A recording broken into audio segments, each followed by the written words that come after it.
My name is Sue E., 23, just your average office worker.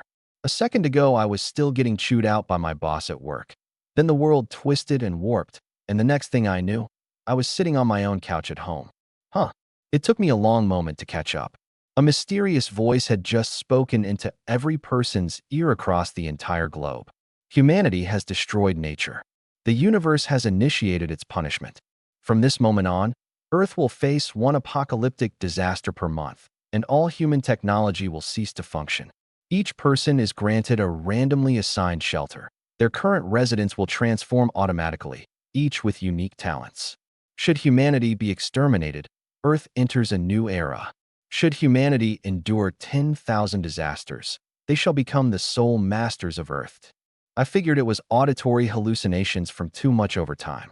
Except there was now a slip of paper on my table, out of thin air, packed with information. 10 minutes from now, the first apocalypse would descend, themed extreme heat. Global temperatures no lower than 60 degrees Celsius, technology defunct.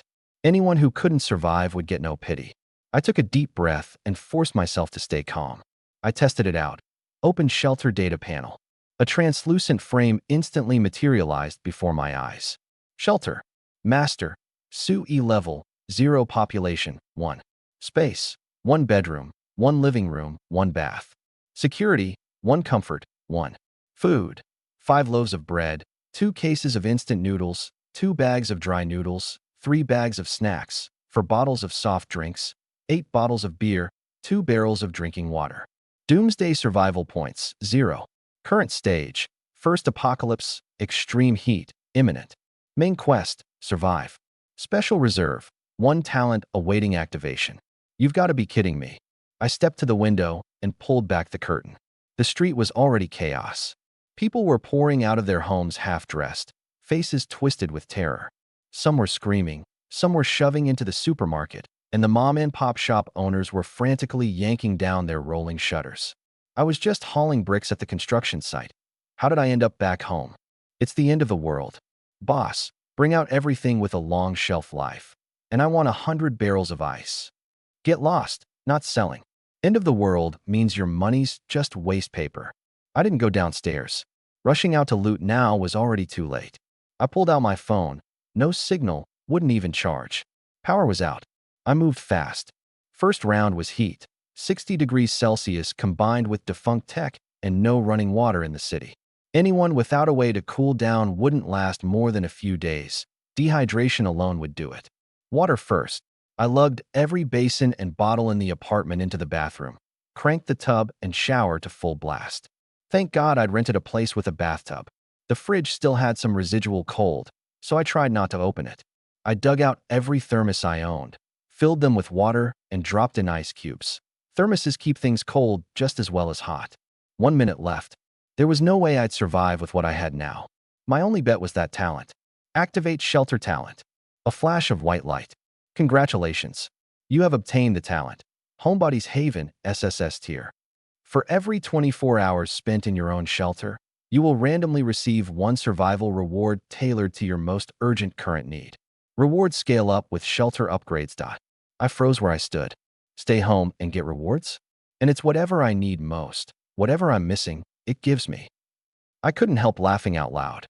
This talent is telling me to just lie flat through the apocalypse. Except the effect wouldn't kick in until this time tomorrow. I'd done everything I could. Now I just had to wait. The words had barely left me when a searing, blistering heat surged out of nowhere. The air went bone dry in an instant, as if about to combust. I turned my head. The sky outside was already blood red, and rolling waves of heat were pouring in through the window I'd forgotten to shut. Damn it, the window. I bolted over. The moment my fingers touched the steel bar of the security grill, they seared, and I jerked back. SSSS. I grabbed the curtain, wrapped it around my hand, and forced the window shut through gritted teeth. The room cooled a little, but it was still an oven. Just a few minutes in, I was drenched in sweat, my lips cracking, head spinning. Classic signs of severe dehydration. Screams drifted up from downstairs. People who hadn't made it home in time were dropping in the heat, and nobody was going to help. Everyone was sprinting for their own homes. That was when it truly sank in. The apocalypse was real. I stripped naked, chugged an entire bottle of water, and climbed into the tub. But even the water in the tub was heating up fast. I forced myself not to spiral. After a while, I got out, and the droplets on my body evaporated instantly. I picked out the food that wouldn't keep and ate it first. Good thing I'm kind of a shut-in. At least I've got some stash. The people who never stockpiled, they're probably the first to go. Finding humor in misery is a must-have skill for us homebodies. I grabbed a pen and paper to work through it. Tomorrow at noon, I get my first reward. Per the talent's logic, it would give me what I most urgently needed. Heat meant water shortage, but I had enough water and food for a few days, so maybe that wasn't the most urgent. What exactly would I get? How? No clue. Just had to wait. After nightfall, the temperature eased slightly, and some people ventured out to scavenge for food. But not a peep of official rescue came through the whole night. Tech's dead worldwide. Governments everywhere are probably paralyzed. Even if someone's organizing rescue, it'd be a drop in the bucket. I closed my eyes and lay back on the bed. Better to count on myself than on anyone else. How do I survive? Stay home. The next day at noon, I stared at the wall clock and muttered, "Time's up." Right on cue, the frame popped up. Talent triggered successfully. Random reward obtained. Ice water generator, D tier. A flash of white light on the floor, and a large freezer materialized from thin air, its description floating above it. Ice water generator, D tier. Permanent refrigeration with cold storage space. Automatically produces 10 servings of drinkable ice water every 24 hours. No more than 10 servings of this ice water may exist worldwide at any given time. Upon consumption, the drinker's perceived body temperature drops by 5 degrees Celsius for 2 hours. The shelter's comfort rating jumped from 1 to 11. It really came through. I strode over and threw open the lid. A blast of frigid white mist hit my face, so cold I nearly yelped. Inside were 10 bottles of ice water. I unscrewed one and took a sip. Consumed D-tier ice water. Status obtained. Perceived body temperature -5 degrees Celsius. Duration 2 hours. A wave of cool relief spread through my whole body. My skin stopped burning and the sweating stopped. So much better. So this is what I needed most right now. With this, both heat stroke and dehydration were off the table. I was about to keep studying it when a frantic pounding hit my front door. Bang, bang, bang. Anyone in there? Open up. We're neighbors from upstairs. The gruff voice of a big man. I instantly held my breath and froze. Even a first-timer at the apocalypse understood this. With disaster comes unpredictable human hearts. Global order had collapsed. Who knew whether the guys outside were thugs? Forget opening the door. Even a single word back would be idiotic. I quietly slipped over to the cabinet and pulled out 2 kitchen knives, one in each hand. Damn it, another empty one. Broly, forget it. Whoever's inside probably passed out from the heat. Bad luck. Another one dead. Someone kicked the door hard a few times, and the footsteps gradually faded. I stood rooted in place for another half hour before I dared move, and waited another 2 hours before creeping to the peephole. The hall outside was totally empty now. From what they were saying, they're going door to door looking for survivors, and they've already seen bodies. A chill went through me. Thank God I'd locked the door tight yesterday. If they'd broken in and seen this freezer, who could guarantee they wouldn't try something? With law gone, in the apocalypse you could only rely on yourself. Never trust anyone. I dragged every piece of furniture I could move, tables, chairs, the fridge, and piled it against the door until it was fully barricaded. Turtle shell tactics. Whatever storms raged outside, I wasn't leaving. The window wasn't a concern, 6th floor, plus that security grill was hot enough to nearly melt. Nobody was climbing up. Once done, I crammed all my food and water into the freezer.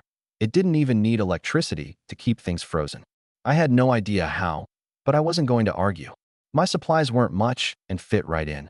Finally, I chipped out some ice cubes and dumped them in the bathtub, stripped down, and sank in, sipping ice water while savoring water that wasn't scalding for once. Bliss. I half closed my eyes and mused. The SSS tier talent really is broken. Now I just have to see what it gives me tomorrow and the day after. If my shelter has a talent, then everyone else's must too, right? The thought made my chest sink. I had no idea how mom and dad were doing right now. No way to reach them. Just as I was getting a little emotional, a new notification chimed in my ear. Congratulations. Every human hearing this message is among the lucky ones who have survived today too. Total surviving shelters worldwide, 8.2 billion plus. Shelters lost yesterday, 1.3 billion plus. Today's disaster shift. Temperature rises another 10 degrees Celsius. No cooling at night. My expression shifted. Cranking the temperature up more? 60 degrees Celsius was already this bad.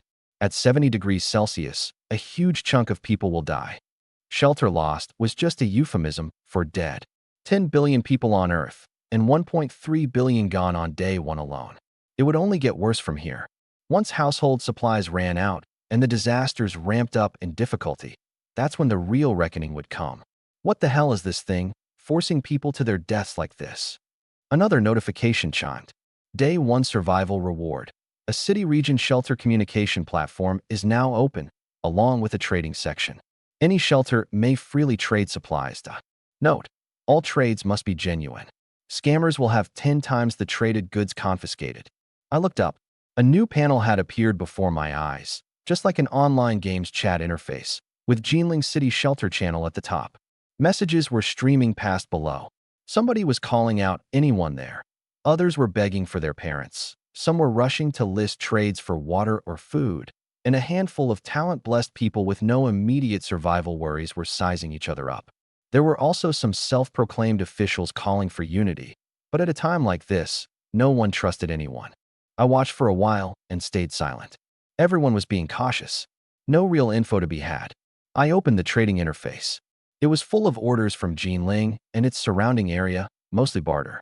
Somebody was selling bottled mineral water, somebody was selling Ming Dynasty armor, somebody was selling crossbows and iron arrows.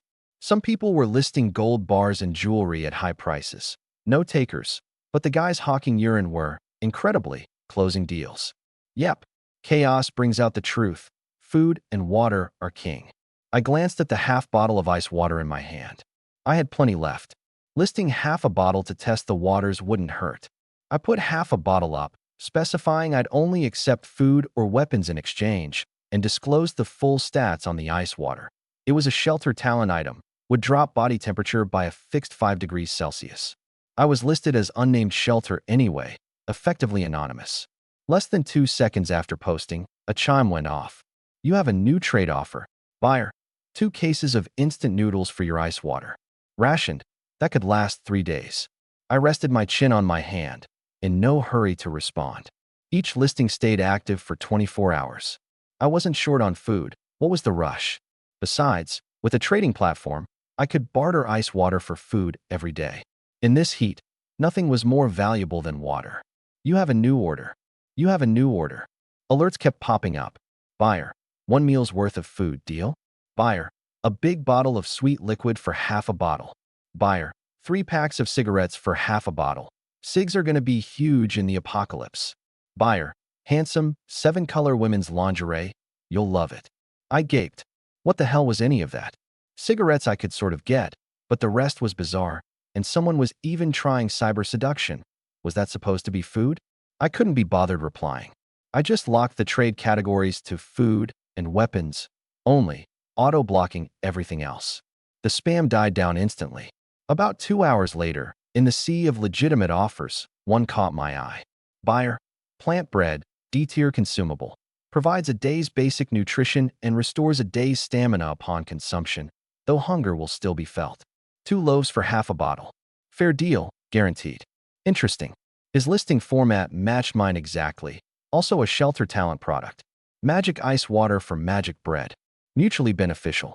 I accepted. Ping. Trade successful. I held out my hand, and 2 palm-sized, wheat-colored loaves appeared. They smelled amazing. Without a second thought, I ate one. Sweet, actually pretty good. Looking at the remaining loaf, something suddenly clicked. My talent gives me whatever I need most each day. First time it gave me ice water, the next reward will probably be food. But if I've already traded enough food using ice water, would the reward still be food? I stiffened. If I'm not short on food anymore, will the reward turn into something else? And if it will, doesn't that mean I can control what I get? That might be the true way to use this talent. Every person on Earth had a shelter. To survive wave after wave of disasters, the key had to be managing your shelter well. I hurried to the freezer, pulled out 5 bottles of ice water, and listed them all, this time only accepting food. Within 2 hours, Trade requests came flooding in. I picked specifically for volume and shelf life. Instant noodles, crackers. Bulk was the point. Magic food was pricey and wouldn't stretch far. Regular dry goods were the smart buy. 5 bottles of water netted me a bathroom stacked to the ceiling with dry goods. Wide variety. By my estimate, rationed carefully, I'd be set for over half a month. Food, sorted. Now let's see what reward it gives me tomorrow. I already had my plan. Unless the sky literally fell, I wasn't going outside. Hole up at home and grind out a stockpile of disaster-resistant supplies through the talent first. Boring, sure, but at least it's safe. I flopped onto the couch and browsed the Jinling channel to kill time. The whole city had no water or power. Phones and laptops were long since useless. My only entertainment was the chat window, reconnaissance from a safe distance. I was planning to lurk quietly. Instead, when I opened the channel, I found half the city calling for me. Ice water bro, you around? Please, a few bottles, name your price. Ice water bro. I couldn't grab one earlier. I can offer more food. At Ice water bro, I just risked my life doing a supermarket $0 sale. Please, 1 bottle. That was when it hit me. They were calling me. Some people who'd missed the news were confused. Who's Ice water bro? We got influencers in the apocalypse now.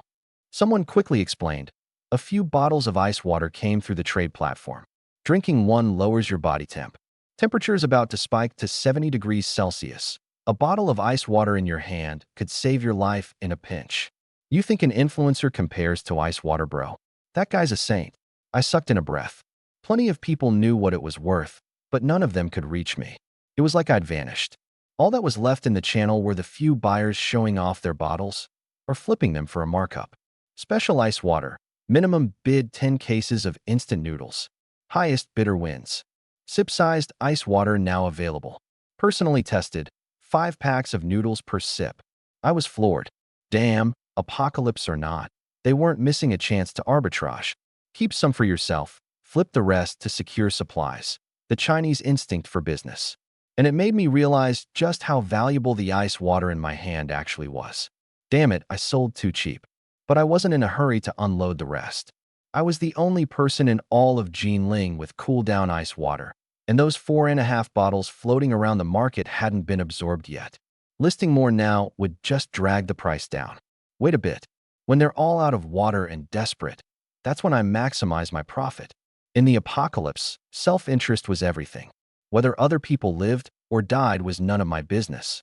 Time flew, and it was 8 p.m. before I knew it. Night had fallen, but the temperature hadn't budged. That extra 10 degrees Celsius today turned every breath into something that felt like it was cooking my organs from the inside. The heat was making me restless, and I kept refreshing trades and chat. Until voices drifted up from the street outside. Someone's coming out. I hurried to the window and peeked through a slit in the curtains. In the dark street below, several people were filing out of my building, carrying candles and torches. Hurry up, it's boiling out here. Broly, are we actually going to find food? It's hotter out here than inside. Find it or starve, take your pick. A few men in work clothes grumbled loudly. Windows all over the building were being pushed open, with people looking down. Broly, something clicked in my head. Wasn't that the same guy who'd banged on my door earlier today? I recognized the group, but had no idea what they were up to. I'd been so busy with work, I barely knew any of my neighbors. There's a few shops down this street. Let's check them out. Everyone bring their gear? Don't want to waste the trip like last night. Got it. Broly, later can we bring more food to trade for ice water? I hear that stuff's magic. Ice water? Too expensive, not worth it.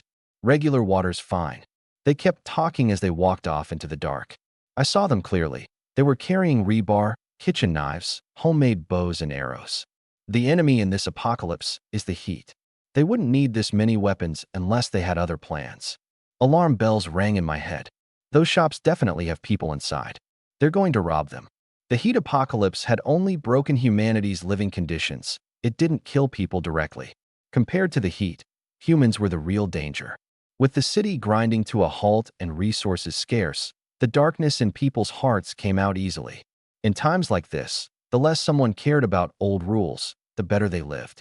Sure enough, a while later. Please, mercy Af, what did you do to my husband? Murder. Someone help. Piercing screams cut through the night from the darkness not far down the street. mixed with a man's wails and a child's crying. Tension rippled through the surrounding buildings in an instant. Countless pairs of eyes staring into the dark toward the sound. About an hour later, Broly's crew came back hauling big packs, chatting and laughing the whole way. Move it. We've got food now. Extra trips. Don't leave scraps for anyone else. Fresh blood stained their clothes. The weapons in their hands were red too. Dangerous bunch, all right. I narrowed my eyes, grateful I hadn't opened the door earlier. If I'd been alone when I ran into them, my freezer would already have been gone. They've banded up. Just don't know what their talents are. They're adapting to the apocalypse too fast. Keep it up, and sooner or later they'll dig me out. Unease welled up in my chest. They hadn't broken through my door today, but there was no telling about tomorrow. Once people threw off their restraints, there was nothing they wouldn't do. Going door to rob supplies wasn't out of the question. I need to shore up the shelter's defenses. I need to be able to protect myself. I drew the curtains, sat in the dark, and thought it through calmly. Then I reopened the trade platform and listed all 4 remaining bottles of ice water, one after another. Requirements: any effective means of self-defense. Weapons, gear, anything, as long as it improved safety. I added a note. If the price isn't right, feel free to message and negotiate. If the item was good enough, I didn't mind throwing in extra bottles. Tomorrow at noon, the freezer would auto-generate 10 more. This business had zero cost. Ice Water Bros back. For bottles at once. Wants defensive gear this time. Guy's got a plan. Ice Water Bros not hurting for food or water. Now he's grabbing defense too, basically set for the apocalypse. The channel buzzed with chatter, but there were still plenty of cries for help and self-proclaimed saviors preaching salvation.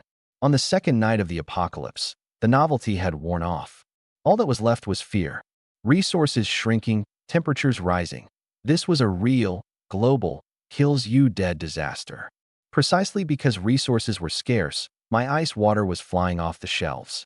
That afternoon's bottles were long gone, and the 4 new listings drew attention from most of the city's shelters. Replies poured in nonstop. I spent an hour combing through the flood of offers. In the end, I traded 3 bottles of water for a small compact crossbow, 30 steel bolts, plus maintenance tools, spare parts, and a user manual. In peacetime, this was contraband, and its lethality wasn't far off of handguns.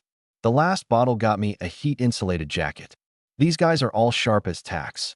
Even with ice water as precious as it is, this is all it'll get me. Having a weapon put me a little more at ease.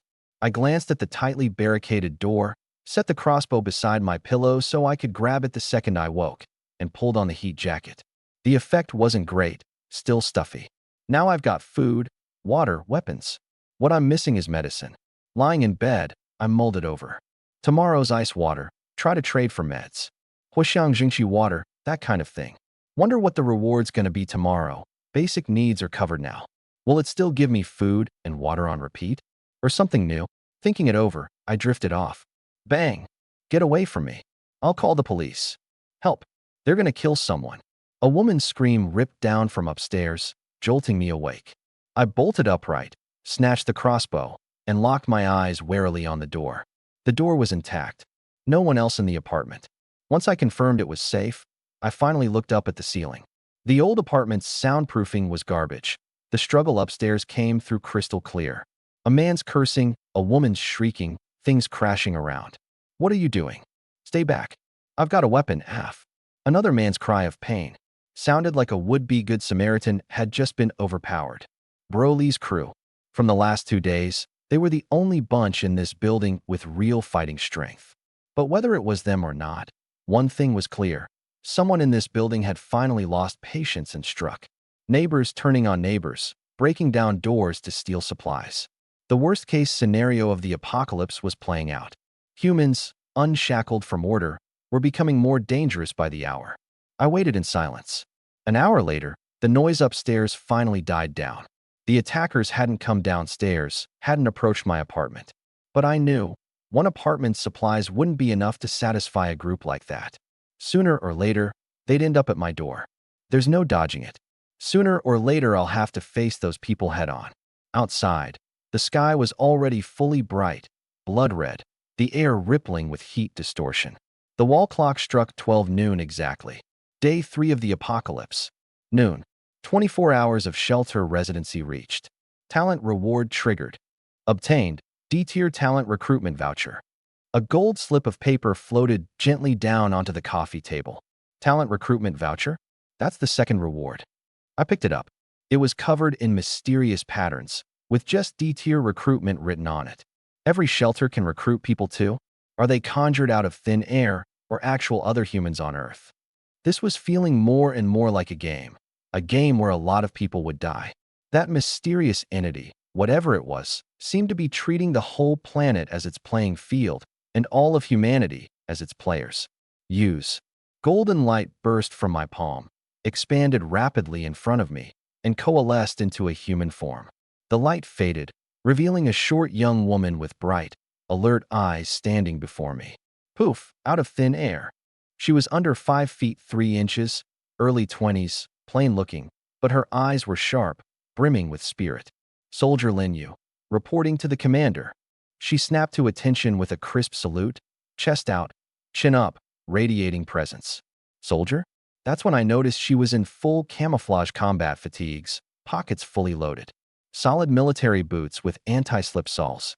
A tactical belt at her waist, hung with a sidearm, magazines, a flashlight, a multi-tool, all in perfect order. You're a real human? Where are you from? Reporting to the commander. I am a human of Earth, from the Huaxia Special Combat Preparation Zone. I have been commissioned to protect the commander in this crisis and stand ready to follow your orders. I got the gist. She was probably a new human created by that mysterious entity using Earth humans as a template. Her memories innately loyal to me, and she understood the current situation. So this was a shelter talent, more and more like an apocalypse management game. Successfully recruited D-tier combat type talent. Special Forces Lin Yu. Talent info panel unlocked. The shelter's population went from 1 to 2, and its security jumped from 1 to 11. I pulled up the talent module. Talent info. Name, Lin Yu. Age, 22. Type, Soldier Tier, D. Physical strength, 85. Reflexes, 83. Endurance, 88. Willpower, 95. Trait loyalty, will never betray. Talent military basics. Proficient in firearms, blades, hand-to-hand combat, reconnaissance, wilderness survival. Combat rating, 105 points. No clue if 105 combat is high or low, but she's definitely stronger than me. I was just an office worker who played some games, read some novels, and occasionally hit the gym. There was no way I could take a professional soldier, female or not. Commander, what are my orders? Lin Yu's eyes gleamed. No rush. I waved her off. Hungry? Want something to eat? Talents needed to eat too, could get sick, could even crack under pressure. Not hungry. She shook her head. Commander, we're short on supplies. I can't afford to waste. In a non-combat state, I can go 3 days between meals and eat only half of what an adult man eats per meal. Half a meal every 3 days? Truly a Huaxia soldier. I gave her a thumbs up. Before I could get another word out, a new notification chimed. City announcement. A shelter has recruited a talent. The exploration mission module is now unlocked. Talents may be dispatched on exploration missions to acquire supplies. Regional rankings now open. Shelter level board, talent board, exploration mission board. Rewards will be distributed at the end of this apocalypse round based on ranking. A city-wide notification. The previously lifeless channel instantly exploded. Rankings, huh? Why does this apocalypse feel more and more like a pay-to-win MMO? Which big shot recruited a talent? Are they strong? Top of the talent board is an unnamed shelter. Damn, can't even DM them. Whoever you are, step forward and join the Humanity Self-Rescue Society. I watched for a bit, closed the channel, and pulled up all 3 boards. The level board was all zeros. I ranked 35,164. On the talent board, I was the only entry at number 1, first in the city to recruit a talent. The exploration mission board was empty. I opened the exploration module next. Today's exploration missions. 1. Supply collection, E-tier, 8 hours randomly obtained supplies. Requires 1 talent. 2. Materials collection, D-tier, 12 hours randomly obtain upgrade materials. Requires D-tier or higher talent. 3. Medicine collection, D-tier, 12 hours randomly obtain medicine. Requires 1 talent. With enough talents, I could stock up without ever leaving the house. This was huge for me. My talent essentially forced me to stay in for the long haul, which naturally cut me off from one whole avenue of supply gathering, scavenging. With talents, I could rake in talent rewards and send people out on exploration missions. Double income, double supplies. I wanted all 3 missions, but Lin Yu was my only talent. Let's start with the 8-hour one. Shortest time, quickest results. I didn't want her out there too long anyway, not with that crew upstairs. Commander, mission will be completed. Lin Yu saluted and turned to leave, but I stopped her. Wait. I hesitated, then grabbed the kitchen knives and held them out. Take what you can use. Put on this heat-insulated jacket.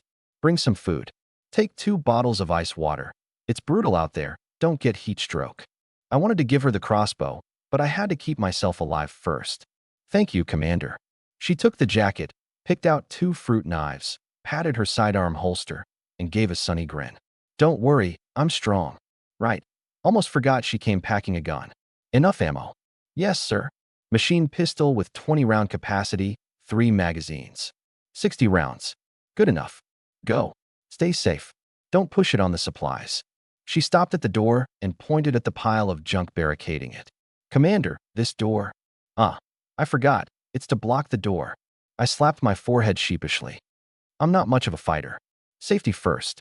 Smart move, Commander. Well done. She helped me clear the doorway, and before leaving, crouched by the door and fiddled with something for a while. I've set up some basic traps and an early warning system.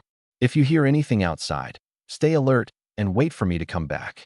With that, she headed briskly down the stairs and stepped out into the churning heat. The moment she was gone, I slammed the door and dragged everything back to barricade it. That little bit of work left me drenched in sweat and lightheaded from the heat. I grabbed the crossbow and rushed into the bathroom, poured half a bottle of ice water over my head to cool down, chugged the other half, stripped down, and slid into the tub. The heatstroke symptoms finally started to ease. This weather could genuinely cook you alive in your own home. Hope Lin Yu doesn't run into trouble. She's my only talent. Yesterday's ice water was used up, and the freezer had refreshed with 10 more bottles. 2 went to Lin Yu. I used 1, leaving 7. Those 7 needed to buy me something good.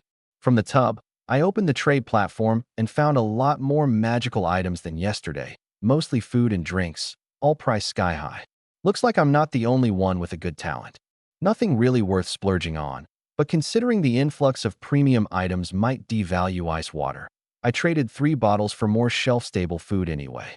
For bottles left, I'd see what to do with them tonight. The afternoon dragged. I dug out my old manga collection and reread it to kill time. Just past 5, another round of smashing and cursing came from upstairs. I was used to it by now, less panicked, just listening for a moment and then checking every corner of my apartment. No telling how many people that gang of thugs has already ruined, or when it'll be my turn. Need to figure out how to deal with them fast. Send Lin Yu up armed to kill them? Bad idea. She was one person against many, and if any of them had combat-type talents, even a soldier might not win. I'd seen people flaunting combat talents in the channel. Just endure it a bit longer. Around 6, chaotic footsteps came from upstairs, mixed with conversation. Getting hotter every damn day. Bro, can I have another sip of that ice water? When we get back, whoever brought in the most gets a sip.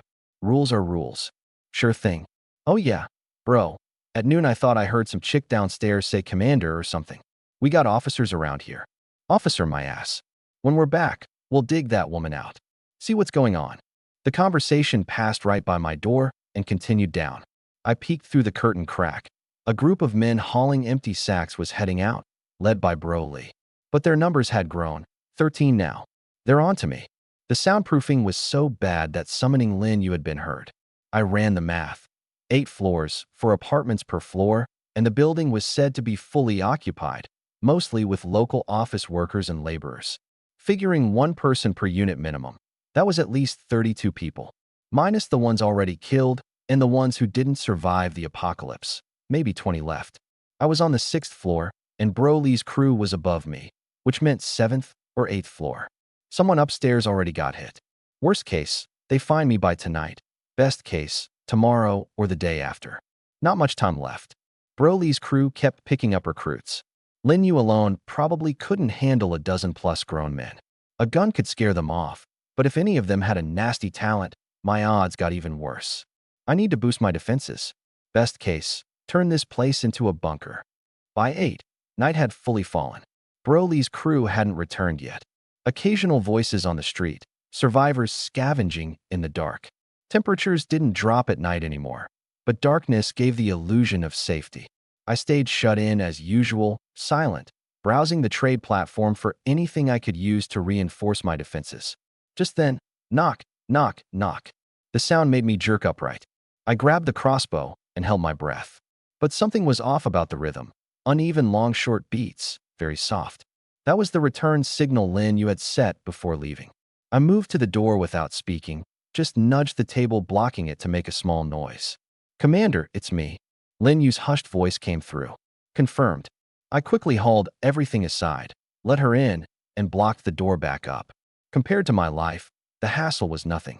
"How'd it go?" Lin Yu ducked into the bathroom, using the wall to shield the light as she clicked on her tactical flashlight, then set 3 backpacks on the floor. "Commander, it's all here." She flipped them open, packed to the brim. A notification chimed. "Exploration mission complete. Returned with 20 bags of crackers, 35 boxes of chocolate, 6 bags of candy, 3 boxes of painkillers, 2 boxes of cold medicine, 8 boxes of Huaxiang water, 20 cans of fruit and vegetables, 20 bags of dried fruit, and more. Mission rating, excellent. Awarded 10 survival points. Survival points shop unlocked. Purchase items or upgrade talent attributes. Survival points? I remembered seeing that stat. Turn out to be huge. The more points you had, the faster your shelter grew, and right now the only steady source was exploration missions. Beautifully done. I clapped her on the shoulder. Kill the light. Stash some of this in the freezer, then eat. Yes, Commander. But I'm not hungry. Not hungry, still eat. You need to recover your energy. I noticed a subtle stamina bar floating over her head, dropped from full green at noon to half yellow. 8 hours of exploration had worn her out. She needed rest. That also killed my thought of sending her out again tonight. I only had 1 talent. I couldn't burn her out. By 10, we'd had a quick meal, opening 2 cans. Lin Yu volunteered to reinforce the defenses under cover of night and set up interior traps and warning devices. I nodded immediately. A professional soldier doing it was worlds better than my amateur efforts. I hung around helping while she worked and slipped in a question. "Anything you need? Tell me, and I'll figure out how to get it." "Commander, just standard stuff. Nylon rope, more knives, chili powder, that kind of thing." She knew our situation and wasn't asking for anything unreasonable. "Got it. On it." I opened the trade platform and searched. Ever since the trade platform launched, anyone in the city short on anything was listing whatever they had. The everyday items Lin Yu wanted. I got them all for a bit of perishable food and a bottle of ice water. I was about to close the page when one listing caught my eye. Police-grade equipment available. Trading for food and water. Interested parties please reply. Police gear? This guy had to be in a police station. I fired off a request, noting, "This is ice water, bro. I've got 3 bottles left. Got any handguns and ammo? Grenades work too." He replied fast, showing trade rejected, but with a note. "Ice water, bro, hello. We're desperate for food and water. 3 bottles of ice water can only get you 1 Type 54 pistol with 10 rounds included. Enough for short-term self-defense while waiting for rescue." Waiting for rescue? So this guy was official, hadn't given up on saving the city. Very Huaxia. In disasters, someone always stepped up. I got it. Trade rejected was just how they handled private chats, so they could talk freely. 1 pistol and 10 rounds isn't much help. I thought it through. He won't cough up more weapons, probably worried about post-disaster recovery and social fallout. So skip the gun, load up on ammo instead. I lowered my voice and asked Lin Yu, still working nearby, "What caliber is your ammo?" "CZ-75 machine pistol. Magazines are modded to hold 20 rounds. Ammo's 9 by 19 millimeters. I made a note and replied to the seller. 3 bottles of ice water for 100 rounds of 9 by 19 millimeters pistol ammo. He immediately turned wary. "You've got a machine pistol? Ice water, bro, who are you? A civilian carrying that in Huaxia. Are you one of us?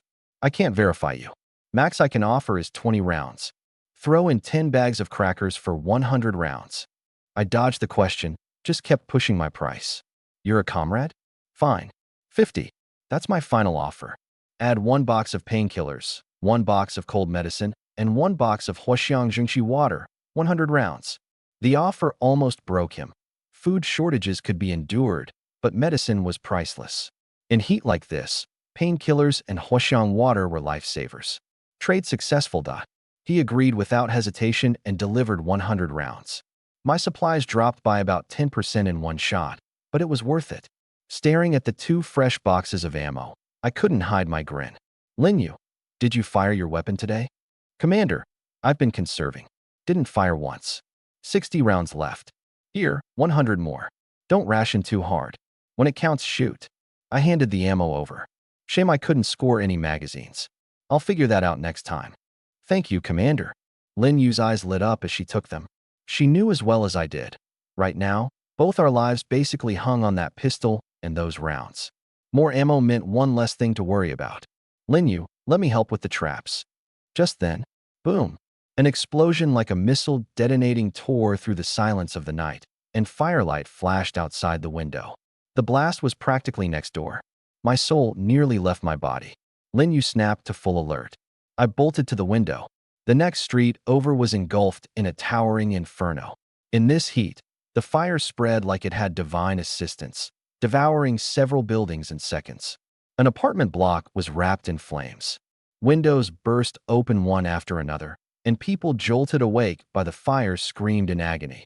Unable to endure the encroaching flames, some flung themselves from the upper floors, plunging into the sea of fire. Those who couldn't bring themselves to jump were reduced to human torches, thrashing and screaming inside their apartments.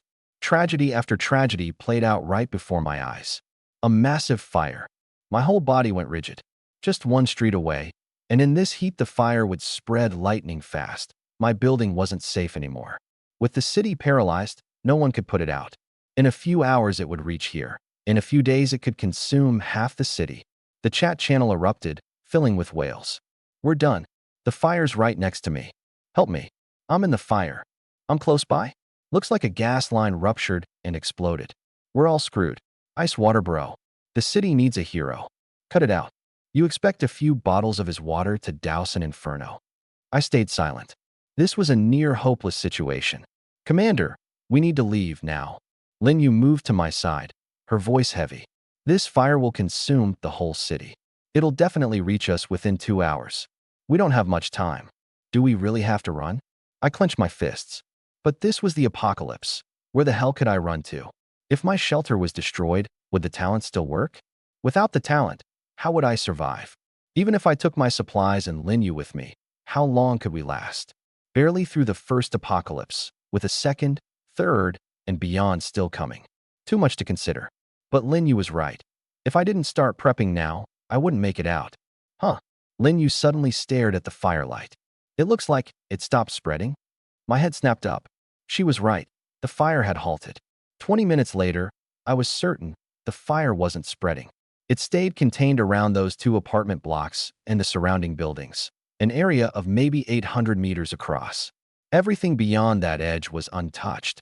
Not even a stray plant had caught. And that was despite temperatures inside the flames obviously running between 600 and 2000 degrees. Weird. What? I wasn't the only one puzzled. The channel was buzzing about it. Some people close enough to be terrified, but somehow untouched stopped fleeing and started narrating the fire in real time. Half an hour later, the screams from the burning buildings finally stopped. The last person was dead. At midnight, the raging inferno abruptly extinguished itself in the space of 10 minutes, leaving only smoking ruins. Weird how it burned. Weirder how it went out. I'd watched the whole thing and still didn't get it. Seconds after the fire died, the citywide announcement rang out. City announcement. The first derivative disaster has emerged. The derivative disaster module is now formally active. Derivative disasters may erupt anywhere on Earth at any time. They do not affect life or objects outside their range. Warning signs may precede their appearance. Shelters that survive a derivative disaster receive a massive amount of survival points. Those that don't, perished. The whole city was stunned. More and more like a game. Even random events now. My guess was that derivative disasters were based on plausible real-world catastrophes. The downside, devastating force, and the average shelter probably couldn't tank one. The upside, they didn't spread indefinitely, only covering a defined area. If one hit me right now, I wouldn't survive. While I was thinking that, faint whispers drifted down from the window above. Bro, that fire was seriously weird. Almost looked like some kind of disaster. You don't think we could catch fire too, do we? Scared of what? Old 2's place is solid. Fire can't kill us in here. Huh. With our crew, we're unstoppable. Broly's group, back at some point, and by the sound of it, living on the top floor. Silently, I sealed the curtain crack tight, not letting a sliver of light out. Linyu started to speak, but I held up a hand to stop her. I mouthed the words and used hand signs. Sleep. We'll talk tomorrow. She nodded solemnly and turned back to finishing the traps by the door. I dug a thin blanket out of the closet and made a simple bed for Linyu, then dragged the open freezer over next to her for the cool air. The freezer didn't need electricity and just kept refrigerating. I was using it as an air conditioner. Without it, we'd both be too hot to sleep. Maybe it was knowing Linyu was on watch, but I slept unusually deeply that night. At 11 the next morning, Linyu gently shook me awake. Commander, that group upstairs went out to scavenge. This morning it sounded like they killed someone up there, an elderly person, by the voice. Her eyes flashed with hatred for evil. I rubbed my groggy head and waved her off. Don't worry about them. Save ourselves first. Commander, should I go exploring again today? While they're out, we don't have to worry about your safety. Wait a bit. I was holding out for the day 3 talent reward. After a quick meal, I sat by the freezer to cool off. Sure enough, just past noon, the familiar chime came. 24 hours of shelter residency reached. Talent reward triggered. Residency timer reset. Successfully recruited D-tier support type talent. Engineer Leah. Golden Light took human shape and stepped out as a woman. She was tall and slim, black hair tied in a low ponytail, with intelligent eyes behind gold-rimmed glasses. Dark work clothes, a precision tool belt at her waist, screwdrivers, a micro-welder, the works, and a backpack stuffed with electronic components and instruments. Another talent reward. I noticed something. As long as my food and water held out, the reward defaulted to talents, twice now. So in the talents' eyes, my scarcest resource is talents themselves, population. Talents are basically higher-grade population. Leah greeted me politely. Hello, boss. Pleased to be at your service. Boss. Another new title. But since talents were all loyal to the shelter, it didn't really matter what they called me. I pulled up her stats. Talent info. Name, Leah. Age, 28. Type, Engineer Tier, D.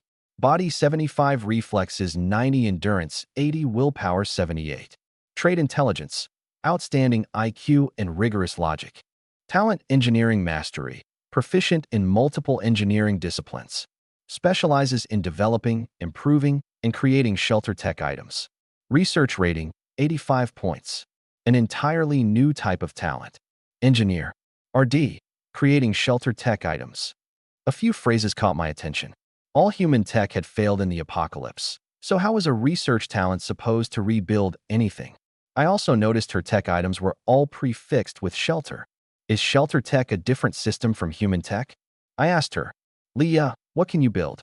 Anything that improves the shelter is my specialty, she said, firm. Defensive installations, living amenities, expansions, anything. Though I can't build the high-tier stuff yet. Wait, expansions? My eyes lit up. She could expand the shelter? That meant more space. Not just more people, but better defense and disaster resistance too. How would you go about expanding it? That depends on what type of shelter you want, boss. And I'd need corresponding expansion materials.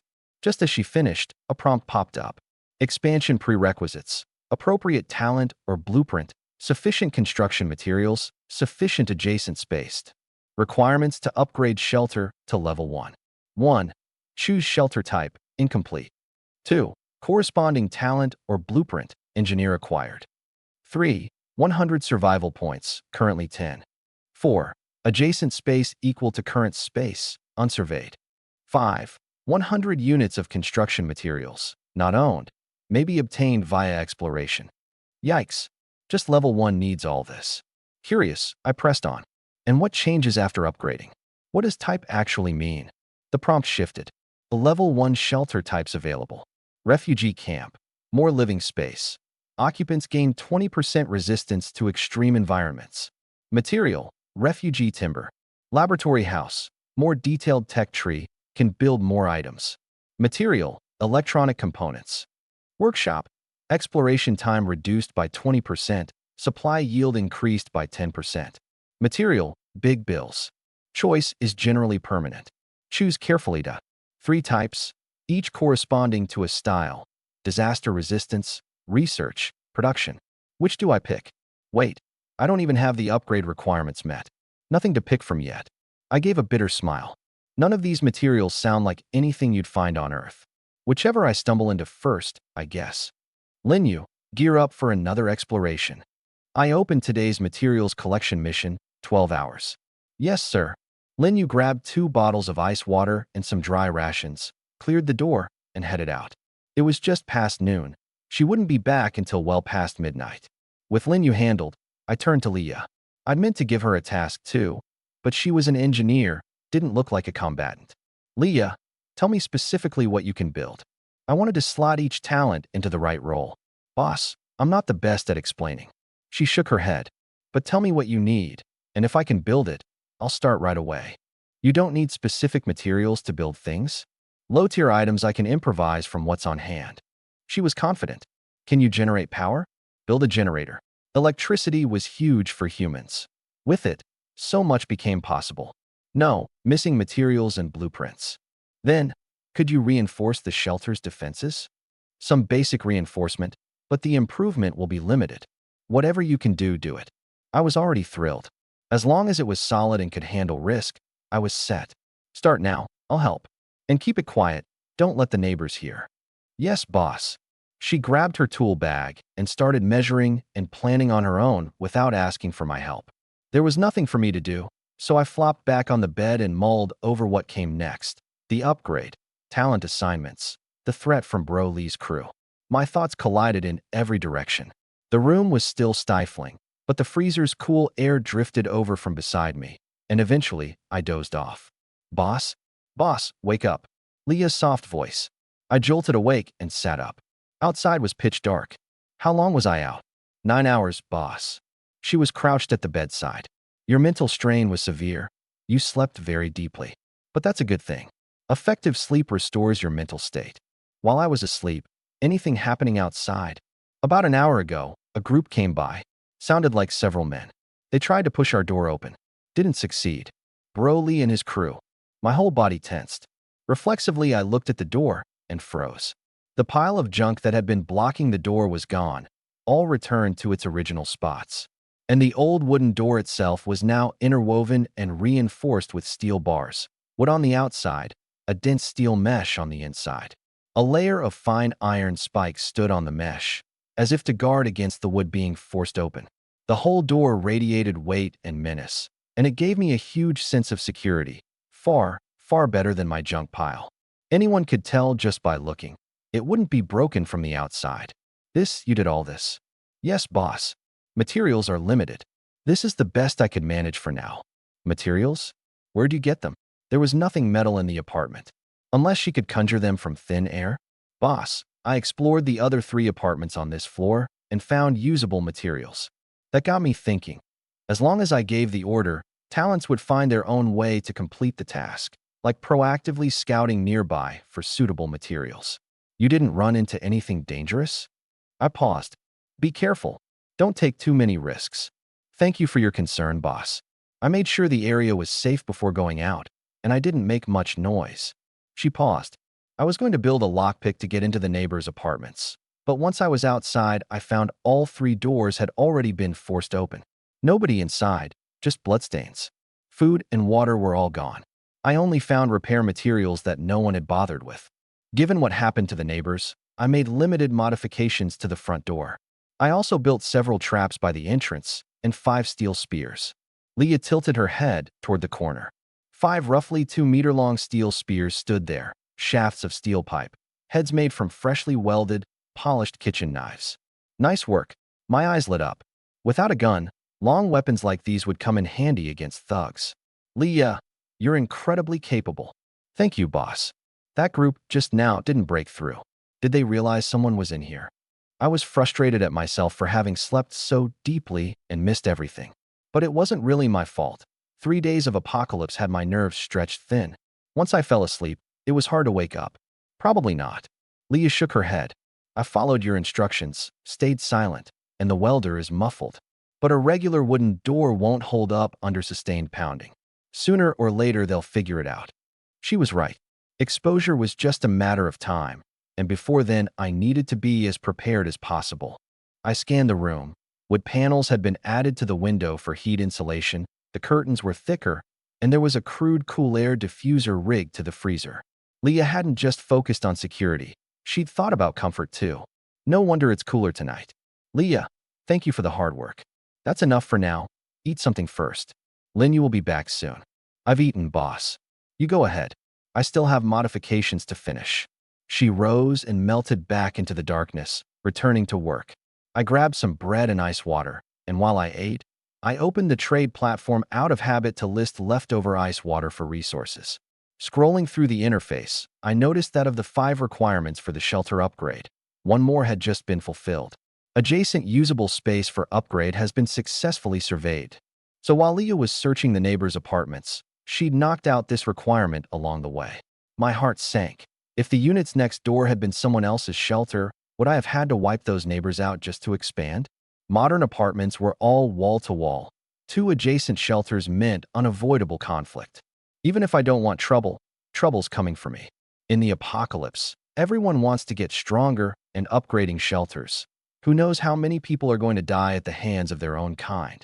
I sighed and went back to browsing weapon listings. What I needed most was still guns and ammo. I had 6 bottles of ice water left today. That should net me something good. I quickly spotted an order posted by Jinling Rescue Team. Large quantity of police-grade weapons and equipment available. Trading for medicine, food, water. Note, don't ask where we are. Shelters have population caps. We can't take in too many people. Right now, nobody can help the weak. You have to rely on yourselves. They were selling weapons, and they knew the inside details about shelters. Looked like they tried to save more survivors and failed.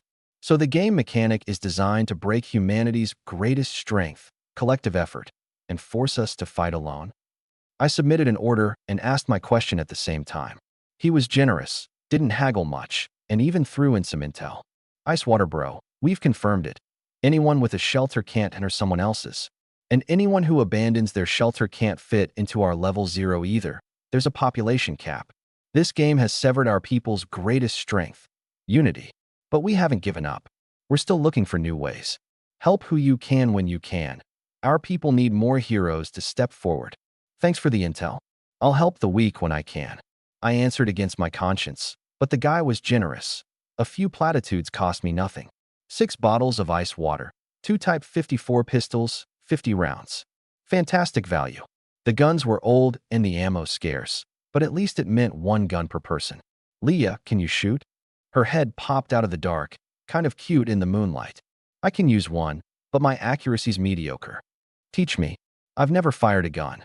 Yes, boss. She came over and taught me hands-on. Most of the room was pitch dark, an unmarried man and woman pressed close in the shadows, but I had 0 interest in that. I focused on learning, and she focused on teaching. 2 hours later, a heavy knock came from outside the door, louder than usual thanks to the steel reinforcement.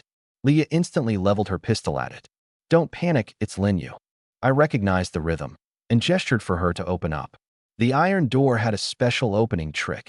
No one who didn't know it could get through, let alone force it.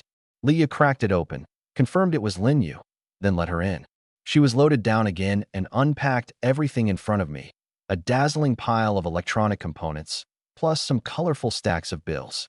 This exploration yielded 103 units of electronic components and 76 units of big bills. Mission rating, perfect. 20 survival points awarded. Linyu, incredible work. I couldn't hide my grin. 1 trip had gotten me the materials for 1 entire upgrade path and 20 points. I had 30 now. Shame this mission only gave upgrade materials, nothing else. 4 out of 5 upgrade prerequisites were met. Just 100 points left. According to Leah, if I picked Laboratory House, it could restore electricity to the shelter, getting us close to pre-apocalypse living conditions.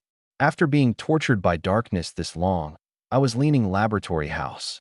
But Lin Yu's face was grim. Commander, on my way upstairs I heard that crew getting ready to sweep the building. They plan to clean it out tonight. My expression changed. Before her words had even faded, the stairwell erupted with noise. Grab your gear. Round up every last one alive tonight. Damn, killing gives us points. Broly said, clear this building tonight. Hit the neighboring blocks tomorrow. Won't be long before the whole city's ours. We'll be the emperors of Jinling. The voices got closer, converging right outside my door. This is the one. Something fell off before. I couldn't get this crappy door open. Break it down. Anyone inside, kill him. If empty, loot it. My face darkened. They'd moved faster than I'd expected, striking under cover of night with no warning. Lin Yu's intel had barely landed before they were already massing at my door. Their voices carried in from the neighboring apartments too. Huh? The marker I set yesterday is gone. Gotta be the one with the closed door. I told you someone was in there. Damn it, they think they can hide. Lin Yu calmly signed a few hand gestures, telling Leah and me to move into the blind spots. I pressed against the wall. Leah took the diagonal corner, and Lin Yu crouched behind the freezer. All three of us armed, breath held, waiting for them. Bang, bang, bang. Whoever's in there, come out. Hide, and we'll kill everyone. Break it down, get the hammer. Crash. The wooden layer shattered, and flashlight beams stabbed through the gaps in the steel bars. In the swaying light, using a mirror's reflection, I counted at least 20 silhouettes outside. We were massively outnumbered. I didn't dare fire blindly and give away my position. But Lin Yu had nerves of steel. The moment the light hit, she pulled the trigger. Rat-a-tat-tat. Wet thuds from the other side of the door. Arg. They've got a gun. I'm hit. Broly, I'm dying. Take cover. Where are our guns? Shoot back. Lin Yu's single burst broke their momentum. I marveled inwardly. The gaps in the steel door were tiny. If I'd fired, my rounds would have either bounced off and hit our side or done nothing at all. She threaded automatic fire clean through those slits. Real gunmanship. But the thugs had guns too. Black muzzles quickly poked against the openings. Bang, bang, bang. Muzzle flashes lit up the walls as rounds ricocheted, smashing things around us. Their guns were obviously from the trade platform too. Out of ammo. Anyone in there dead. No movement. Ram it. Hit him while they're down. One of their mags went dry. In the window while they beat on the door, Lin Yu signed to Leah. Leah edged half her body out from the corner and squeezed off 3 shots toward the flashlights. Bang, bang, bang. 2 rounds made it through. Damn, there's more of them alive in there. My little brother's hit. Broly, what do we do? Leah was already back in the corner. They reloaded and fired again, rounds pinging around the apartment but hitting none of us. Lin Yu had positioned us with stray fire angles calculated. In the tight space, we were relatively safe. The moment their volley emptied and the gunfire ceased, Lin Yu snapped up and unleashed 2 mags at the door. Rat-a-tat-tat. Thud. Screams outside. Can't stand at the door like targets. There's a sharpshooter in there. Broly, fall back. They've got teeth. Back upstairs. Thugs didn't have military discipline. A few exchanges and they'd taken heavy losses. Nobody wanted to be next. The noise and cries gradually receded. Are they gone? I whispered. Lin Yu stayed crouched, not moving. Suddenly, she thrust her arm through and fired to the right. Rat-a-tat. Another scream at the door. Damn, they spotted us. Move. Panicked footsteps scrambled away. Cold sweat beaded on my forehead. These bastards were sneaky. They'd tried to ambush us, waiting for us to let our guard down before striking. Thank God Lin Yu had seen through it. Commander, they've retreated. She hurried over. You're not hurt. I'm fine. I hadn't fired a shot, just stayed in cover. Not that I was chicken, it was dark, and this was my first time holding a gun. I didn't want to be a liability. Turned out I was right. When the terrain worked against them, that whole crew was no match for Lin Yu alone. Commander, we probably won't be sleeping tonight. Lin Yu lowered her voice. At least 5 of them took rounds. They'll almost certainly hit us again before dawn. This iron door will hold for a while. But if they get their hands on breaching gear, we're in trouble. The heavy stench of blood outside the door proved her analysis. After losses that big, they wouldn't swallow it. Then let's counterattack. Leah proposed. Lin Yu's strong enough. Go on the offensive, disrupt them, attack as defense. Sound in theory, but I can't. Lin Yu smiled bitterly. By now they're camped in the stairwell waiting for us to come out. We don't know how many guns they have, and the commander mentioned they may have combat talents. That makes it even harder. I'm not afraid to die, but I'm afraid to go out and fail to wipe them out. If I die and some of them are still standing, the commander is in danger. I was the only person she was worried about.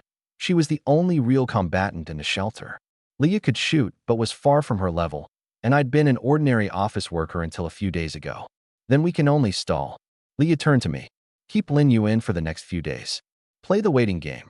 Hurt them enough that they break first. We don't have that kind of time. My face went grim. I opened the city channel and immediately spotted a chilling message. Buying at high prices. Grenades, flamethrowers, kerosene, and similar equipment. Supplies negotiable. Sellers post orders now. The poster was Li Daqiang's shelter, the crew outside. They were trying to buy hard breaching gear. And that kind of stuff really was for sale on the platform. I'd seen grenades listed. That gang had been scavenging and killing daily, so they had plenty to trade. Willing to pay high, they'd definitely find sellers. If they get their hands on real breaching tools, we won't survive tonight. I hadn't crossed anyone. I just wanted to shut in at home and outlast the apocalypse. Yet I'd ended up saddled with this mess. Commander, is it bad? Lin Yu read my face. I nodded and laid out my concerns and findings to both of them.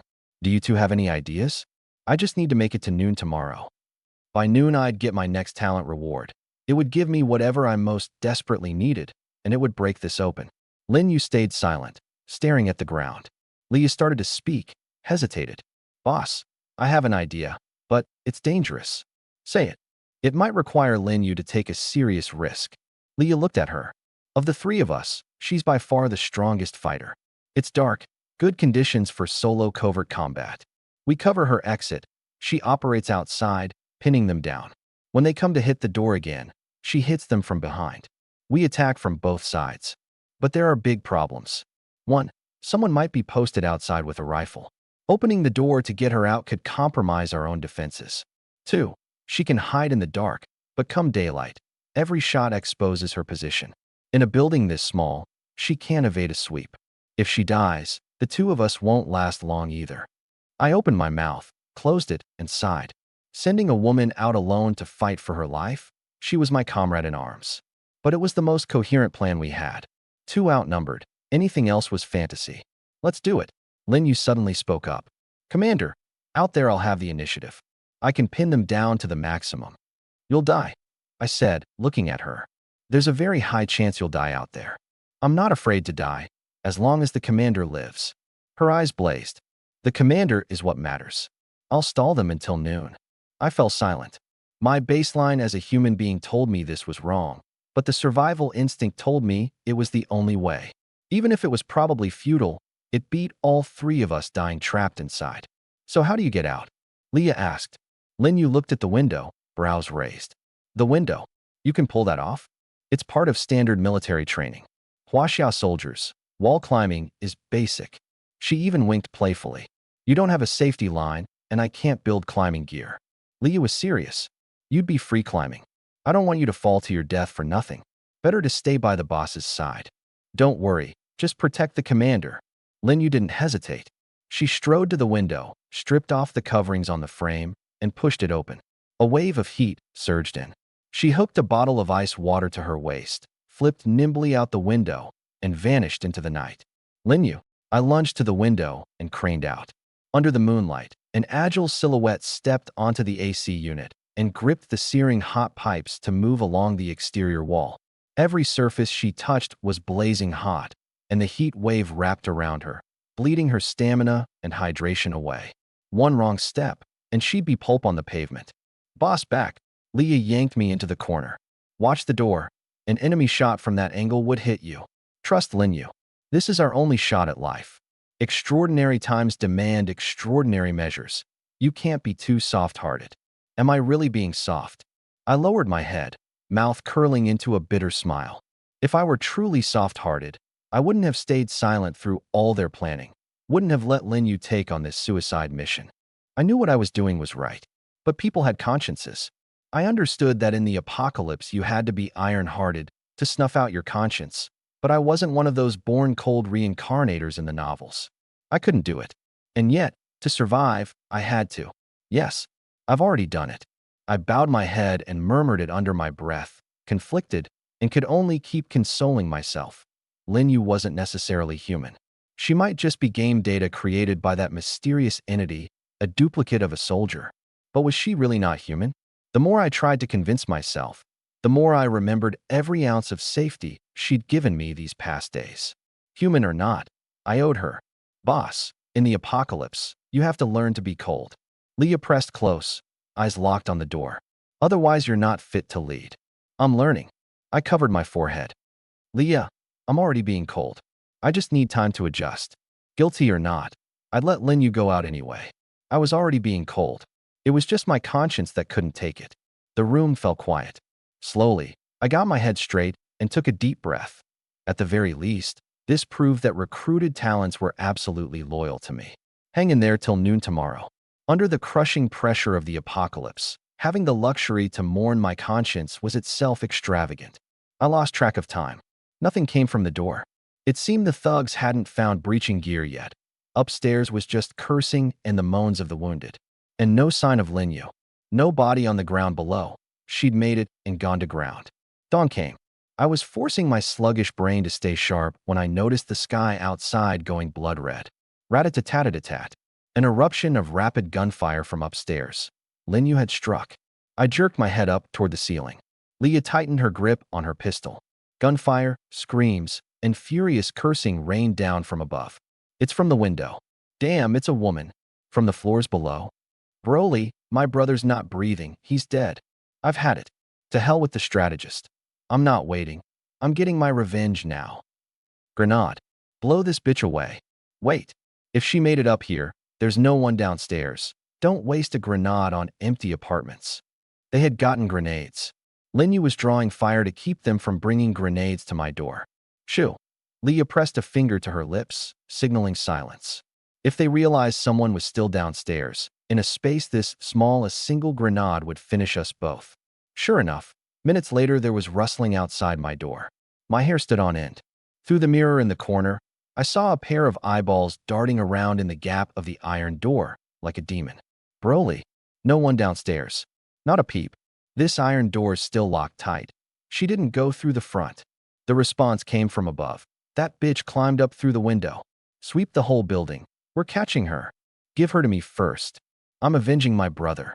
Dense footsteps thundered as they organized. 2 teams. We sweep down from the top. You sweep up from the ground. Every apartment, every window ledge. Give the grenades to the strategist. I bit down hard, cold hatred surging in my eyes. I hadn't done anything to them, and they were dead set on killing me. Lin Yu, you have to survive, for my sake, for yours. 10+ minutes later, another burst of gunfire from downstairs. Damn, the bitch is on the 2nd floor.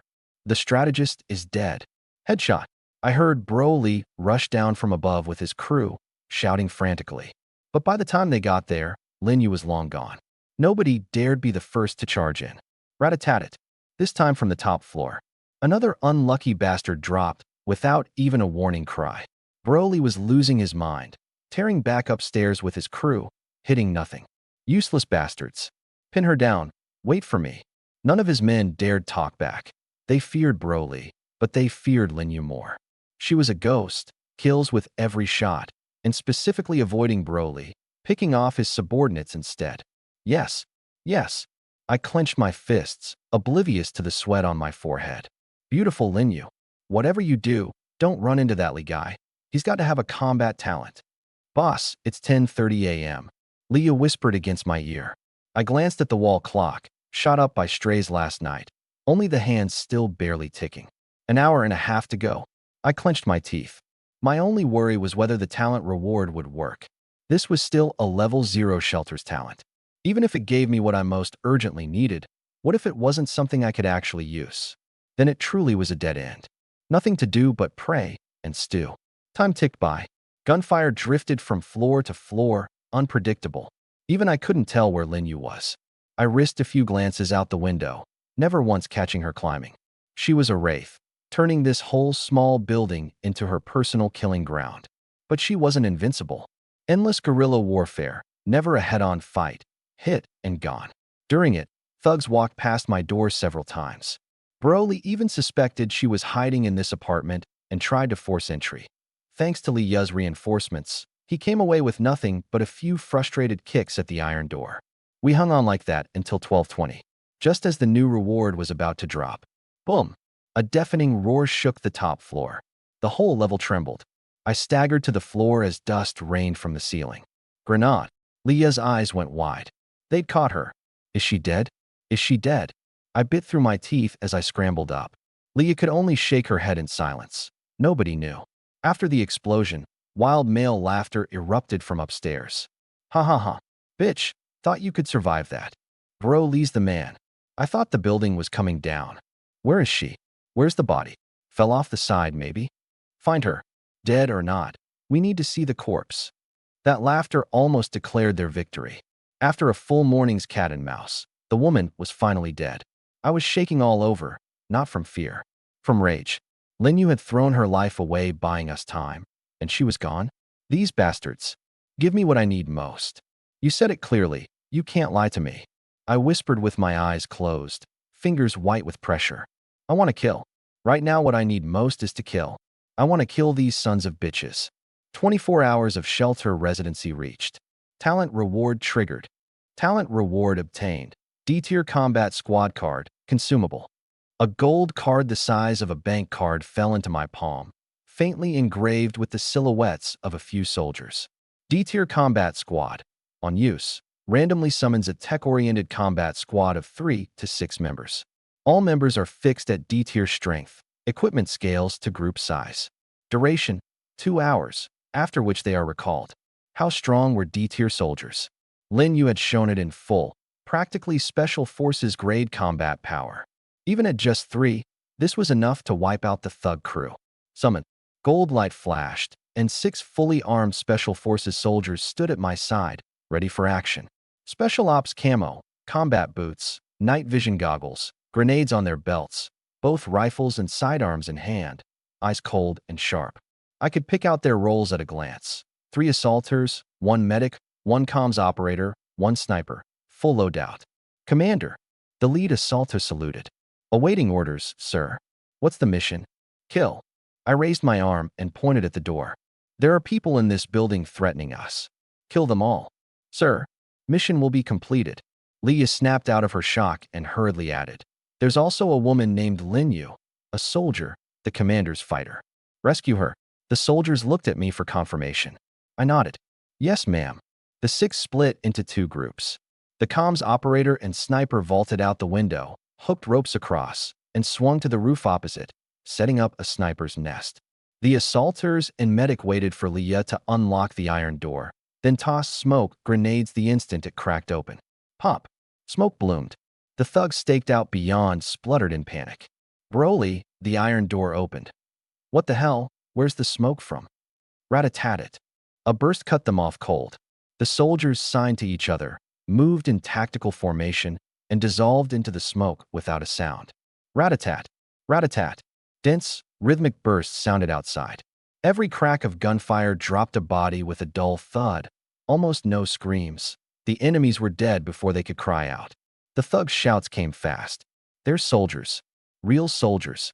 Is it a rescue team? Aye, damn, they're killing us. I surrender. Don't shoot. From the opposite roof came sniper reports at intervals. Whomp. Whomp. Not fast, but devastating. The Barrett could punch through any cover, and the thermal scope stripped every hiding spot bare. 1 shot, 1 kill. Sniper. Take cover. Broly just got his head blown off. Run. The 6 moved in flawless coordination. Against professionals like that, the mob was nothing. I stepped to the window and watched blood-drenched thugs stumbling out the building below, only for the sniper to pick them off one by one with headshots. In moments, 7 or 8 bodies lay on the ground, and the rest were driven back inside to face the merciless sweep. I watched it all with a cold face. My first time seeing people die in front of me.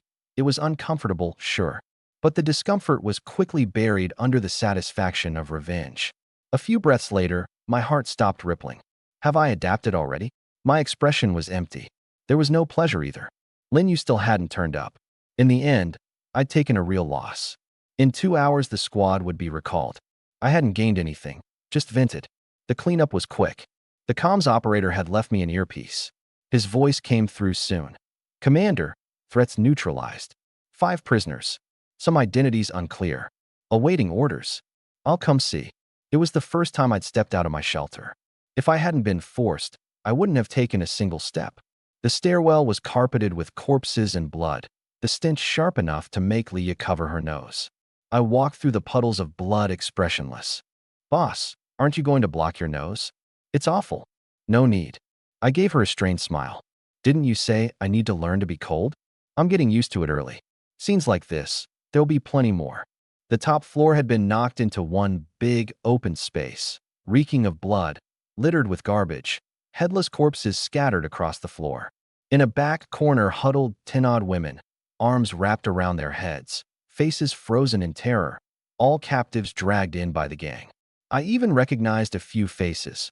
The jogger I passed on my way to work, the young mother from a neighboring building who used to take her daughter to school, the cleaning lady from the nearby office building.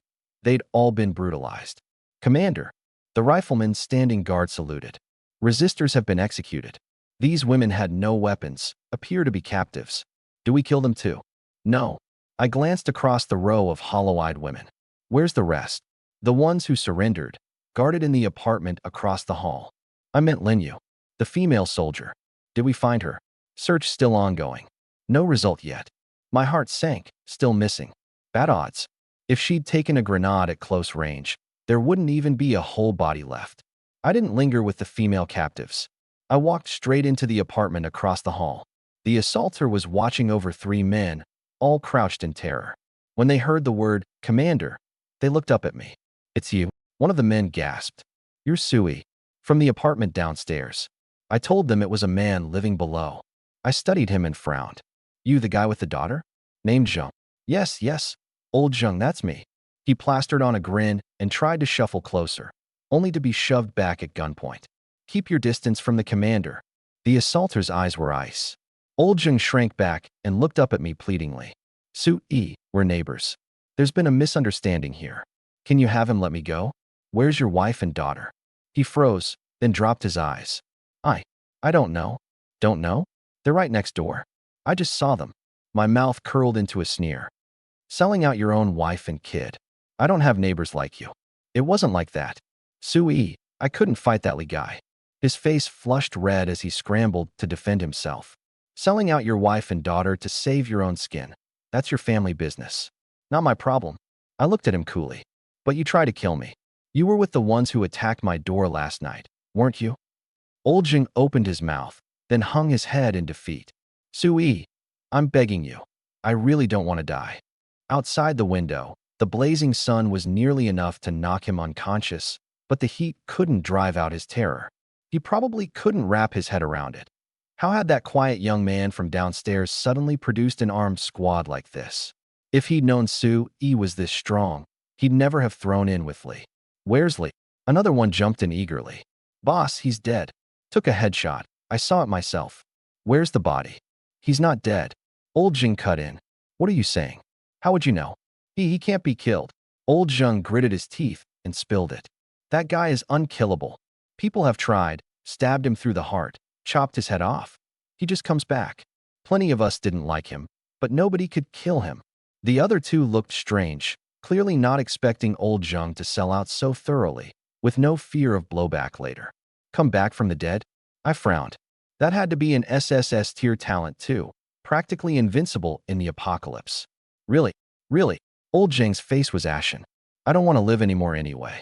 I've had enough of eating dirt. If you can kill him, great. If you can't, then just make it quick for me. Didn't sound like a lie. I paused a moment, then gave the order. Take old Zheng to identify the body.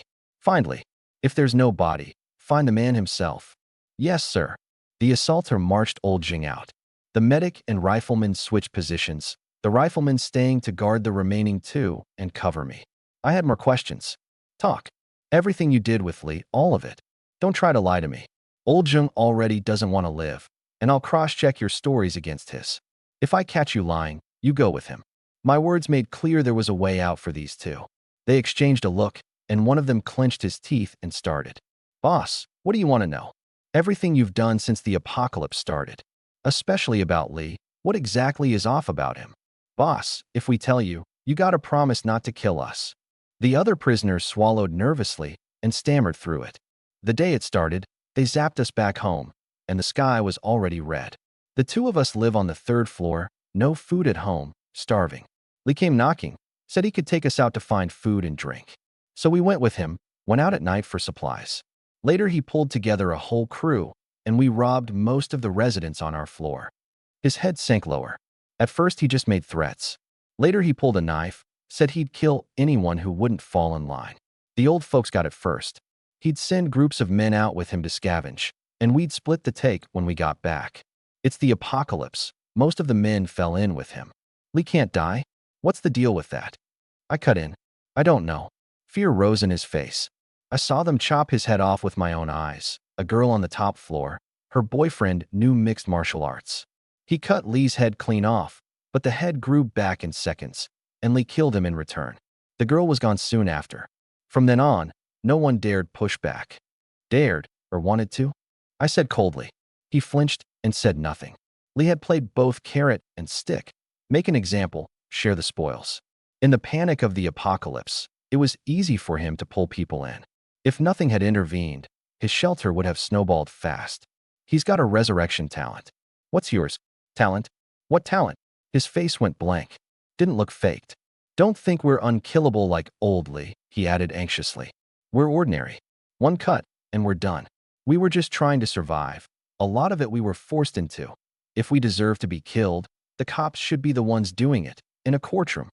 You haven't been back to your own apartment? Stayed with Broly the whole time? I asked suddenly. Yeah.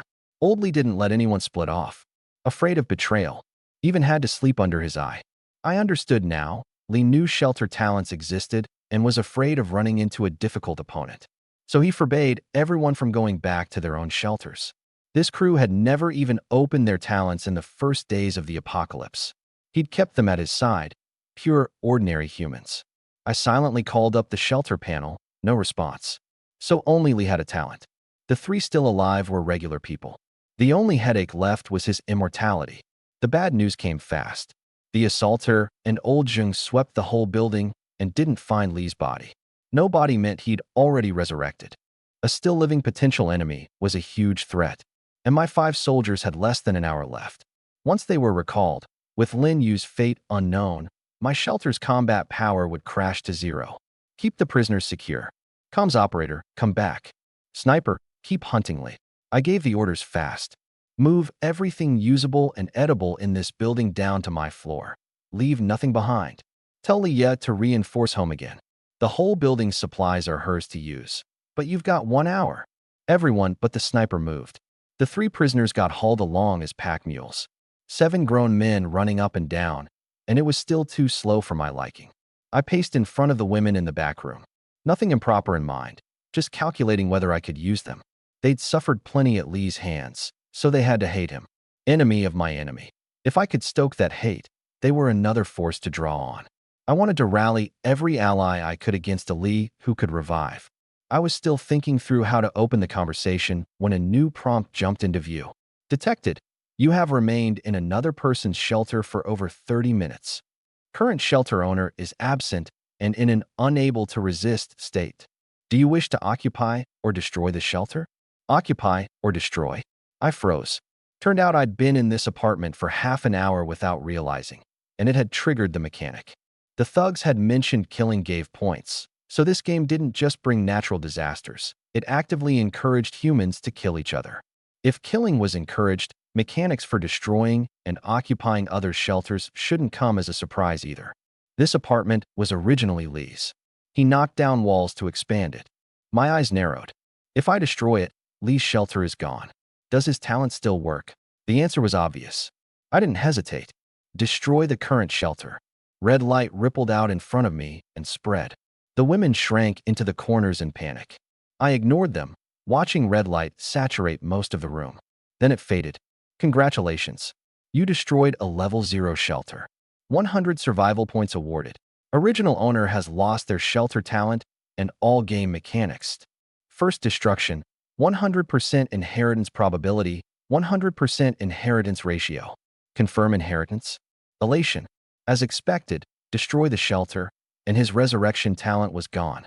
Confirm inheritance. I wasn't passing up any chance to grow. Inheritance complete.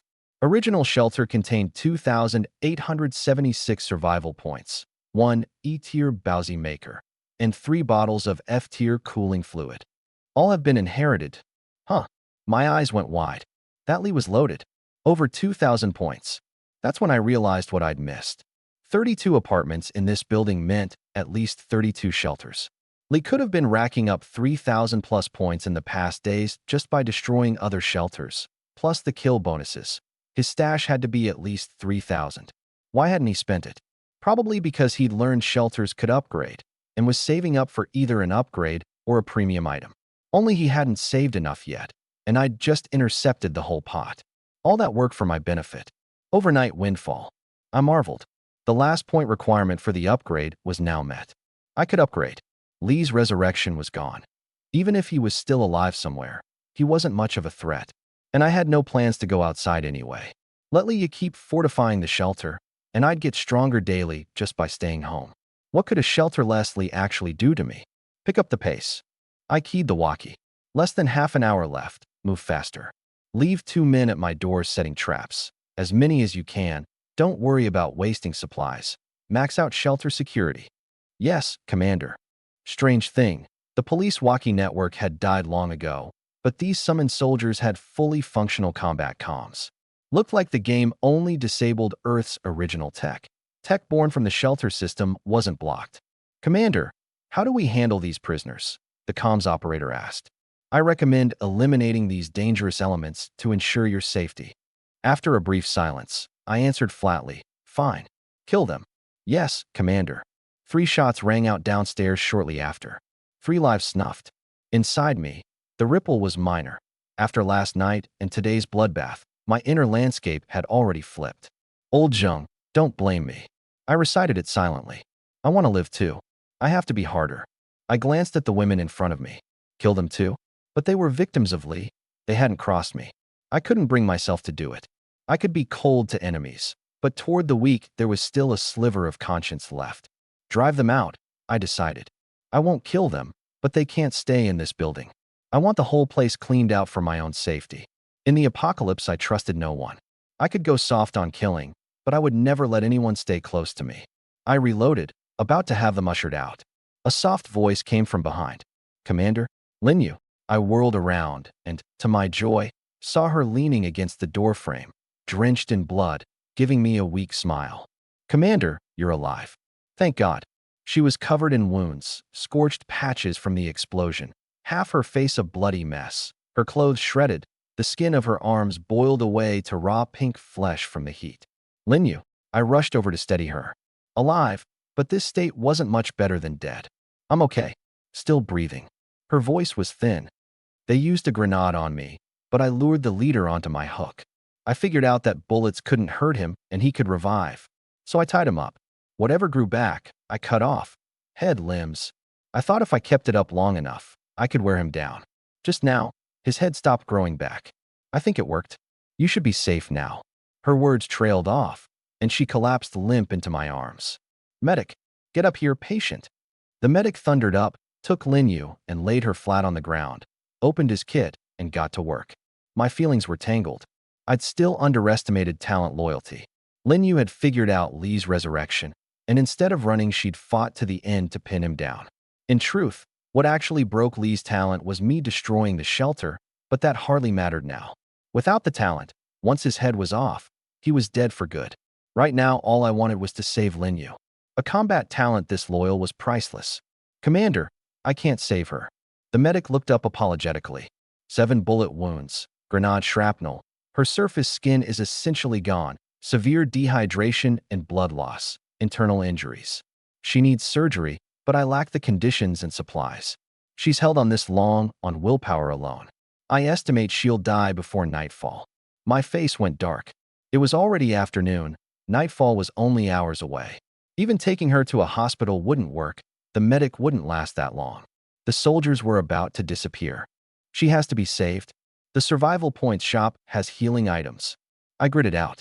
I had the medic lift her, and we ran back to the shelter. Back home, Leah gasped and rushed over to help. I dove straight in. Open survival points shop. Sure enough, it only worked back inside my own shelter. Filter, heal critically injured combat talent. The shop lit up with a dazzling array of healing items, miraculous effects, brutal prices. The cheapest was 500 survival points. I picked one after a quick glance and bought instantly. Purchase successful. C-tier gene enhancement serum. Injects new genetic sequences. Can heal most injuries. Chance to optimize genes and improve attributes. Price, 1,000 survival points. 1,000 points. Globally, not many people could drop that much at once. I didn't wince. I got it in hand and injected it into Linyu. The emerald serum pushed into her veins, and her pale face slowly regained color, her wounds visibly knitting. She was still unconscious, but per the medic, she was recovering. She'd wake on her own in a few hours. Good enough that she'll live. I let out a breath. She'd gone all in for me. I had no reason not to save her. And for the foreseeable future, my shelter needed her, its combat talent. Once Linyu was settled, I looked up to give more orders and found the medic had already vanished. Leah, where are the soldiers? Gone, boss. Leah was crouched at the door, working on the iron plate, not looking up. You said it yourself, they were temporary reinforcements. The walkie, the traps, all their gear, vanished. The world had erased every trace of their being there. Shame. A pang of regret. 6 armed Special Forces soldiers, if I could have kept them, would have hugely boosted the shelter's safety.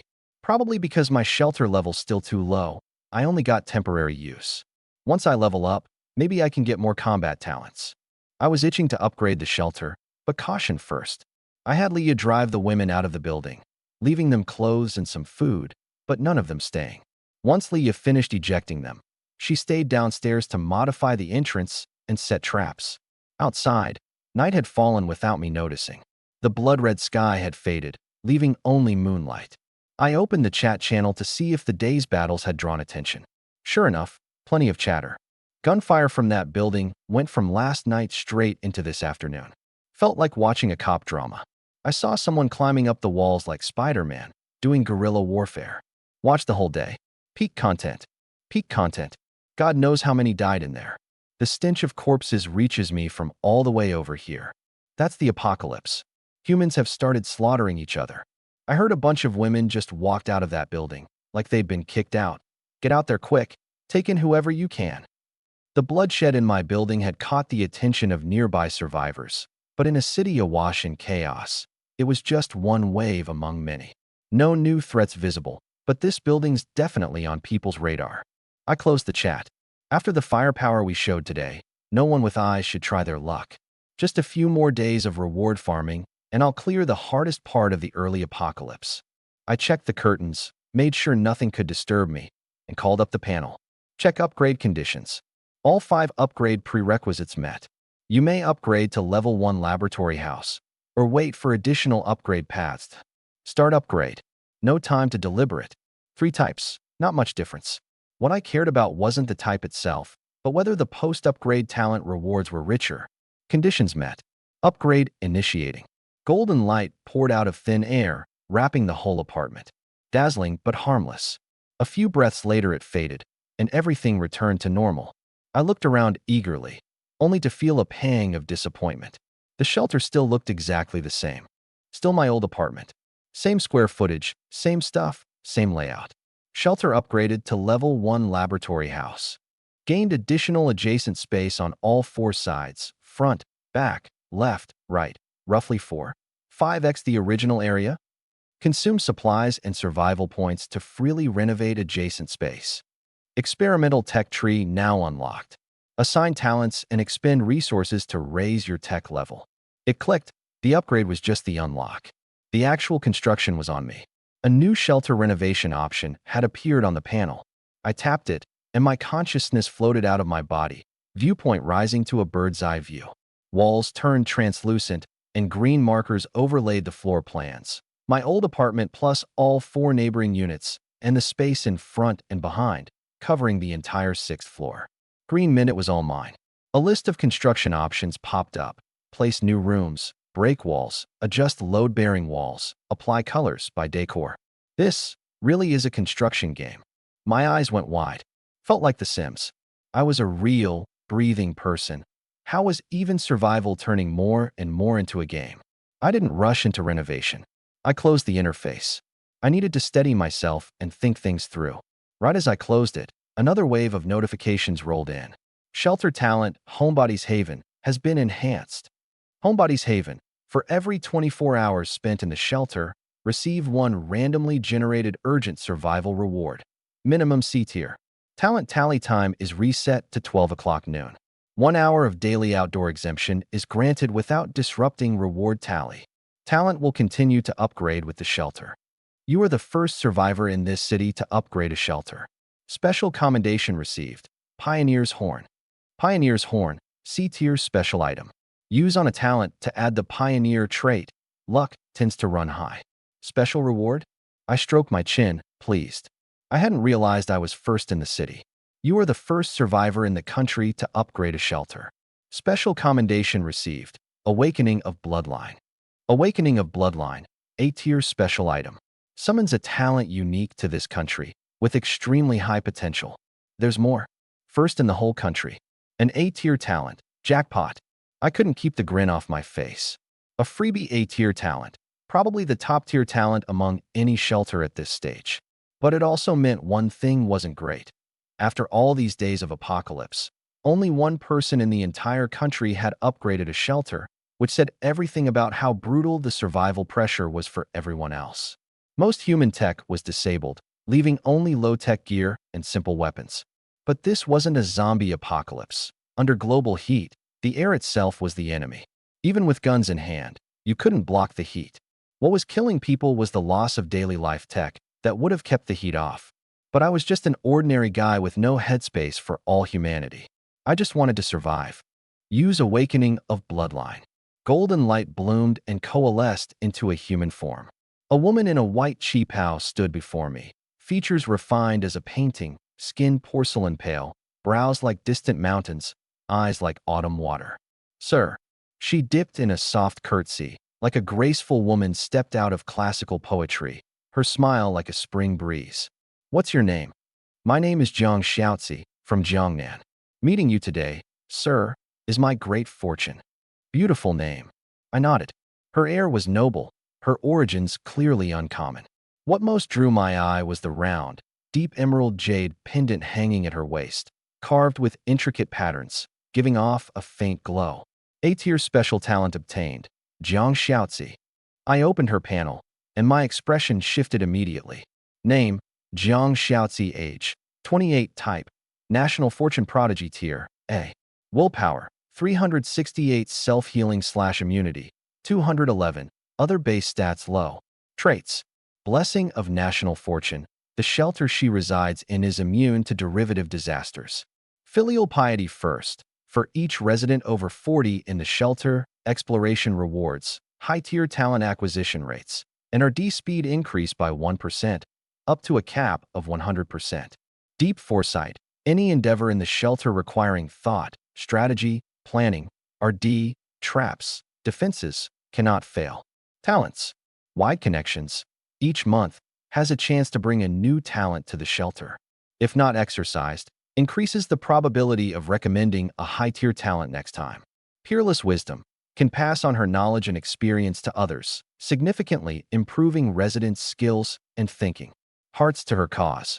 Massively boosts resident morale and work efficiency. Value rating, 3,568 points.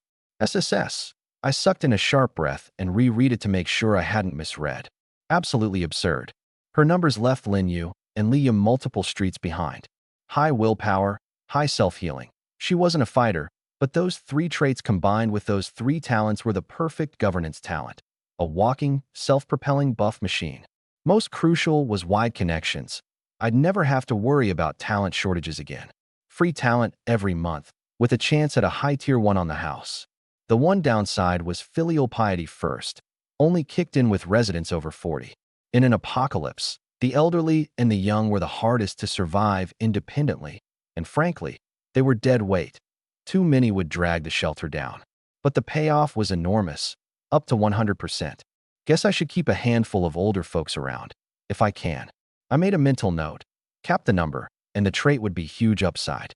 I was still thinking about how to make the most of her when a faint moan came from the bed behind me. Water. Linyu. She'd opened her eyes, waking from critical injury, mostly healed and just weak. Before I could react, Jiang Xiaozi was already at the bedside with a cup of water, gently feeding it to her. You're? Linyu eyed her warily, then spotted me and asked hoarsely. Commander, is she a new member? Yes. I emphasized it. She's important. From now on, listen to her on shelter matters. That includes me. Her traits marked her as a strategist-type governance talent, with real wisdom. Listening to her was the right call, and even if she was ever wrong, it wouldn't matter. If her wisdom couldn't spot the flaw, mine certainly wouldn't either. A good leader had to know his own limits and use his people well. Important. Linyu tried to push herself up. Comrade, I can do it myself. Jiang Xiaozi pressed her back down. You're injured. Rest. Do what she says. I smiled, then paused. You're important too. Don't take your body lightly. You're important too. Linyu froze for a beat, then looked up. I gave her a warm smile. Our household's a bit stronger than a few days ago. Some life in it now. I sat by the bed and turned to introduce us to Jiang Xiaozi. Counting you and me, there are 4 of us in the shelter. Me, you, Liya, and Linyu. Linyu was my first recruit, a soldier, very loyal. Liya is an engineer, specializes in renovation and RD. Xiaozi, I've already granted you some shelter authority. I'm not the sharp one. I'm going to lean on you heavily going forward. Use your wisdom to keep everyone safe. I will, sir. Linyu looked between us, waited for us to finish, then cut in. Commander, are all the enemies wiped out? Yes. I remember, you had some soldiers with you. Where are they? Gone. I gave a wry smile. Still just the 4 of us. But there'll be more in time. Oh, Xiaozi, I brought all the supplies from upstairs back here. Haven't inventoried anything yet. Would you handle it? Yes, sir. She rose and glided over to the supply pile, her step graceful and light. Only then did Linyu notice the room was crammed with supplies. Toilet paper, toothbrushes, food and drink of every kind, piled all the way out the door. Whoa, Commander, who did you rob? That's right, robbed our enemies. I laughed in high spirits.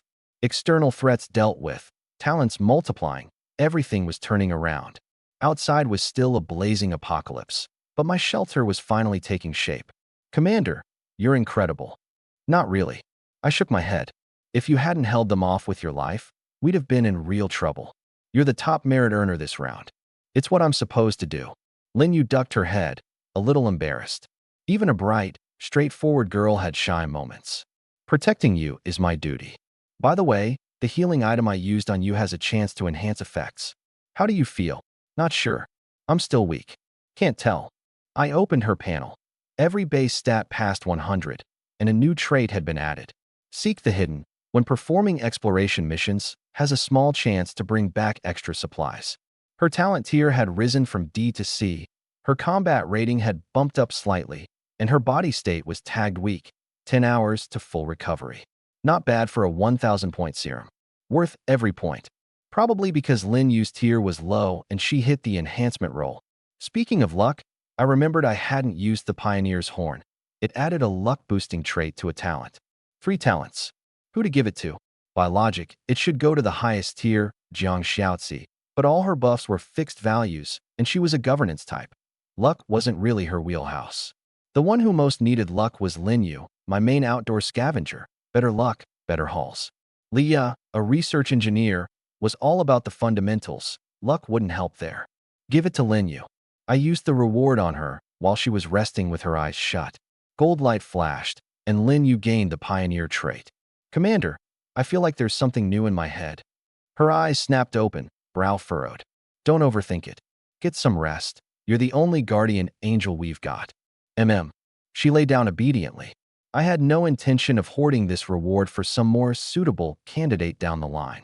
The shelter mechanics might feel like a game, but they were modeled on reality. Moderate stockpiling helped. Mindless hoarding just dragged down security. Use it when you can. The sooner, the better. The night was empty and still, broken only by the clanging of Liya reinforcing defenses downstairs and the soft murmurs of Jiang Xiaozi taking inventory. I pulled up the panel and finally had a moment to tally the day's haul. Thanks to my talent reward, I'd wiped out the thugs and claimed the entire floor. All the supplies Brother Lee's crew had scavenged over the past days now belonged to me. Rough estimate. For people could live off this stash for months, and live comfortably too.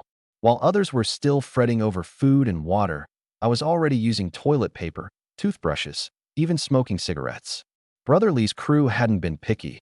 They'd hauled in anything and everything. But abundance had its downside. Freezer space is limited. In this heat, some of the food is going to spoil early. I frowned. I need to trade the perishables away for fresh stock. Fast. By the way, how many points do I have left? A quick check. 1,806 points. Better build out the empty zones first, then see what else I can trade for. I opened the construction module. That familiar out-of-body sensation hit me again. This time I didn't bother being odd. I went straight to reviewing the overall layout. It was an old residential building, 8 floors, for units per floor. My shelter currently covered the entire 6th floor, including the stairwells above and below. Judging by how upgrades spread outward, sooner or later it would claim the whole building. So I've got to think long-term, plan the blueprint around the entire building. I can't build on other floors yet, which means no ground floor defenses, so defense isn't the priority right now. And it's too damn expensive anyway. The construction menu was a smorgasbord. Iron doors, electric gates, razor wire, even wall-mounted guns, laser traps, and trapdoors. The perk was instant installation, no scavenging materials, no manual labor. The catch was the price. Even the simplest iron door cost 100 points. And at that price point, all I could actually afford was iron door, which Leah could build herself. Not quite as sturdy as the system version, but good enough. The other defense modules were either locked by level or blocked by prerequisites. I noticed that almost every construction option in a level 1 shelter, electrical wiring, floor heating, central AC, chemistry lab, required a prerequisite room. Research room costs 1,000 points. Unlocks the tech tree for your current shelter type, enabling further prerequisite tech modules. Got it. Need the tech tree to climb the tech tree. Need the tech tree to buy more buildings. This is getting more and more like a game. I had no choice. Wincing, I coughed up the massive 1,000 points and bought the research room. Please select an installation site. Available zones highlighted in purple dot. The research room was huge. A single room ate up an entire 2-bedroom unit next door, a solid third of my newly expanded shelter, living up to its status as the most important prerequisite building. I placed it toward the interior, away from the stairwell. Something this critical needed protection. If enemies attacked, it couldn't be the first thing they spotted or hit. Research room successfully installed. Tech tree system unlocked. I rubbed my hands together and opened the newly unlocked tech tree. A dense list of options unfurled before me. At the top, Lab House series. Below that, Basic Electrical System, Independent Water Resource System, Basic Defense Upgrades, Living Facility Improvements, RD and Exploration Boost, Automated Agriculture, Medical Aid Station, Air Purification System, Smart Surveillance Network, Waste Processing Center, Central AC. My eyes glazed over. Just reading the names made it obvious. Light all these up, and the shelter would be transformed beyond recognition. Let's check prices. I looked closer. Electrical system, 1,000 points. Water resource, 1,000. Waste processing, 300. Central AC, 800. Christ, these are all expensive.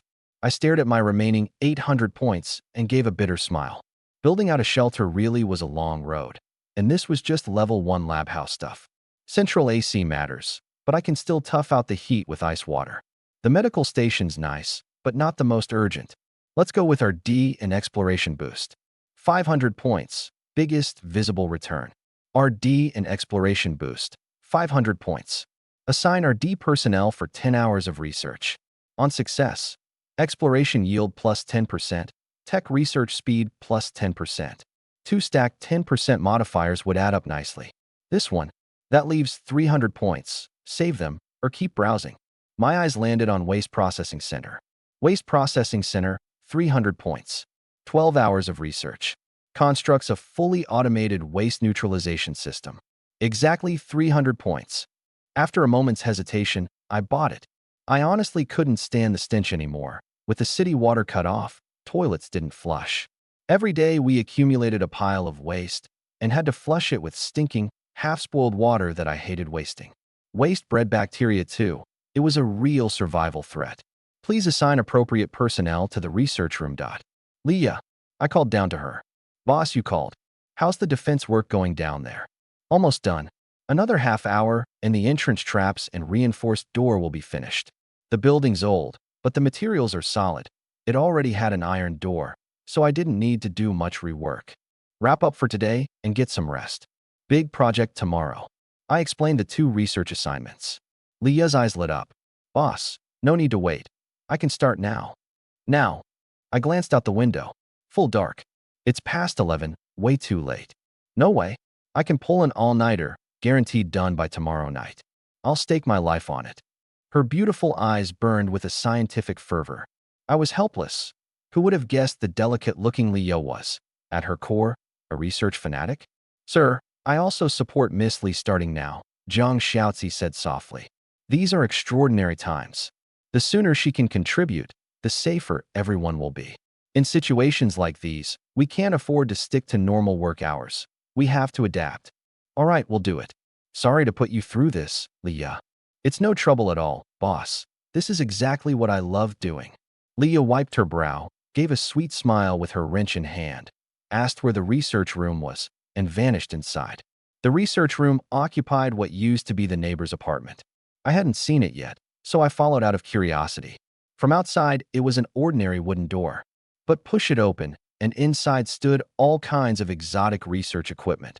High-powered microscopes, chemistry benches, precision cutting machines, plenty of things I'd never seen before. Leah, though, moved through it all like a fish in water, tinkering with obvious delight. I watched for a moment, then quietly slipped out without disturbing her. Back in the main apartment, I realized I was the only idle person in the whole shelter. Leah was busy with construction and research. Zhang Xiaozi was working through inventory and planning, and even Lin Yu, wounded hero of the day, was well within her rights to be asleep. Guess I might as well sleep too? I scratched my head. Nothing to do, no more survival points to spend, so I just crashed on the bed next to Lin Yu. When I opened my eyes again, the sky outside was blazing red, the scorching sun still torturing the earth. Maybe because the immediate threat was gone, I'd slept unusually well. Lin Yu was nowhere in sight. Just then, Zhang Xiaozi came in carrying 2 steaming plates of food. Sir, you're awake. Lunch is ready. Come eat. What time is it? 12:10 p.m. I slept that long. Wait, where'd you cook? Our gas is off, isn't it? The neighbors downstairs have a propane tank and stove. Some of our supplies wouldn't keep, so I took the initiative to cook this meal. You said yesterday that decisions large and small were mine to make without consulting you. Right? Good call. I looked around the apartment, marveling. Before I'd gone to sleep, it had been a sweltering, foul-smelling mess. I hadn't been in any mood to clean for days, and neither Lin Yu nor Li Yo were the domestic type. But now everything was clean, bright, and tidy. The stench was gone, replaced by a faint, fresh scent. The most astonishing part, it was noticeably cool inside, only in the low 30s. With the world outside sitting at 70 degrees Celsius, 30 felt practically like winter. How's it so cool in here? I scanned the room and spotted the freezer, now moved to the doorway with its door open. Rigged to it was a crude, fan-like contraption pumping cold air steadily into the apartment. AC. Xiaozi, did you make this? This wasn't a freezer anymore. It was a full-blown air conditioner. I didn't. Miss Lee built the device, so you could sleep more comfortably.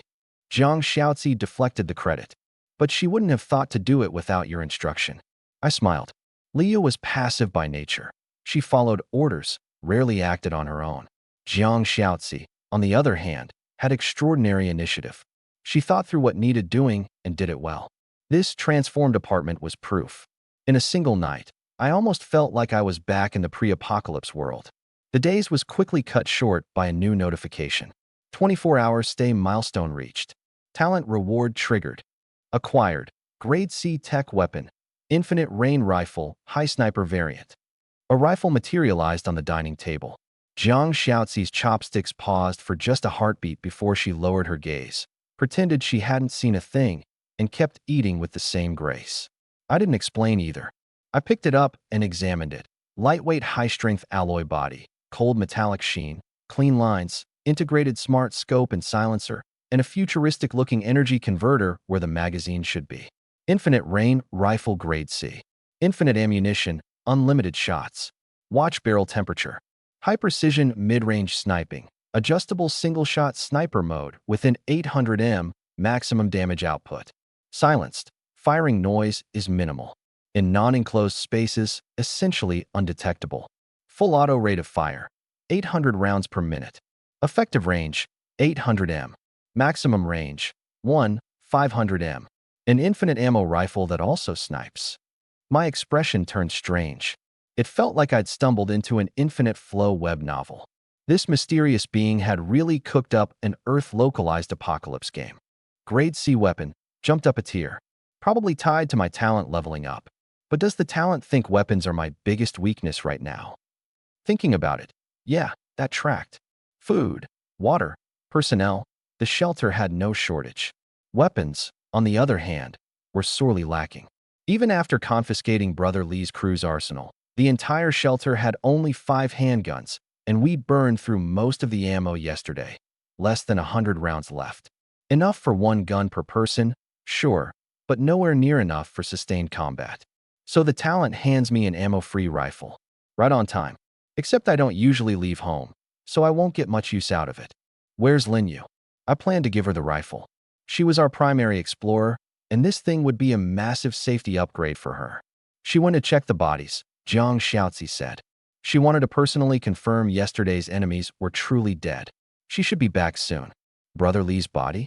I stroked my chin. Right. I forgot to ask her yesterday how she dragged the fight out that long, and how she managed to capture Brother Lee. I asked her, Jiang Xiaozi said, setting down her bowl and chopsticks. Yesterday, she made full use of the exterior walls and the various apartments as cover.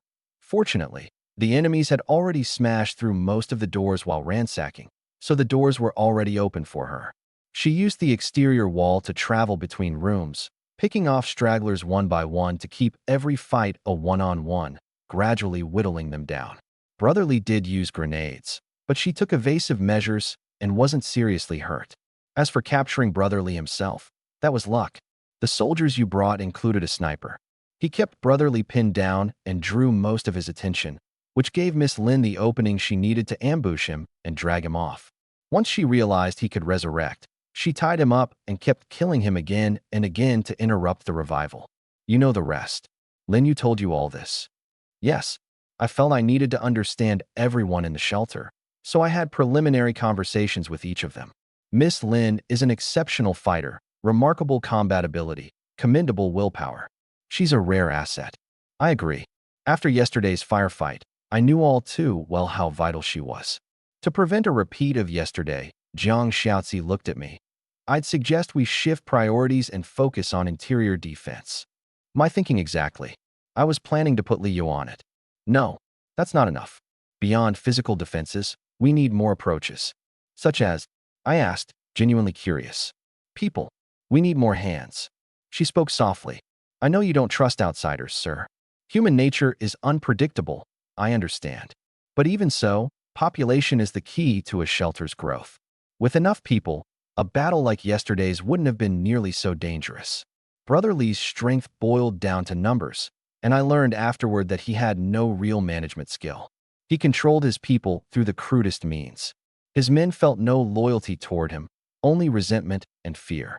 But he still had a firm grip on them. She paused, then gave a solemn promise. If you're willing to trust me, sir, leave this to me. I can maximize the loyalty of new residents to you, gather the strength of the masses, and forge a shield and sword for you. You've got a point. I furrowed my brow, thinking hard. I was cautious, but I wasn't stupid. I could read between the lines. In an era of rotating apocalypses, staying at home was a fine strategy, until a disaster came along that required a large group to survive together, and then being isolated meant certain defeat. And going by the game mechanics, shelters were bound to consume one another. Consuming rivals meant gaining population and resources, and population itself was the prerequisite for survival. Even setting aside the rotating disasters, I still had to guard against other shelters growing large enough to threaten me. I hesitated because I'd rather build the resident base out of talent units. People like you, Linyu, Leah. You're the foundation. Sir, we have no stable way to recruit talent units.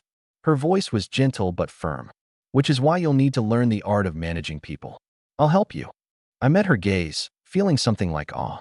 So this was what it felt like to have a strategist at your side, being talked around without even resisting. Her analysis was airtight. All right, this one's on you. But since you can read my personality, you should know. Yes, sir. I know what needs to be done. I'll design a proper recruitment system and management plan, and do everything I can to build a safe identity tailored to you. What kind of identity is safest? I asked, curious. The man behind the curtain, she said softly. Chief, are you two talking about something classified? The door creaked open cautiously as Lin Yu peeked in, hesitating to step through. The two of us wore serious expressions, mine especially, tinged with surprise and anticipation. No, come on in. I waved her over. How were the bodies? They didn't come back. Stone dead. Lin Yu smiled brightly. They were already stinking, so I threw them out of the building. I nodded and handed her the rifle, explaining the basics. This is for me. Lin Yu's face lit up. She stroked the barrel, unable to put it down, eyes glazed with something like adoration. A soldier's love for her weapon was instinct, and this wasn't just any weapon. It was a fully featured rifle with infinite ammunition. Yeah, give your submachine pistol to Xiaozi for self-defense. Chief, that gun's low on ammo. Only 20 rounds left. Should be enough. I laughed. If we ever reach the point where Xiaozi has to face down enemies herself, we're not far from being wiped out anyway. You're right, Chief. I won't let anyone hurt this family. Lin Yu gripped the rifle tightly, brimming with the confidence of someone who'd just gotten stronger. She had gotten stronger. Once she'd recovered, her combat rating was 256. With the rifle equipped, it jumped to 456. The gun added a flat 200 points. By my estimate, she was now at least at the peak of ordinary human capability. Anyone stronger than her probably only existed in superhero movies. All right, let's move out. I pulled up the dispatch missions and noticed all 3 daily assignments had been upgraded from grade D to grade C. The rewards should be richer. I picked a medicine gathering mission for her. Medicine was our biggest current shortage. Don't worry, Chief. Mission will be completed. Lin Yu saluted, shouldered the rifle, grabbed her supplies, and left. The mission was 12 hours long. She wouldn't be back until nightfall. Combat talents are still too few. Only Lin Yu. I sighed. The moment she steps out, our security drops several notches. Sir, things will get better. One step at a time. Zhang Xiaozi offered comfort. Yeah, keep going with your man behind the curtain plan. After Lin Yu left, Zhang Xiaozi and I talked for a long time. The core of her plan: recruit more survivors to serve the shelter and build a management hierarchy centered on talent units. The talents would keep the survivors in check, suppress unfavorable elements, and channel their efforts productively. I would remain in the shadows, restricting the survivors' access to me and ensuring only the most loyal talents were close. Once we've established the pyramid, you at the apex, talents as the middle tier, survivors as the base, your safety is secured and the shelter can develop at high speed. She spoke softly. The man behind the curtain doesn't need to handle every task personally. You issue orders and delegate. No one can reach you, so security is guaranteed. No worry about untrustworthy hearts. I mulled it over.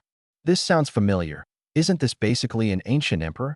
You could put it that way, sir. Her smile made my heart skip a beat. This woman, she was practically draping the imperial yellow robe over me. But honestly, she wasn't wrong. To satisfy both my paranoia and the shelter's growth needs, this was the only path. Let's give it a try. Who knows what the future holds? I didn't outright commit, but I told her to proceed along these lines. I'll take care of everything. Sir, the food's gotten cold. Let me reheat it. Don't bother, it's fine like this. I waved her off. I already felt spoiled. Days into the apocalypse, most food in the city had rotted and most water had turned foul. Most people were desperate for something to eat or drink, while I was enjoying home-cooked meals like the world hadn't ended. After lunch, Zhang Xiaozi cleared the dishes and excused herself to continue organizing plans for the building. In the afternoon, Zhang Xiaozi was buried in her planning. Lin Yu was out on exploration, and Liu was locked away in the research room. The whole building had exactly one idle person, actually starting to feel like an emperor.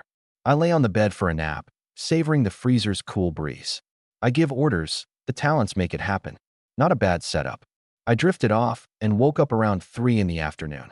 This empty shut-in life was hard to fill. No computer, no phone, so I had to find things to do myself. Let me check the trading platform. Maybe I can pick up some bullets. I opened the info menu, but just as I was about to tap the trading platform, I noticed the leaderboard module had a bunch of new rankings. Beyond the level board, talent board, and exploration mission board, there were now the resource stockpile board, shelters destroyed board, equipment board, survival points board, over a dozen crammed in. I glanced through and realized I actually held 5 number 1 rankings: talent board, level board, exploration mission board, resource stockpile board, and equipment board. Am I really that impressive? I blinked, seeing my shelter's strength in a new light for the first time. Less than a week into the first apocalypse cycle, and I'd already grabbed 5 number 1 spots. More top rankings meant nothing but good things. Because when this apocalypse cycle ended, the mysterious being would hand out rewards based on leaderboard rankings. The higher your placement, the better the reward, and the easier it became to snowball a massive advantage. Let's check the others. I glanced at number 1 on the kills board and drew a sharp breath. Shelters destroyed, 161. This board was practically the PK ranking from a video game. Everyone at the top was a combat maniac. Except this wasn't a game. Every kill was a real, living person. Destroying 161 shelters meant killing at least 161 people, probably far more. Only a few days in, and this many kills? I don't believe every single one was an enemy. A chill ran through me. This had to be a serial killer, whether for fun or for points. Either way, extremely dangerous. I burned the name of the kills board's number 1 into my memory, Little Polar Bear Shelter. A cute name. Nothing cute about what they were doing. And this is just the city rankings. If Jinling City has a monster like this, other cities probably aren't any better. Some apocalypse, natural disasters, and man-made ones, all rolled into one. I saw my own rank on the kills board, 53,688th place, with 1 shelter destroyed, which meant at least 50,000 plus people in the city had destroyed someone else's shelter, and that number would only grow. Now the points board. Holy shit, over 100,000th place. They don't even list a specific number after that. I rolled my eyes. Yes, I'd blown through my points. I only had 6 left. 6 was low, but not low enough to drop me past 100,000, was it? So at least 100,000 survivors in this city have figured out how to farm points. I looked at number 1 on the points board, Little Polar Bear Shelter, currently holding 12,620 points. Factoring in what he'd already spent, this guy had probably accumulated over 20,000 points total. Just from his kill count, he should have at least 16,000 points. That he's currently under that suggests he's been spending. This guy's no joke. What alarmed me even more, despite all those points, his shelter was still level 0. Holding that many points and unable to meet the upgrade requirements? Impossible. He's deliberately holding his level down, which means he's got cards nobody else knows about. Where the hell is this guy? He'd better not be close to me. The more I thought about it, the more nervous I got. I quickly closed the leaderboards and logged into the trading platform to hunt for weapons and ammunition. 1 filter, and I was floored. Today's prices had shot up several times over. The day before yesterday, a few bottles of ice water and some medicine had gotten me 100 rounds. Today, the lowest asking price was 10 bottles of ice water plus 20 caddies of shelf-stable food or 20 boxes of common medicine, in exchange for 100 rounds of the most basic pistol ammo. No rifle bullets, no grenades on offer, only pistol ammo, pistols, and body armor. I checked several sellers. Prices were almost identical, as if they'd all colluded overnight. Why the sudden spike? I opened the citywide chat channel and searched weapon and ammo. Scrolling through the logs, I found my answer. Ammo's so damn expensive today. Grinded resources all day trying to buy a gun for self-defense, still not enough. Heard there have been way too many firefights in the city these past couple days. People fighting over resources, some maniacs slaughtering weak shelters for fun. Sellers with guns decided to restrict supply. Don't want people killing each other. BS. They just want to hoard power for themselves. Not necessarily. There are still good people.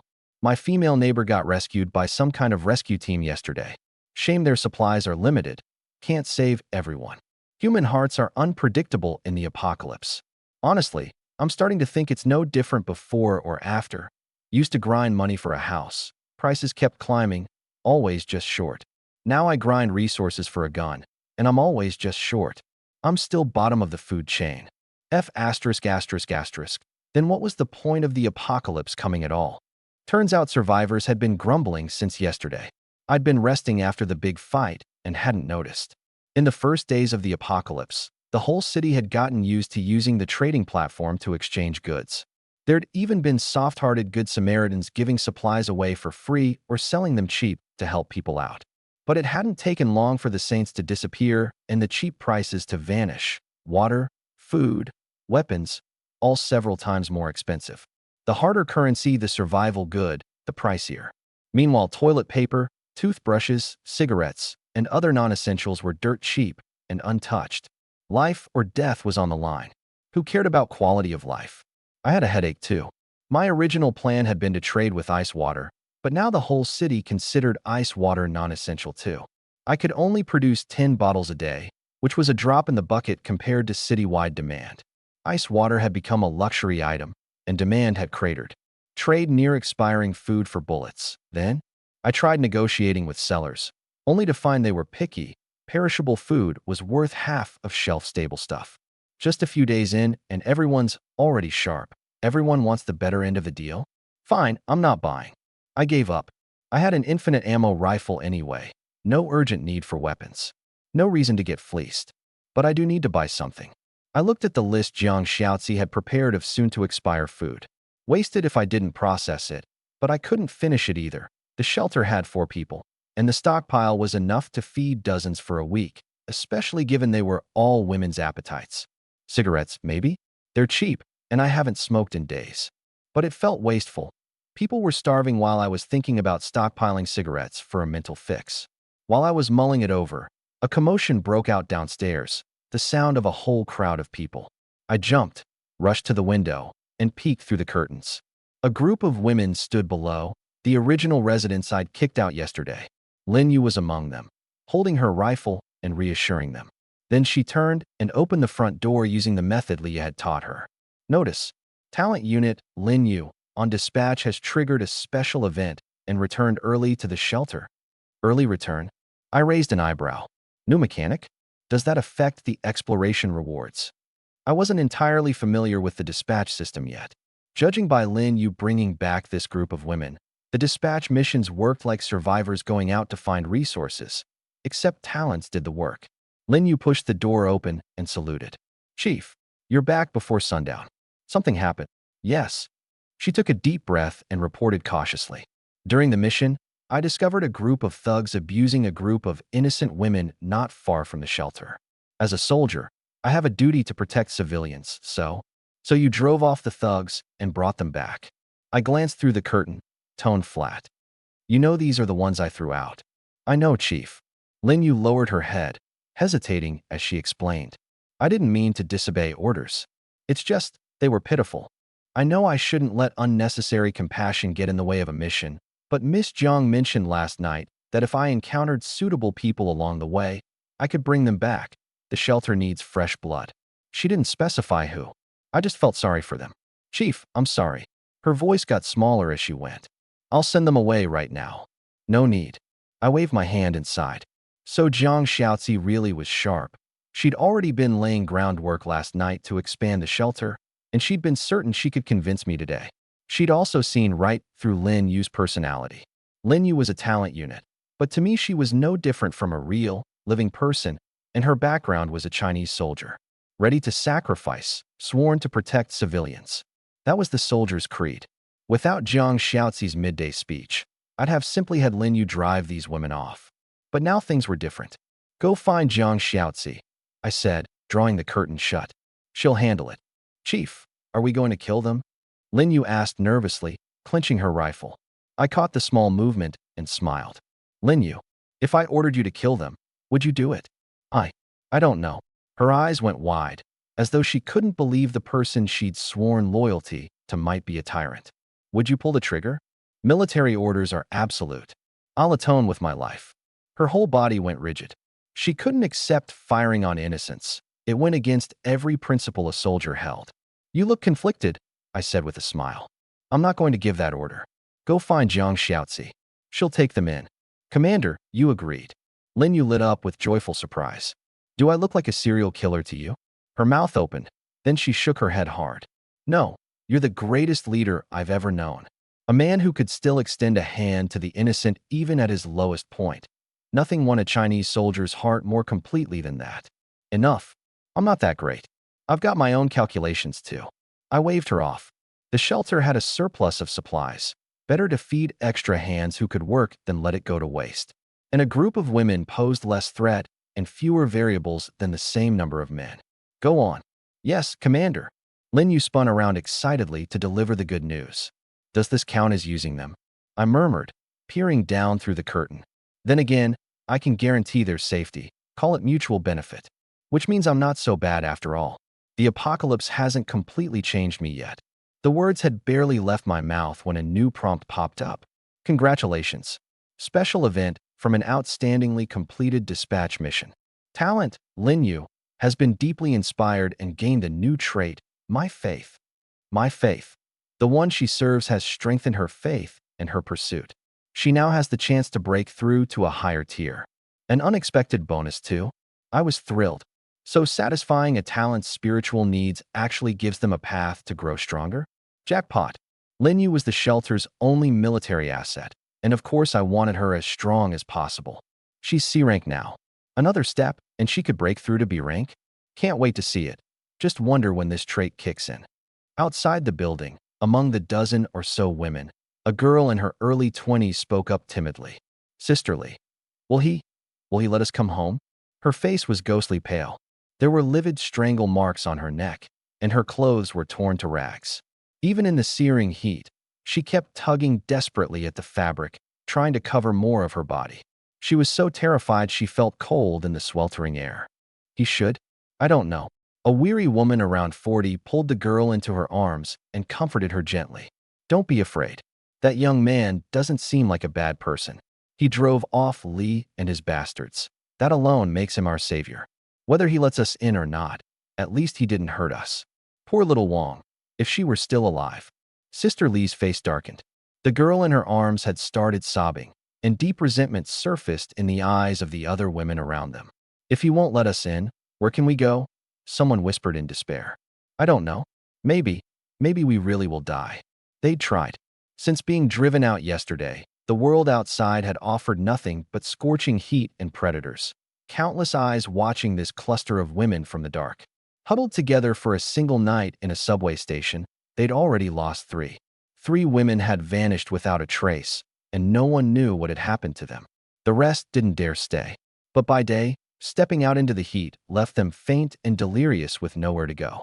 They'd wandered aimlessly, hearts full of fear, and drifted back near the residential building without realizing it, only to run straight into a pack of men scavenging supplies. They'd been surrounded on the spot, on the verge of being carried off again. At that hopeless moment, Lin Yu had appeared, driven off the thugs, and brought them back here. The girl with the rifle had said her commander might be willing to take them in. Commander. The word alone was oddly reassuring. This girl was a soldier. Surely her commander would have that same sense of solid reliability. That was all the women could do. Guess, blindly. She's coming. She's out. The main door opened, and Lin Yu stepped out with her rifle slung over her back, her expression grave. But the girls noticed. There was a beautiful woman in a qipao walking ahead of her, and Lin Yu seemed to be deferring to her. You must be the new friends Lin Yu brought back. Jiang Xiaozi's voice was warm as she stepped forward and casually took Sister Li's hand. You're Sister Li, aren't you? Lin Yu mentioned you. You've been looking after these girls this whole time. That's truly remarkable. I. Sister Li froze, at a loss for what to do with her hands. Thank goodness the trip back was safe. You're finally home. Don't just stand there. Come with me. Home. The man won't drive us away? He drove us out yesterday. He didn't seem to want us here. One girl said tentatively. You mean Mr. Su? Jiang Xiaozi explained gently. He asked you to leave yesterday because he was worried there were still thugs hiding in the building. To clear out the threat, Mr. Su had no choice but to have you wait outside for one uncomfortable night. Now that we've confirmed it's safe, he sent Lin Yu out to find you at first light. Truthfully, Mr. Su handled it poorly, and I want to apologize on his behalf. She gave a sincere apology, that stunning face full of regret. Lin Yu, standing beside her, shifted uncomfortably. She wasn't used to playing a role in a lie. The explanation was flimsy, but in this chaotic, dark new world, even the flimsiest excuse would be believed as long as it meant surviving. Really, Sister Lee was overjoyed and grateful. You're all such kind people. Yesterday, when those soldiers killed Lee and his bastards, I knew you had to be good people. And you're all women in there, with only Mr. Su as the one man. Any man who has women like you following him can't be bad. Her words tumbled out in a rush, her heart pounding with excitement. Being able to come home, not having to live in terror out in the streets, it was every survival instinct they had, all at once. Come inside and rest. I've prepared food and water, Jiang Xiaozi said, then paused with a soft smile. You can even take a bath. In this weather, the hot water's ready and waiting. A bath. The women's eyes lit up. It had been days, so many days, since any of them had washed. Ever since Lee had taken over the whole building, they'd suffered daily torment and been left to pick at the men's scraps. Good food and a hot bath, things that had been utterly ordinary a week ago, now felt like relics from centuries past. Yes, let's go home. Sister Lee nodded, moved, and led the others in behind Jiang Xiaozi. Lin Yu watched from the side, her gaze lingering on Jiang Xiaozi. She muttered, no wonder the commander values her. What a cunning woman. Jiang Xiaozi turned around. Miss Lin, did you say something? No, nothing. Hearing things, just hearing things. Is that so? Maybe I'm just a little tired. Jiang Xiaozi smiled and turned back around. Lin Yu stuck out her tongue in alarm. Sheesh, this woman's got ears like a bat. Jiang Xiaozi was remarkably efficient. In less than half an hour, she'd arranged accommodations for everyone. They already lived in this building, just on different floors in different units. Jiang Xiaozi didn't cluster them together. Instead, she sent each of them back to her own apartment to clean up the mess left by the battle, then went door to door delivering food and water. The women ate a hearty meal, took turns washing off the grime in the second-floor bathtub, and changed into clothes from their own closets. For a fleeting moment, it was almost as if they were back in the days before the apocalypse. Except for the dizzying heat, it was as though nothing horrific had ever happened. But Jiang Xiaozi quickly shattered the illusion, gathering the women in the first-floor lobby. Sisters, you all know what it's like out there. The apocalypse has arrived. Humanity has to stick together to survive. Her tone was calm. As a woman myself, I understand better than anyone how hard this disaster is on women. Mr. Su may be a man, but he's a merciful leader. He cleared out our home and provides food, water, and safety. That's something incredibly rare in the end of the world. Her expression turned serious. To protect this peace, I need every one of us to stand together. Unity is the only way we survive. I don't want anyone tearing this home apart, and I especially don't want anyone still clinging to peacetime notions. Throw your pride out the window and focus on staying alive. The blunt words brought tears to their eyes. They'd suffered, and no one understood this new world better than they did. Miss Jiang, protecting the home. Does that mean we have to fight? A small girl asked timidly. I've never been in a fight in my life. No one's asking you to risk yourselves. Jiang Xiaozi smiled gently. Fighting is left to those trained for it. Everyone in the shelter has their own role. Miss Lin Yu, for instance, is our soldier. The dangerous work falls to her. She glanced at Lin Yu with her rifle. Isn't that right, Miss Lin? You'll keep us safe? Mission will be completed. Protecting the lives of the people is my duty and responsibility.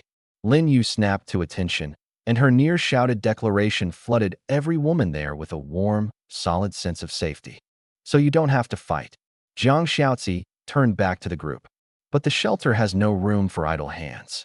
Everyone contributes. Cleaning, laundry, cooking, hauling supplies, helping Leah reinforce the building's defenses and set up traps. Preparing ahead is what keeps us safe when things go wrong. I'll assign tasks based on each of your strengths. Don't be nervous. Think of it as a job that comes with room and board. Doesn't that sound easier? In just a few words, the women's nerves settled, and their faces began to show a longing for a stable life. Just then, Lin Yu smacked her forehead and lowered her voice. Damn it, Miss Jiang. I forgot something. I need to report to the commander right away. I stood at the upstairs window, watching from a distance as Jiang Shaozi addressed them. I couldn't make out the words, but from their expressions, it was clear the group of women had been successfully calmed and were beginning to trust her. Really is a woman who knows how to manage people. No wonder she's an A-rank talent. I raised my eyes to the setting red sun. The whole sky was stained deep crimson, oppressive and stifling. It's been almost a week now. Why is there still no sign of rescue? Foreign militaries might collapse from a disaster like this, but in China, the odds of that have to be low, right? 1 million standing soldiers, plus the reserve forces, armed police, SWAT, militias, tens of millions of combat-capable personnel, not to mention all the veterans from years past. How can there be no movement at all? That was the biggest question weighing on me. Like every Chinese person, in the early days of the apocalypse, I'd carried the assumption that rescue would come. I'd even agonized over whether to go with the government when they arrived or keep laying low. Well, that was settled now. There was no rescue at all. Not just the army. There was barely any word from the police. Every official force had vanished into thin air. The entire city channel occasionally carried word of a shelter or two claiming to be run by police, taking in survivors, but beyond that, nothing. This makes no sense. Jinling has a military district right next to it. The military strength isn't weak. The first wave was just extreme heat, not some cosmic-tier monster invasion. How could human military power just disappear? I'd worked through this before. Even if the game's arrival knocked out all high-tech, communications, planes, tanks, satellites, drones, we still have people. Soldiers are people too. Even barehanded, or with cold steel, they'd be a terrifying force. Given the temperament of Chinese soldiers, there's no way they'd stay invisible in a catastrophe. Something else is going on here. Is it the game mechanics? Some derivative disaster wiping out national military power? Impossible. There are too many soldiers scattered too widely to be picked off in one sweep. And even if they were all killed, wouldn't the game at least announce it? From what I can see, the mysterious entity has no reason to just evaporate the soldiers and the political apparatus. And even if 70-degree heat is brutal, it doesn't kill a man in a second. So where the hell did they all go? I muttered to myself. The last announcement from the mysterious entity said 1.3 billion had died globally. Could that number have included governments and militaries around the world? I couldn't make sense of it, and I had no way to gather intel. The only line to the outside world was the city channel, and every day it was flooded with cries for help, trade offers, and sighs of despair. Useful information was rare. I keep feeling like some invisible hand is deliberately suppressing humanity's capacity to save itself. That mysterious bastard. Does he want to watch humanity struggle to survive in total chaos? Like watching a cornered beast fight, savoring our despair. I sat on the bed, unable to settle my thoughts. The more I thought about it, the more this apocalypse felt like a puzzle wrapped in mystery. Commander, are you there? Lin Yu's voice broke into my thoughts. Come in. Commander, I have important intel to report. On the way back from my mission, I discovered a large supermarket with no one guarding it. I checked. No personnel present.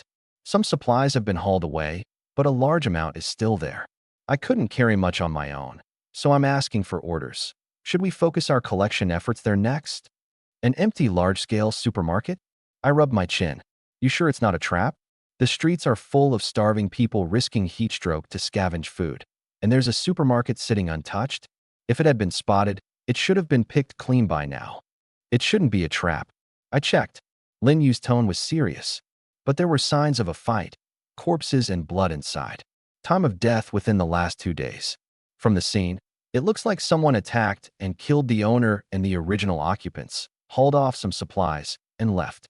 My assessment is that the killers will be back for more over the next few days. You want to grab it right out from under them? That's risky. Commander, they don't have guns. Lin Yu said firmly.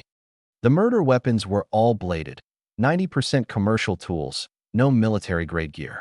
8 bodies, fierce fighting. I estimate 10 to 15 attackers, no more than 30 if you count potential backup. And I have this.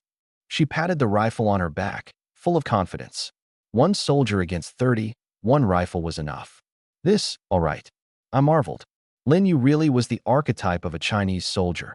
A genuine, I'm here, you can't lose attitude. Lin Yu, I don't want you getting hurt. Are you sure you can handle it? I was tempted too.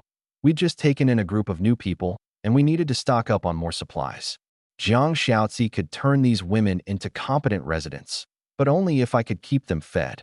100% confidence. I'll take them down for sure. What I mean is, I don't want to see you hurt. I absolutely won't get hurt.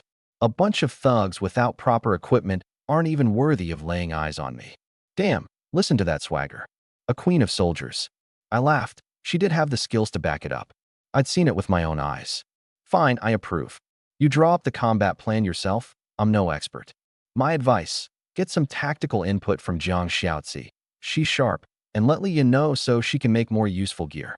Don't rush. Prepare thoroughly. I can't afford to lose you. I said it with genuine sincerity.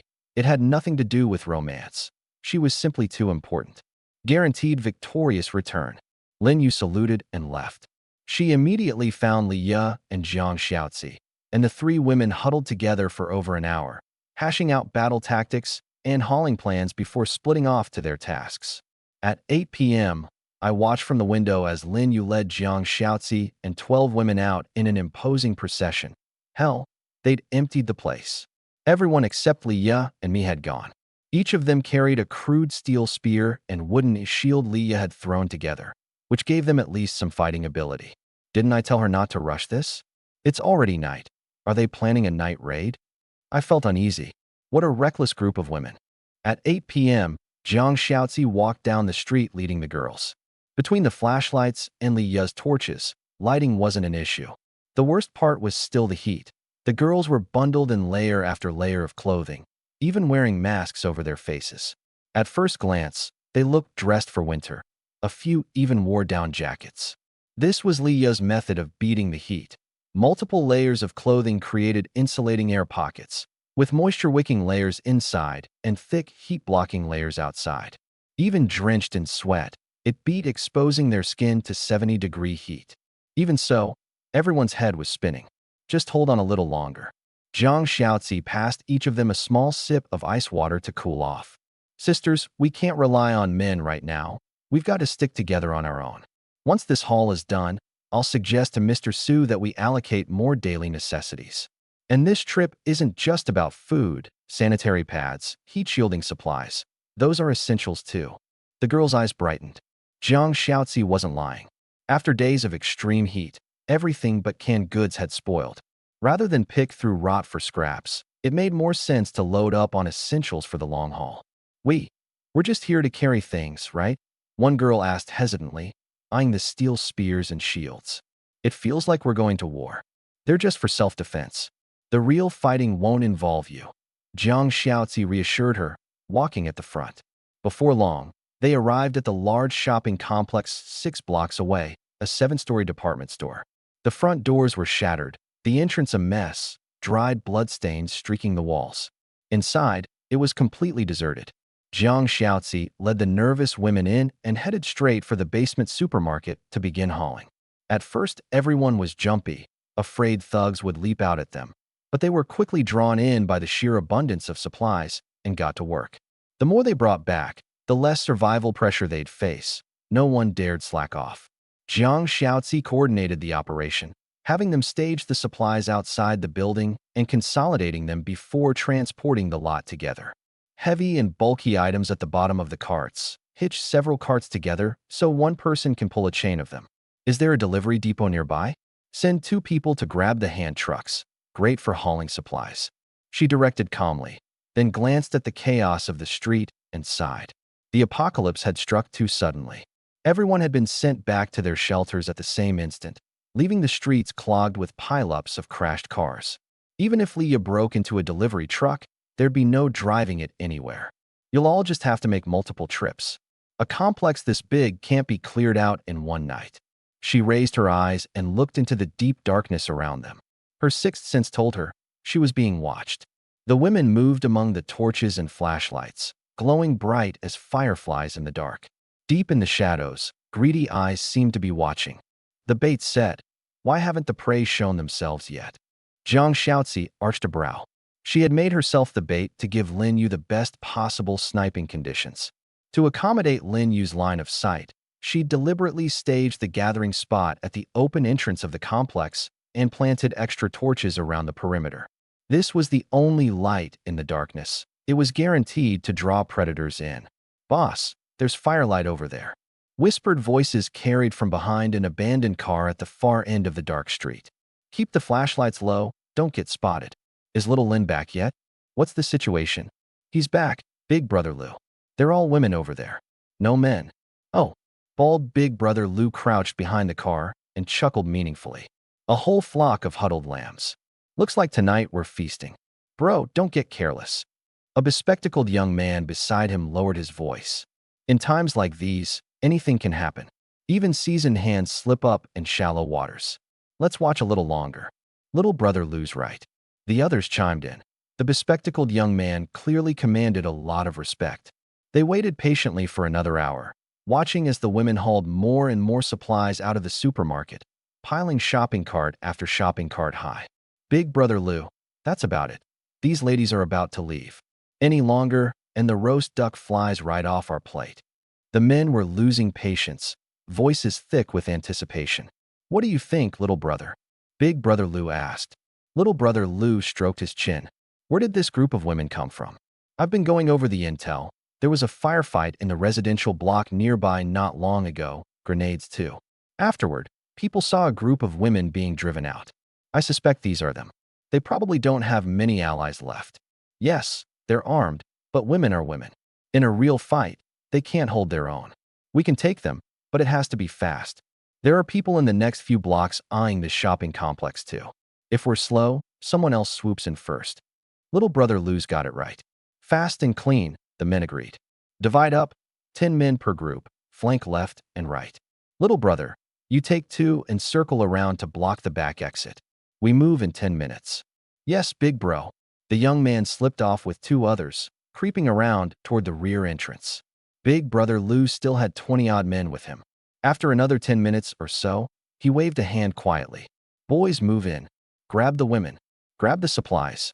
The men suppressed their excited laughter, using the darkness and cars for cover as they closed rapidly on the complex entrance. What they never noticed was that on a rooftop platform behind them, a woman in camo was already set up with a rifle, watching their every move with crystal clarity through a night vision high-power scope. "Miss Jiang called it," Lin Yu murmured, tilting her head as her fingers slowly settled on the trigger.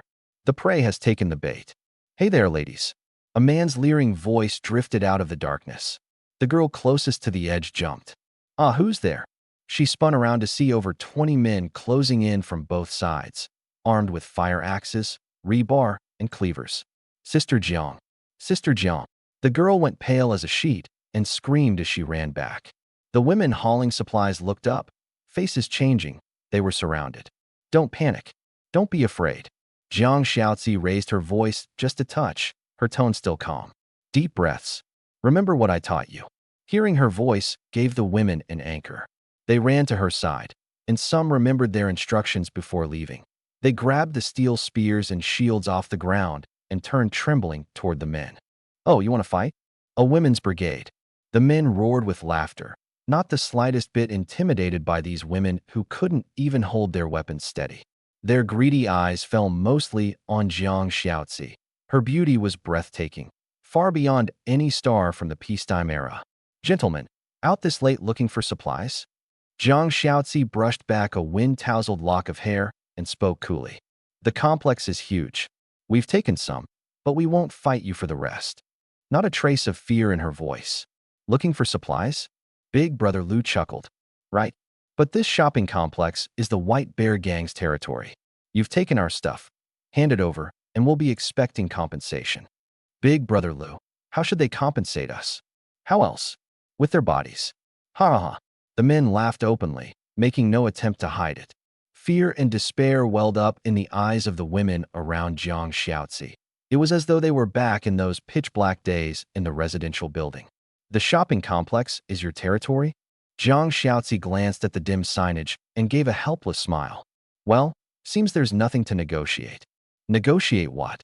Big Brother Lou stepped closer, his smile ambiguous. "How big a dowry you'll bring me?" Jiang Xiaozi went silent. then calmly raised her right hand and made a fist. Copy that. Concealed on the top floor, Lin Yu took a deep breath and entered firing stance. You raising your hand to surrender? Because if you, Big Brother Lu never finished the sentence. Jiang Xiaozi lowered her right hand, curled her index finger, and mimed pointing a gun at him. From between those red lips came a single sound. Bang! Almost the exact same instant, Big Brother Lu's head burst open. His headless body crumpled softly into the pool of blood. The men froze. Their boss had been chatting and laughing one moment, his head blown off the next. Did this woman know magic? Jiang Xiaozi didn't stop. She playfully swung her aim to a new target and made the gesture again. Bang! Another man had his head blown apart with pinpoint accuracy, neck almost obliterated. One of the women couldn't hold it in and vomited, screaming. Reality had no censor bar, only the coldest, ugliest kind of combat. Shit, this woman is a witch. The men finally caught on, staring at her in terror. Avenge Big Brother Lu. We can't run. There's no getting away. All of us at once. She can't handle everyone. Grab her, break her fingers. Over 20 men charged Jiang Xiaozi. She didn't flinch. She kept aiming with her hand gestures. Bang, bang. One after another, the men closing in dropped. In just a few breaths, 7 or 8 of the frontline chargers were down. Their headless bodies formed a natural barrier, blocking the men behind them from advancing. We're finished. Whoever this woman aims at dies. Is that her talent? Aiming through thin air. Some men stood frozen where they stood, paralyzed with terror. Help Miss Jiang quickly. In the women's group, Sister Lee was the first to snap out of it. She wiped the vomit from her mouth and rallied them, her voice hoarse. If Miss Jiang dies, we're all dead too. Pick up your weapons. Protect Miss Jiang. The girls came to their senses one by one. Gripping their steel spears, they spread out, barely maintaining the formation Jiang Xiaozi had drilled into them. Their hands shook, but their eyes were steady. Every conflicted emotion had crystallized into anger, into the will to fight. Only one thought remained. Remember the formation, remember the technique, and give it everything. They're growing faster than I expected. Jiang Xiaozi allowed herself a small nod of satisfaction. Bringing this group of women out here served two purposes, not just to bait the enemy, but to make them witness brutal combat with their own eyes. Only under the shock of a death threat could they grow this quickly. Those who couldn't adapt would be culled. Those who could, only they were fit to become residents. The men didn't dare charge anymore. They stood frozen in place, unable to run, unable to fight. The impossibly beautiful woman in the cheap house still held that gun-pointing gesture, though she wasn't aiming at anyone. That it. Done. On the top floor, Lin Yu exhaled and gladly let the scorching hot barrel of her rifle cool a moment. You mentioned just now, the White Bear Gang? Jiang Xiaozi narrowed her eyes and asked evenly. Where's your shelter? How many of you are there? The survivors from this shopping complex. Did you kill them? The men exchanged silent, terrified glances. They couldn't afford to cross this woman. She was beautiful, and she was deadly. Beautiful lady, we're good people. Just now we only wanted to say hello. One man screwed up his courage, staring fixedly at her finger. Say hello? Jiang Xiaozi sneered. Answer my questions. The sharp rebuke made them tremble. One of them couldn't help but shout. Don't do anything rash. We're backed by the Little White Bear Shelter. The #1 Big Bros got us covered. Your talent's impressive, but Little White Bear is stronger. He's the top-ranked apocalypse player in the whole city. Let us go, and we'll pretend nothing happened. We won't breathe a word. We don't even know who you are or where you're from anyway. That kind of message, half threat, half plea of harmlessness, was the sort most likely to work. In the apocalypse, no one wanted new enemies, least of all #1 Big Bro. Little White Bear's name had rung out across the city these past few days. The men figured that even a woman like Jiang Xiaozi wouldn't want that trouble. Little White Bear, huh? Jiang Xiaozi showed no surprise. She simply stood calmly silent for a moment, seemingly weighing something. The men waited tensely until she slowly raised her left hand. Oh, kill them all. Lin Yu held her breath and squeezed the trigger without hesitation. Bang, bang, bang, bang. Muzzle flashes flickered in the dark. Bullets flew out in silence, each round a headshot. This woman's insane. She's going to slaughter us all. Run. The men scattered in despair, but no pair of legs could outrun a bullet. Out in the open ground, They were the perfect moving targets. In under a minute, Lin Yu cleared out every one of them. Moments later, a field of headless corpses lay strewn across pools of blood, a human slaughterhouse exuding a chill that clutched at the heart in the dead of night. The women stood in stunned silence. Some cast fearful glances at Jiang Xiaozi and quickly looked away. Her ruthlessness had shaken them all. After a moment, Sister Li was the first to break the silence. Fighting down her nausea, she called out to the others. "Come on, everybody move. Let's clean up these bodies." She thought it was simple enough. Miss Jiang did the killing, they did the burying, roles clearly divided. It would also show their worth, so they wouldn't be looked down on and driven out, or worse. The women, hearts full of fear, pinched their noses and got ready to work. "No need." Jiang Xiaozi waved a hand, her voice returning to that calm gentleness. "Too many bodies to deal with. Just keep gathering supplies, don't waste time." "Yes." Sister Li's manner turned distinctly more deferential as she hurriedly called the others back to loading the carts. Only one girl of 17 or 18 hesitated. As she passed Jiang Xiaozi, she couldn't help but ask, "Miss Jiang, why did you kill all of them?" They were begging.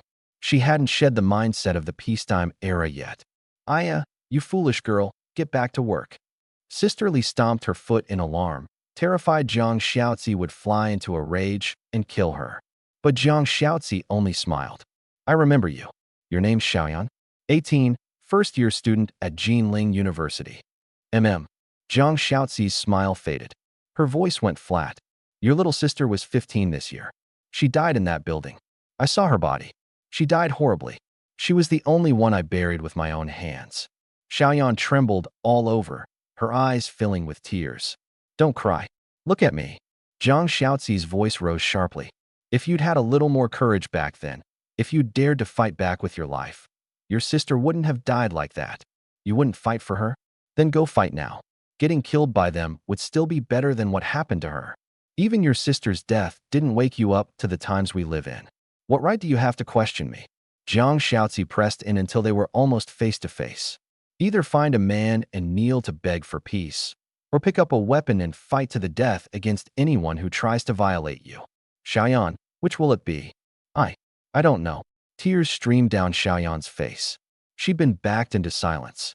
She'd only asked a simple question, meaning nothing by it. "Miss Jiang, she's still a child." Sister Li hurried over and pulled Xiaoyan into her arms, forcing a smile. "Please be merciful, Mississippi. I'll discipline her later."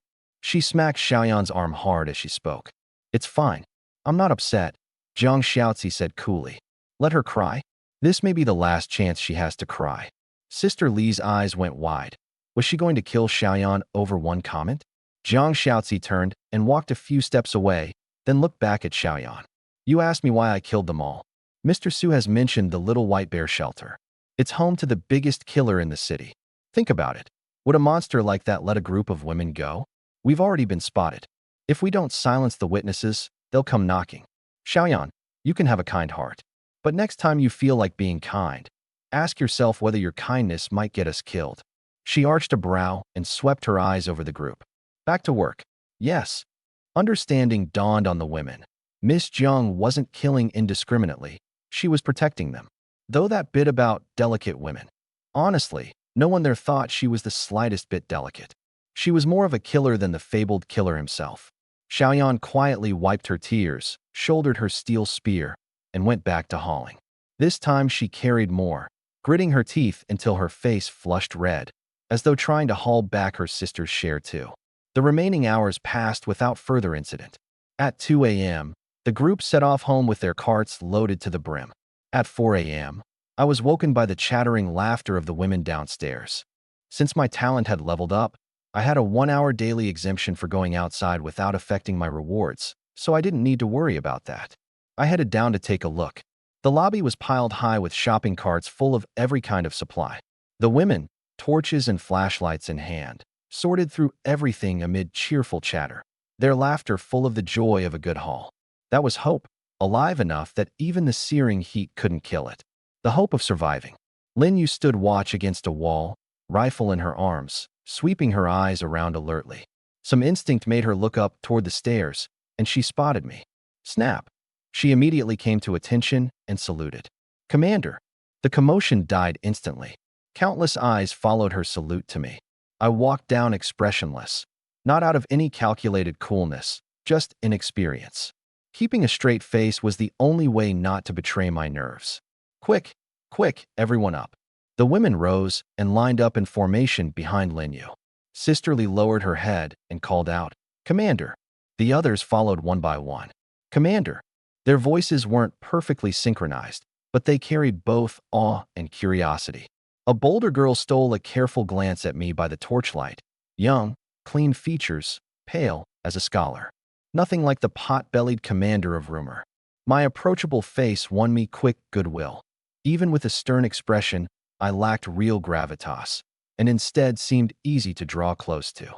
Jiang Xiaozi gave a faint, knowing smile and stayed silent, yielding the stage to me. Linyu stood behind me straight as a pine, my most loyal guard. Jiang Xiaozi threw me a wink, hinting I should say something. This was the commander's first meeting with the residents. At the very least, a greeting was in order. I drew a deep breath, feeling the weight settle on my shoulders. The shelter had its first group of residents. This group of women, who had suffered so much, was depending on me, entrusting me with their lives. I really did owe them some words of reassurance. I'd just opened my mouth when a clear murmur rose up from the crowd of women. "Commander, you're really handsome." I blinked, and the words caught in my throat. I could only keep the stern face going. Jiang Xiaozi considerately stepped forward and reported respectfully, "Sir, we brought in a significant amount of supplies tonight. Here's the inventory." I made a detailed record. She produced a paper covered in writing as if from thin air. None of the women even knew when she'd found time to make it. I read it carefully and lowered my voice. "How long will this last us?" "Accounting for spoilage, with this many people, maybe 2 weeks or so." She kept her voice low too. "But factoring in ongoing scavenging efficiency, you needn't worry, sir. I can handle it." "Good." I nodded, satisfied. Since Jiang Xiaozi had joined us, I'd been thoroughly liberated. "You've done well. Everyone's done well." I looked over the crowd and somehow blurted out, "Comrades, you've all worked hard." Damn it. Being called commander so many times had gotten to me. The phrase had slipped out of habit. Behind me, Linyu snapped to attention. "Serve the people." The women caught on and echoed together. "Serve the people." Their voices were crisp and unified, carrying a faint air of a women's brigade. I saw a flicker of excitement in their eyes, different from the lost, drifting look they'd worn earlier in the day. These pitiable women, who should have suffered and died in the apocalypse, seemed to have found the courage to live again. Good, very good, that's the spirit. I gave their transformation my full approval. Jiang Xiaozi watched with a soft smile. When things quieted, she said softly, "Sir, there are some things I'd like to discuss with you. Come upstairs and we'll talk." Once we'd gone up, the lobby erupted. "Don't you all think the commander's really handsome? And so young. Wait, why did Miss Jiang go upstairs with him? Do you even need to ask? They too must have something?" "Shush, you know what I mean. A perfect match, talent and beauty." "Sir." The moment we entered the room, Jiang Xiaozi knelt gracefully before me and slipped off my shoes. "You are the master, I am the servant. Outside you show me respect. Behind closed doors, I must observe the proper conduct. I don't stand on that kind of ceremony. Get up." I waved a hand, then asked curiously, "I haven't asked about your background yet. Linyu is a modern soldier. Leah is a modern engineer. But you're from further back, aren't you?" She placed great weight on decorum, not much like a modern woman. "By era, I'm from more recent history. To be precise, the Republican period." "The Republic of China?" I mused. "Then, do you know why you're here?" I'd long harbored doubts about the recruited talents. Were they clones, or were they real humans summoned from some other time and space? In a way, she pursed her lips in a small smile. "My world isn't quite the same as yours, sir, but there's a lot that's the same. Whatever the case, since I've come here, I'll serve you well. After all, I can't go back." She lowered her eyes demurely, which made me a little self-conscious. "What was it you wanted to tell me?" "Tonight at the shopping complex, we ran into some thugs. According to them, they were from the Little White Bear Shelter, either residents or subordinates." The Little White Bear Shelter. I was startled. That was the killer sitting at the top of the murder rankings. "What did you do?" "I had Linyu kill them." She smiled gently. All of them. At least all the ones I saw. Her voice was calm. I had the girls act as bait to draw them out, and only had Lin Yu opened fire once basically all of them had shown themselves. At first I didn't intend to wipe them all out, but the moment they mentioned Little White Bear, I knew we couldn't have it both ways. I had to be ruthless. Xiaozi, you did the right thing. My tone was complicated as I praised her. I agreed completely. For my own safety and the shelters, I wanted nothing to do with Little White Bear, at least not yet. Silencing every witness at least cut the trail and kept trouble from finding us. But we won't be able to go back to that shopping complex. She sighed. We finally found a place we could steadily haul from for a long time. And now Lin Yu has to go through the trouble of scouting elsewhere. It's fine. All this will come. I wasn't worried about survival. My shelter talent was going to solve our current problems. What I was really thinking about right now was what Jiang Xiaozi had done tonight. She spoke of it lightly, but I could hear the faint trace of blood beneath her words. I'd thought she was a clever, gentle administrative talent, not one for weapons, but a master of management. Now it was clear I'd misjudged her. Then again, a clever woman who came out of the chaos of the Republic era.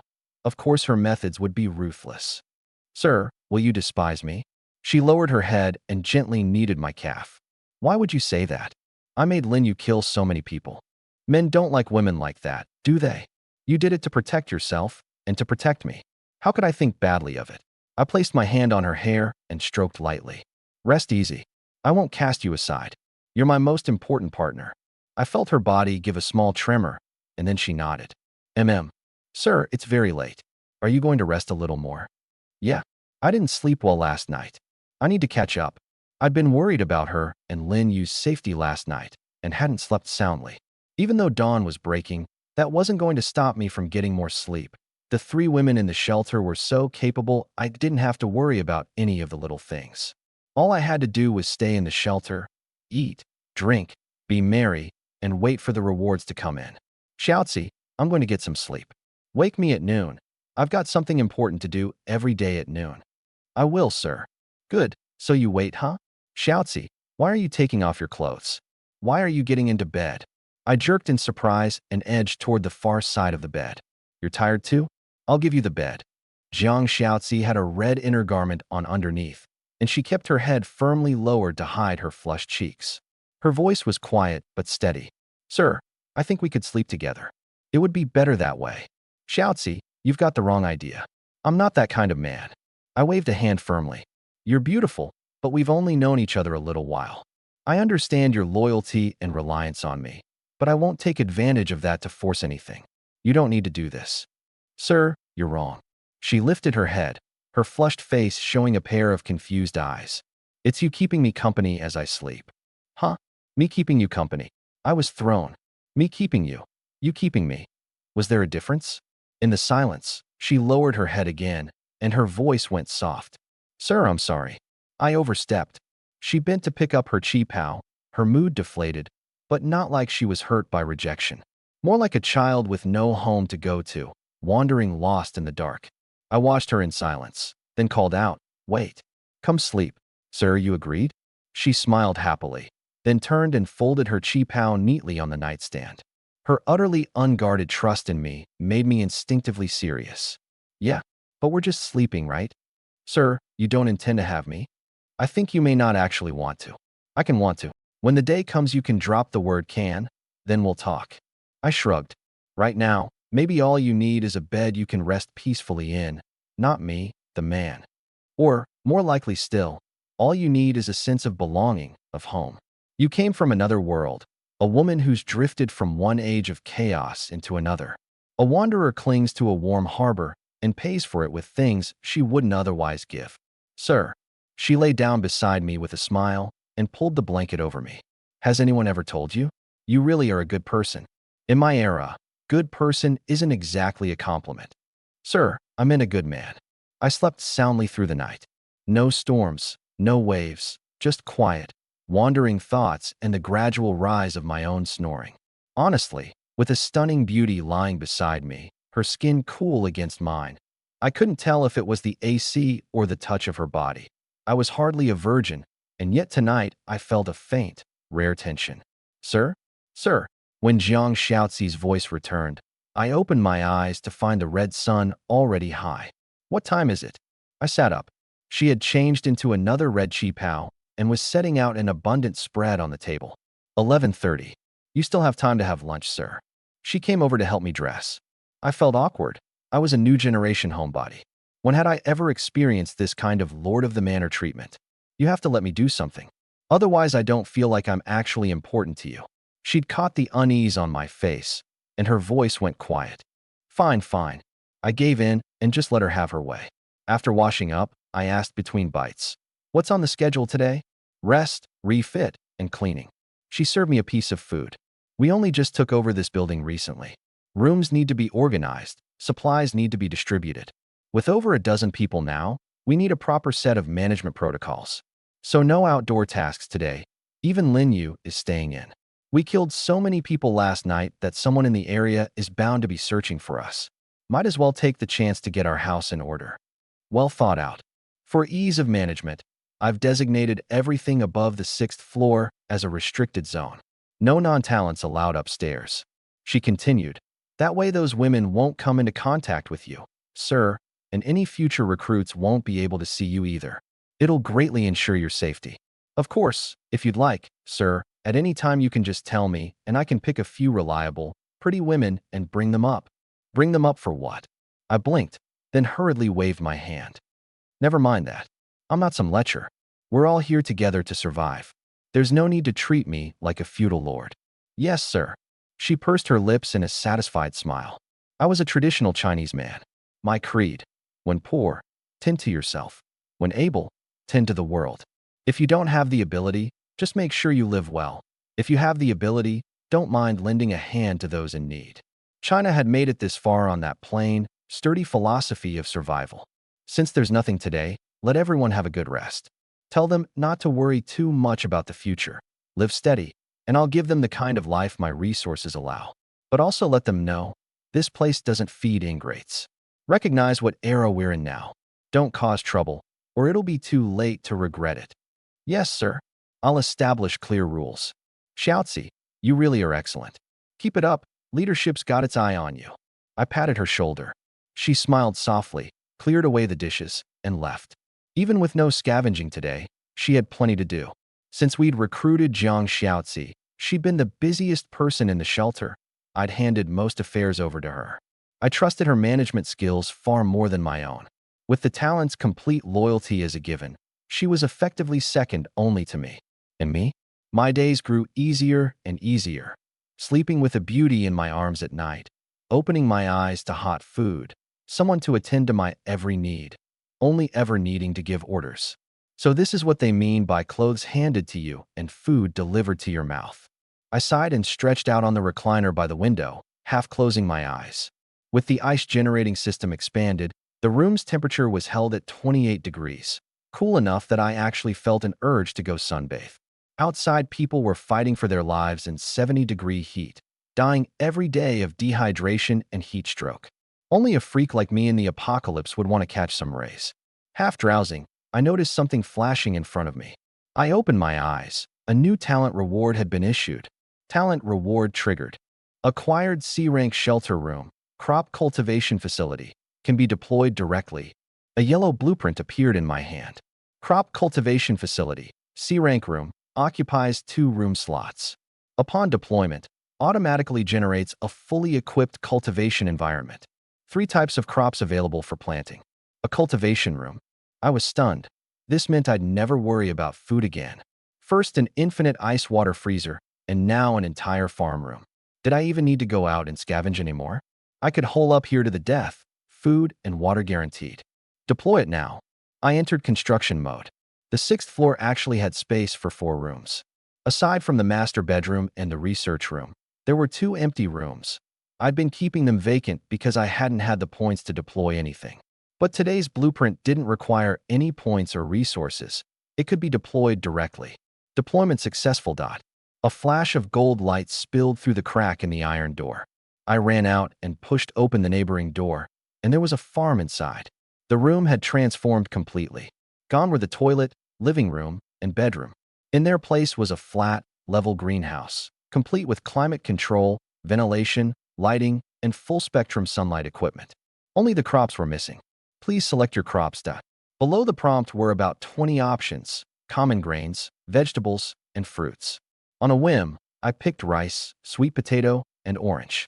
A flash of white light, and within a few breaths, dense crops filled the greenhouse. Now entering cultivation phase. Fertilization may be applied once daily. Choose between 100 survival points or standard fertilizer resources. Fertilization doubles growth speed. Base maturation cycle: 3 days/10 caddies yield per crop. Damn, this is a divine artifact. My eyes went wide. Even without fertilizer, base yield every 3 days? This is literally free food. I'm not even paying anything. 30 caddies every 3 days didn't sound like a lot, but the shelter maxed out at 16 people, and even if each of them ate their fill, that was just over a caddy a day, 20 caddies tops in daily consumption. This greenhouse alone covered a solid chunk of our food expenditure, and that was just the base yield at zero cost. Fertilization could speed it up further. Better still, the panel had an upgrade option. It was rank 1 right now, and when the shelter leveled up to rank 2, it would upgrade in sync, with even higher yields. I've hit the jackpot. Long term, this yield was only going to grow. A C rank item has this much potential? Or is it because it's a room-type reward? My talent is broken. Today, Zhang Xiaozi had decided not to send anyone out scavenging, meaning zero external gains, and instead the talent had turned around and handed me a greenhouse room. Don't want to leave the house? Then just lounge at home and enjoy yourself. Good, good, good. This apocalypse just keeps getting cushier. A new prompt popped up. Fertilize using survival points. Points? Where the hell would I get points? Lin Yu hadn't brought back any dispatch points in 2 days, and I wasn't some psycho killer. Where was I supposed to source that many points? Wait, it said standard fertilizer resources also work. Standard fertilizer? That's human waste, isn't it? My eyes lit up. Before modern chemical fertilizers, Chinese farmers had used human and animal waste. You couldn't just pour it straight on, though. It had to be stacked and fermented first. When I was a kid, I'd seen my grandparents at the family farm heap up the excrement to ferment. I've got Leah and Zhang Xiaozi. Leah's an engineer. Even if she doesn't know fertilization, she'd understand the underlying chemistry. And Zhang Xiaozi is clever, and she's a woman of the Republic era.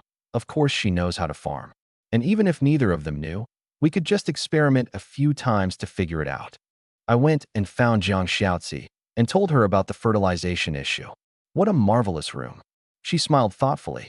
Sir, I've farmed before. Fertilizing with waste is feasible. But we have to be careful with isolation and fermentation. It can't be contaminated by wastewater, and it needs to be mixed with organic matter like straw and wood ash, then stacked with proper ventilation to promote fermentation. Only once it's naturally decomposed can we use it for irrigation. Leah, who'd been beside us, looked up from her notebook. Boss, this is basically microbial decomposition. Fermentation converts the organic matter into humus, which becomes the nutrients the crops need. But we'll also need to watch out for pests. Low probability, but we should prepare. Give me 3 days. I should be able to produce a sample pesticide, and we can test it. You can make pesticides too? I was floored. Sis, what kind of demigoddess are you? You feel like you can do everything. An engineer making pesticides? Unheard of. Is that hard? Leah tilted her head cutely. The research room has full equipment and all kinds of scientific reference books. I don't really know it myself, but I can follow the books. And we're gathering supplies outside every day. Have Lin Yu bring back some pesticide, and I can analyze the composition and replicate something close. Once this comes together, our shelter will have a basic self-sustaining loop: food, water, and waste handling, all in a closed internal cycle. Of course, I'll still need raw materials to manufacture the pesticide. I can't make something out of nothing. She spread her hands, looking innocent, so adorable I could have picked her up and kissed her. Talents, all talents. I laughed. All right, I'll tell Lin Yu. Xiaozi, can you handle the waste fertilization side? Of course. She smiled. We've got the personnel, and I was actually just puzzling over how everyone would handle their waste now that the city sewage system is down. Turns out, no need to worry. Deal. It's settled. As Leah was getting up to leave, something struck me. Oh, right. Leah, I haven't assigned you any new research projects lately, So why are you in the research room all day, every day? The initial two tech projects, Research and Exploration Ability Enhancement and Waste Processing Center, had been developed long ago, but she was still living in there day and night. I've got nothing else to do. She shrugged. When I'm bored, I read. There's a lot of useful knowledge in the research room. The more I learn, the more I might be able to help you, boss. Not bad at all. Good, good, very ambitious. Go on and study. I grinned from ear to ear. What a wonderful girl, self-motivated even without assignments. After the two women left, I fell back into a long stretch of idleness. Honestly, the massive gain from the talent reward earlier had been little more than a small blip in my long, boring days. So what if we've got more supplies? So what if the talents are getting more useful? I'm still doing nothing. I lay back on the lounger, half closing my eyes and humming a tune as I rocked. So comfortable. If wasting one's days is a sin, then I might already be steeped in it. Murmuring to myself, I drifted back to sleep. When I opened my eyes again, it was dark, and the laughter of the women floated up from downstairs. I went down to watch for a while. Zhang Xiaozi had led everyone through phase one of the whole building cleanup, and now they were gathered together chatting. Per her arrangement, the women were quartered in their original homes, with cleaning and renovation work divided among small groups. Starting tonight, at least 3 women would rotate on night watch each night, responsible for the front door and observing the surroundings from the top floor. Any anomaly would be reported to Lin Yu immediately. The whole building had settled into an orderly rhythm. I didn't disturb them. I quietly went back upstairs and pulled out the Chinese chess set Zhang Xiaozi had prepared for me, playing against myself. A commander has to look the part. Reading comics all day doesn't cut it. Play a little chess, cultivate the temperament. Truth was, mostly I'd already reread the comics several times, and there was nothing left to kill the time with. No electricity meant most kinds of entertainment were off the table. This is getting a bit boring. Need to figure out a way to bank more survival points so Leah can hurry up and crack the power system. Once we've got power, I'll grab a high-end PC, load up a few hundred single-player games, and play all night. Play till I'm exhausted, then curl up with Xiaozi and sleep. Sleep, wake up, eat, play again. What a sweet life that'd be. I had no grand ambitions, no noble drive to save humanity. I just wanted to live a good life and to make the shelter safer and safer, safe enough that even if the world outside crumbled to pieces, I'd be just fine. Right in the middle of my daydreaming, the mysterious voice that had been silent for so long suddenly spoke in my ear. Warning. Attention all Apocalypse game players. Important rules of the Apocalypse game are about to be announced. I froze, my expression turning serious. This voice hadn't stirred since day 1 of the Apocalypse. Up until now, it had only issued the game prompts guiding people to their shelters. Its return now seemed to herald something major. At the same moment, in every corner of the globe, everyone set aside what they were doing and waited tensely for the mysterious voice. After a brief pause, the voice sounded clearly in every ear. Global announcement. The Apocalypse game will soon reach its 1-week mark. Now unlocking the War Apocalypse module. Trial of the Race. At the outset of the Apocalypse, all militarized humans and political groups worldwide were placed in cryogenic suspension and removed from the world of Earth. The War Apocalypse instance has been fully constructed, and military personnel of each nation will now be deployed into the instance world. I held my breath, analyzing. War Apocalypse instance? So that's why there have been no soldiers, no police, no officials. They were all put on ice. Now it's their turn to step on stage. But from the sound of it, they can't come back to Earth. The voice continued. National announcement for the China region.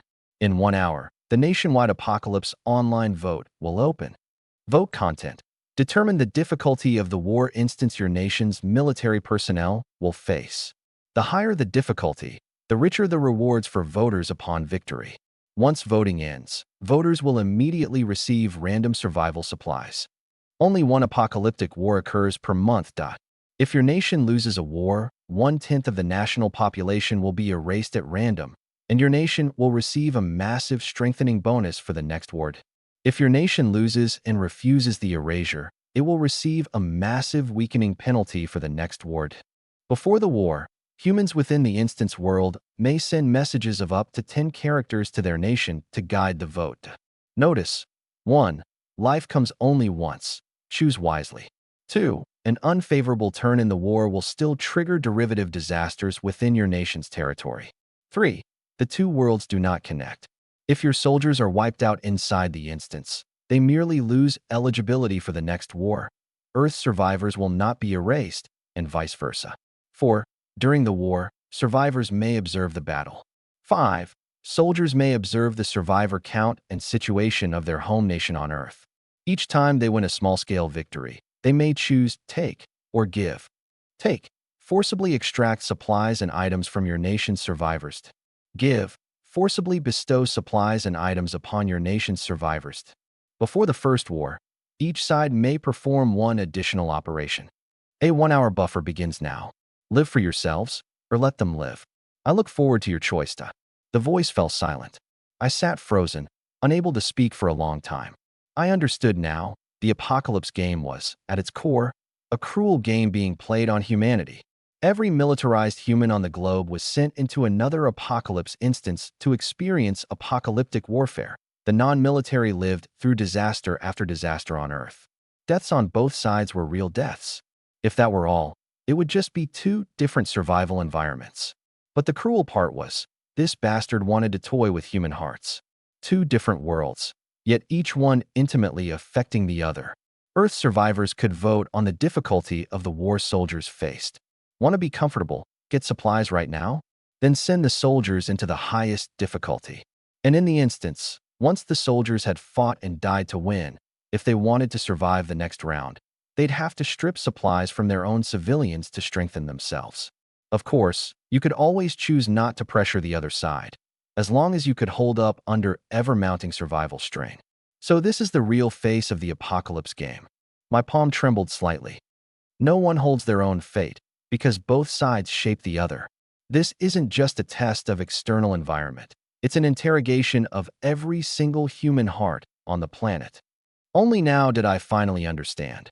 This past week's heat crisis, the urban chaos, the rampaging thugs, the scarcity, all of it had been an appetizer. The real apocalypse was only beginning now. Its course determined by humans themselves, struggling between life and death, choosing to betray or to sacrifice. Every decision made by human hands. I probably can't do much of anything, at least not now. All I can do is wait. I opened the city chat channel I hadn't touched in a while, and it was already in an uproar. Fuck, I said, where the hell did all the soldiers go? Turns out they all got put on ice by that dog bastard entity. I've been grinding it out for a week, drinking my own piss, gnawing moldy food, waiting for the country to come save me. And now you tell me you can't save me because you're off fighting some apocalyptic war? Kill me. I stockpiled a mountain of gold, jewelry, and cash during the apocalypse, waiting for the country to settle things so I could scoop up bargains and make bank. And now you pull this shit on me. The first to break were the ones who'd assumed the apocalypse would blow over quickly.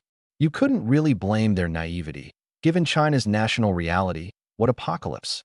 The army would roll into the city and settle it in minutes. A civilization that had survived 5,000 years. How could a hiccup like this bring it down? But no one felt that confident now. The mysterious entity was practically reading minds. It had cleanly pulled China's trump card off the table. China was a people where heroes protected ordinary folk. Now the heroes had been spirited away, leaving only ordinary folk. Even so, that alone wouldn't be the end of the world. New heroes could arise from among the ordinary. The mysterious entity had seemingly anticipated this and, on the backhand, played the twin world shared apocalypse mechanic. This move is vicious. Pulling the firewood from under the pot, someone raged. Fine, let them fight their war, but why drag us into it? This mechanic looks complicated, but you can boil it down to two words: internal strife. It wants us to vote for maximum difficulty for the soldiers, and then let the soldiers strip our resources to keep winning. The second either side loses trust in the other, the soldiers will be fighting on max difficulty every day, and we'll be starving to death with nothing to eat or drink. So what do? How do we vote? Lowest difficulty. Don't forget the erasure mechanic. If they lose, any of us could die. Highest difficulty. Trust our nation's soldiers. I need supplies. I'm dying of thirst. Even the officials are gone. There's not a single person in charge. Who are we supposed to listen to? How about a compromise, medium? I don't have much water left either. I've got a feeling I'm going to die. That apocalyptic war doesn't sound easy just from the description alone. The entire channel was chaos. In moments like this, only officials and soldiers, those with special standing, could hold the crowd steady. Otherwise, no one would back down to anyone else. This is probably what the mysterious entity wants to see, I observed quietly. A few sentences, and the survivors are already thrown into chaos, sinking deeper into despair. It just wants to play with us. The voting phase now begins. Before voting, the guidance message from the nation's apocalyptic war will be released. A red dialogue box slowly materialized, containing just 10 characters. Pick the highest difficulty. Trust the PLA. For an instant, the entire city fell silent. Everyone stared blankly at that line of text. 10 short characters, yet they set the blood boiling, brought a sting to the nose that tipped toward tears. No hedging, no fear, just resolute urging. Those 10 characters were seared into the eyes of every Chinese survivor, blazing hot. Is it because the higher the difficulty, the more supplies we get? I murmured. But no, there was no other reason. They just wanted to save the civilians. Even though we weren't with them on Earth, they'd still fight with everything they had to save the people of the entire nation. Because sacrifice for the people was the bedrock of every Chinese soldier. You guys are too damn straightforward. I gave a bitter smile, felt the wetness on my cheek. But I really am moved. I drew a deep breath and looked at the new prompt. First round apocalyptic war difficulty selection. Single choice F, E, D, C, B, A, S rank in ascending order. Starting at rank D, survivors receive basic survival supplies. Rewards double with each rank hired. Theme, Blood War. Scenario, random city map. Duration, 21 days. Victory, total annihilation of enemies. Defeat, our forces are wiped out or time runs out. 100,000 soldiers participate, carrying no war equipment, and must eliminate 10,000 frenzied demons within 1 month. Frenzied demon, humanoid monster, 3 meters tall, twice human speed and strength. Possesses rapid healing, disease infection, low altitude flight, and high intelligence. Starting at rank D, the number of frenzied demons doubles with each rank increase. Maximum at S rank, 160,000. 1 hour to vote. Failing to vote in time counts as voting D ranked. Below was an image of a frenzied demon, a humanoid monster with crimson skin, massive and heavily muscled, clad in thick armor and wielding a sharp-bladed weapon. I picked out several key pieces of intel. 1. The monsters wore armor and used weapons. They had the intelligence to manufacture and use tools, possibly on par with humans. 2. 3 meters tall, with strength and speed that overwhelmed human soldiers. 3. The soldiers were going in barehanded and could hardly hope to win, especially since the monsters could fly. If even I can figure this out, the ones inside the instance definitely know how dangerous it is. Forget 160,000. Even 1,000 of these things would be brutal to take down. I quietly cast my vote. F rank, the lowest difficulty. It's not that I don't believe in you. I just don't want you to suffer more than you have to. F rank selected. Enemies reduced to 50%. Participants permitted to use weapons and equipment within the roster limit. Upon victory, survivor supply reward reduced to 20% of base. From the prompt, it seemed Earth's military-grade technology and equipment had been taken away along with the soldiers, which was why for the past several days there'd only been handguns on the market, with even rifles nearly impossible to find. If they could bring tanks and planes over, the win rate would be much higher. But I doubt many people are picking this difficulty. I gave a bitter smile, knowing this was probably a wasted effort. F rank had no appeal, no rewards, no upside to winning. Almost no one in the country was as comfortably fed and watered as I was. Most were still fighting for food, water, and shelter from the heat. Who, at the edge of death, was going to give up life-saving supplies and hand the hope over to soldiers who might not even come back? At least I've done right by my conscience. I closed the interface and quietly waited in the dark for the results. The long wait gave me time to think about a lot. The only help I can offer them is this one meager vote.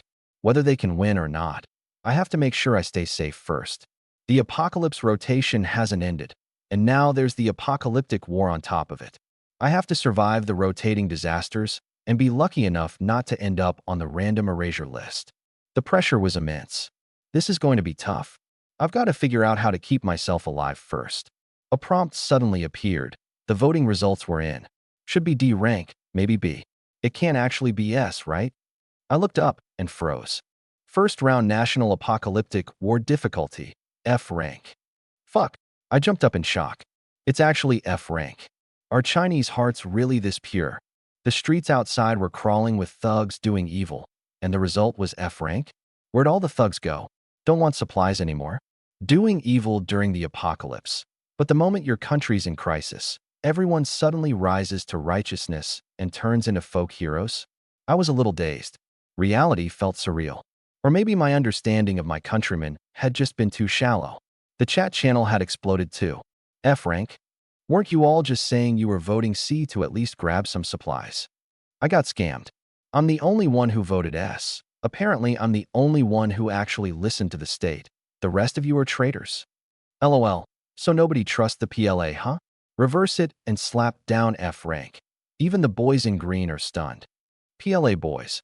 I'm elite and my family voted the lowest difficulty for me? Every single one of you was just crying you were about to die of thirst, and now you'd rather die of thirst than vote higher than F? Don't say it like that. I checked the data. F only led B by 83 votes. B was second. I just lost my B rank rewards. I voted F. My worthless life won't last long anyway. Let the boys in green live a few more days. Fuck. Bro, drop your location. I'll bring you supplies. Everyone in the channel was in stunned disbelief, and it lightened the apocalypse's shadow just a little. The whole country was watching, and someone pulled up the numbers. First F rank, second B rank, third D rank, fourth S rank by a wide margin over the rest. B and D were easy to understand. People had felt bad for the soldiers, but also wanted supplies in a pinch. S wasn't hard to explain either. It was what the state told them to pick, and they'd blindly trusted the state. But F rank taking first place? None of us had seen it coming. A lot of people probably thought the same way I did. I couldn't help but let the corner of my mouth curl up. I just wanted to do right by my conscience, and everyone else wanted to do right by their conscience too. The Chinese people really are something else. I had to admit that many of us, myself included, didn't truly know our own nation, which was exactly why we could produce miracles even we didn't dare believe in. I was so happy I felt the urge to talk to someone. I called Jiang Xiaozi in and told her the whole story. With her intelligence, she quickly worked out the reasoning. There's no need to be surprised, sir. The Chinese people have always kept great wisdom among the common folk. Whether the army returns or not, judging from the war mechanic alone, treating the soldiers well is treating oneself well. Let the soldiers win at the least possible cost, and their victory grants them the give operation, which brings supplies to us. And the soldiers, wanting to keep the people from getting angry and voting for higher difficulty next time, naturally won't use take. As long as there's basic trust between the army and the people, mutual support forms easily. Even worlds apart, they can take care of each other. Her analysis made sense, but I thought most ordinary folks weren't thinking that deeply. Xiaozi, do you know the guiding principle of China's PLA? I haven't been here long. I don't know it yet. She spoke modestly. Is there a detail I've missed? Was my analysis off? No, it was solid enough. It's just that people weren't thinking that far ahead. I stroked my chin and smiled. There are two words in front of Liberation Army, peoples. It's the People's Liberation Army, an army of the people, whose creed is to protect the lives and interests of the people. An army like that, do you think ordinary folks could bring themselves to send them into a brutal war? I see. Jiang Xiaozi was taken aback, then gave a soft laugh. I suppose they're all soldiers like Lin Yu. No, Lin Yu is a soldier like them. I was about to continue when a new prompt suddenly popped up. The national military has elected to use its pre-war additional operation, activating the Give module. All national survivors are about to receive a randomized gift from the military. You have received D-Rank Water Purifier. D-Rank Water Purifier converts non-potable liquids into drinking water. Purifies up to 200 liters per day. A flash of gold light and a purifying device over a meter tall appeared in front of me. I'd never seen this model before, clearly not existing human tech. The manual said purifies non-potable water, with no limit specified. Odds were it could handle just about any water. Astonishing. Jiang Xiaozi marveled beside me, astonished that an object had appeared from thin air. I was astonished at how urgently the state had delivered the reward. Before the first battle, each nation's army had one take and one give available. The Chinese army hadn't hesitated. They'd picked give so fast that it fired the moment the vote closed, as if terrified that even a minute's delay would leave some civilian dead to a disaster. Water purifier, I lucked out. I had a greenhouse, I had a water purifier, and the freezer doubled as an air conditioner while providing ice water. My combat capability wasn't weak either, and with Liya, that research-obsessed genius, boosting my defenses, I really could hunker down until the end of time. What am I missing at this point? Probably just some entertainment. Tomorrow's reward wouldn't actually deliver me some entertainment gear, would it?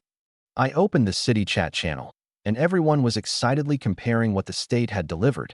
Magical breadfruit tree. Yields 6 loaves a day. 3 loaves gives you a full day of nutrition and hydration. Spinning skyward on the spot to praise the PLA. Sourceless air conditioner.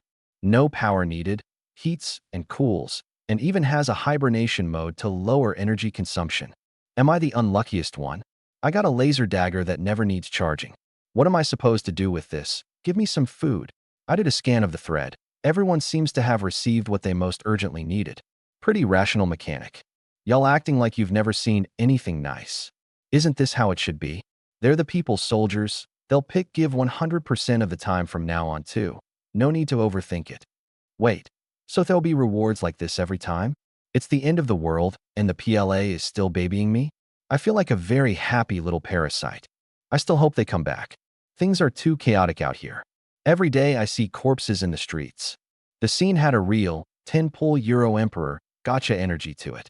Of course, everyone knew who to thank for that confidence. With this wave of aid, the national death count tomorrow is probably going to drop sharply. I analyzed.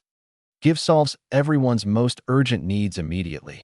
It sounds a bit like my talent, except I get one every day, and everyone else has to wait for the boys in green to win a battle. Operation ended. The apocalyptic war has begun. Survivors may check the general course of the national war through their shelter data at any time, and may spend additional survival points for more detailed war intel.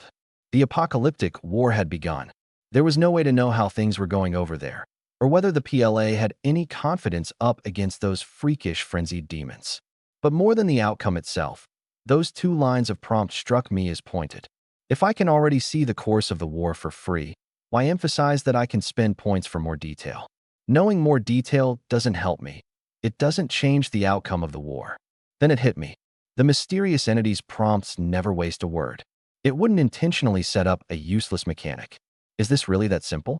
Doesn't this hint that Earth survivors can actually spend points to influence the course of the apocalyptic war? Sir, what are you thinking about? Jiang Xiaozi asked curiously. Is there something wrong with this machine? She'd already worked out how the purifier operated and didn't understand why I hadn't ordered it deployed yet. The thing could give the shelter the most reliable drinking water supply. I was thinking about a possibility that hasn't shown up yet. I told her about the prompt and my suspicion. Do you think my guess is plausible? Completely correct. This will definitely happen. She judged instantly. As you said, sir, the mysterious entity makes no extraneous moves. Every irrationality in its actions has a reason. I'd already been thinking, if it truly wants to test humanity, showing only the cruel side wouldn't fit. Pure provocation and exploitation aren't a test. Also, offering greater opportunity and choice is what befits the mindset of a superior being. It displays real control. Like me facing a colony of ants. If I wanted to test them, I'd need to leave a way out. If I only wanted to kill them, I'd just pour a kettle of boiling water and be done. Why go to all this trouble? So your guess is entirely right, sir. We don't know when this mechanic will surface, but we can be almost certain we will be able to influence the apocalyptic war. Of course, this influence isn't limited to supporting the army. There'll surely be people who want to undermine them too. That, I think, is the fair balance offered by greater choice, the true collision of human good and evil. Her agreement let me relax a little, so I wasn't overthinking it. Then other clever people are bound to figure it out too. Once more people catch on, the value of survival points shoots up, whether to help the soldiers or weaken them. People with their own agendas will do everything they can to farm points. Xiaozi, we need to move fast and keep up the pace, farm more points. Farming points wouldn't just improve our survival conditions. It could also influence the soldiers in the apocalyptic war. I cared more about the latter. Right now, I had no real survival pressure. The only thing that could directly threaten me was the random erasure that might come after a war loss. Soldiers would never pick erasure, of course, but since the penalty existed, forced erasure might well appear too. Better safe than sorry. If the soldiers happened to lose several in a row and triggered a forced erasure, and I happened to draw the short straw, it was game over on the spot. You're absolutely right, sir. Jiang Xiaozi nodded. Should I have Lin Yu continue scouting for supplies? Supplies were secondary. The points from completing missions were the real prize. No, let's wait a bit. 10 or 20 points here, or there won't make a difference. I waved my hand. Whether it's building up the shelter or supporting the war, the point requirements are going to be steep. Ordinary methods won't get us there. We need extraordinary means. My gaze flickered, and a subtle shift settled in my heart. Jiang Xiaozi sensed the change and lowered her head, saying one phrase. Little White Bear Shelter. I stayed silent. After a moment, I raised a brow. You want me to model myself on Little White Bear? No. She shook her head and smiled. Sir, you told me Little White Bear controls the most survival points in the whole city, and destroying a shelter lets you directly inherit the other party's unused points. So, sir, why not do the world a service and rid it of a scourge? Late that night, I lay in bed, eyes open in the dark, staring toward the window. Beside me, Jiang Xiaozi was already fast asleep. After arranging the water purifier and setting up the night watch, she'd simply lain down next to me and slept under the same blanket. Neither of us refused. It seemed to have become an unspoken part of the night. I could feel the warmth of her soft body beside me, unclothed, and yet my mind held no distracted thoughts, nor any wish to sleep. I was thinking about Jiang Xiaozi's suggestion. Taking the initiative to strike down the wicked, I don't object to it in principle, but right now I only have Lin Yu. No matter how I ran the numbers, I couldn't see Lin Yu alone taking down Little White Bear. The man was the #1 big bro. His talent had to be strong. I even suspected his talent was significantly stronger than mine. Otherwise, how could he have destroyed so many shelters in just a few days? One Lin Yu couldn't win. But Jiang Xiaozi's proposal couldn't be brushed aside. The bad blood was already there. Just because he couldn't find me now didn't mean he wouldn't later. I need to settle this while I'm still in the shadows. Waiting for them to knock on my door for revenge would be idiotic. But to build up combat power fast, my best bet is my talent. How do I get the talent to hand out what I actually want each time? I turned it over. The talent reward is whatever I most urgently lack. But my current combat power isn't bad for a rank 1 shelter. It doesn't count as urgently lacking anymore. Can I nudge it? If I keep piling up food and water past our actual need, would combat power start looking deficient by comparison? Does the talent's most urgent current need follow the barrel theory? The shortest stave sets the ceiling? Before I knew it, I'd thought the whole night away. When I snapped out of it, dawn was gray at the window, and only then did I realize I hadn't slept at all. Exhaustion came crashing down. Get some rest. Cracking the talent mechanic isn't going to happen overnight. I fell asleep drowsy, and it felt like I'd only just closed my eyes when Jiang Xiaozi's gentle voice woke me. Sir, it's time to get up. It's already past 11. I opened my eyes tiredly and rubbed my aching head. Didn't sleep well last night? She asked softly. Yeah, thinking about things all night. I sighed. Xiaozi, how are we supposed to increase the shelter's combat power? Accumulate a self-sustaining resource system, grow the population, train an army from within, research weapons and equipment. She barely paused to think. Build an army loyal to you, sir, and no threat will frighten us. Build an army? I blinked. Have you been planning this from the start? Including talking me into taking in that group of women. Was that part of it? Sir. She didn't deny it, only lowered her head and explained softly. Compared to men, I understand women better and have more confidence training them. I'm getting more and more curious about what you used to do. You even know how to train female soldiers. I studied her. Would you tell me about it? If it's not too much of an intrusion. Special Forces Training and Garrison Director. She didn't hide it. The role, in this world's terms, was roughly the trainer of special soldiers during the era of the War of Resistance, and also the handler of the trainees' covert missions, acting as their superior officer. Covert missions, underground organization, undercover agents, spies. My eyes went wide. You know how to train spies. You could put it that way. She smiled and nodded. No wonder she was an A-rank talent.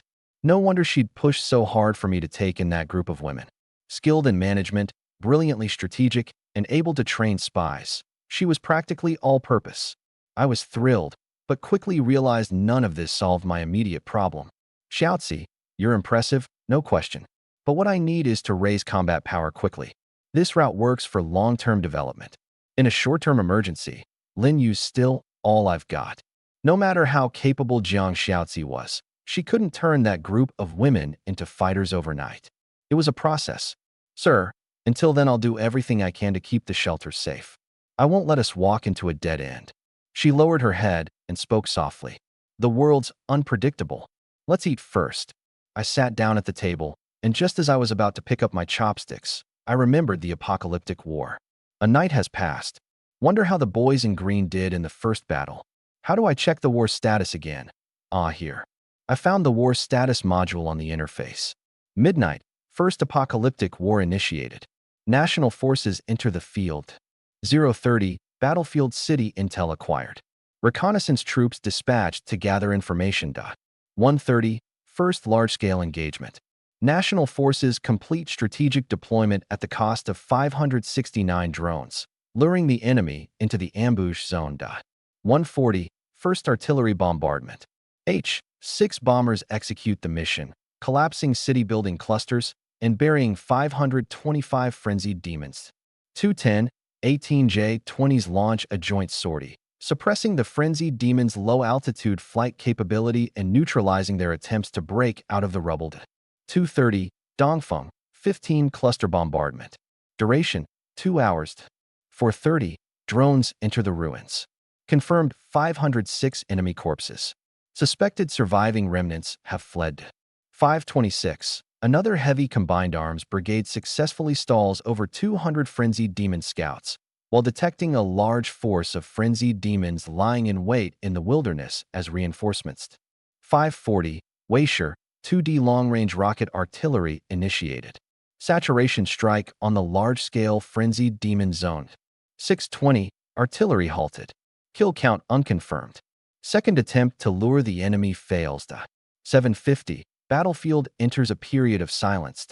I read through it line by line, my mouth slowly falling open. You guys spent the whole night just firing artillery? Where were our fine old traditions? Where was the fabled unrivaled light infantry? Since when did we fight like the great powers? Barely on the field, and they'd bombed half the night. Air Force and ground force blasting in tandem. Even sending drones for scouting. Not deploying a single living soul, just leaving the frenzied demons to play tag with the shells? The battle report was terse, but every Chinese person had a basic instinct for warfare. One look, and I got it. Command hadn't planned on brawling with the frenzied demons at all. Just long-range artillery, wave after wave. Drones flying in afterward to check the situation, and if the results couldn't be confirmed, so be it. See an enemy? One word, bomb. The frenzied demons weren't going to lay eyes on a single human. At this difficulty, if they didn't put on a beautiful show, they'd be letting the whole nation down. Yesterday, I thought the frenzied demons were tough, self-healing, contagious, and airborne. Now they don't look so tough after all. I scratched my head, and suddenly the line in the F-rank rules made sense. Participants permitted to use weapons and equipment within the roster limit.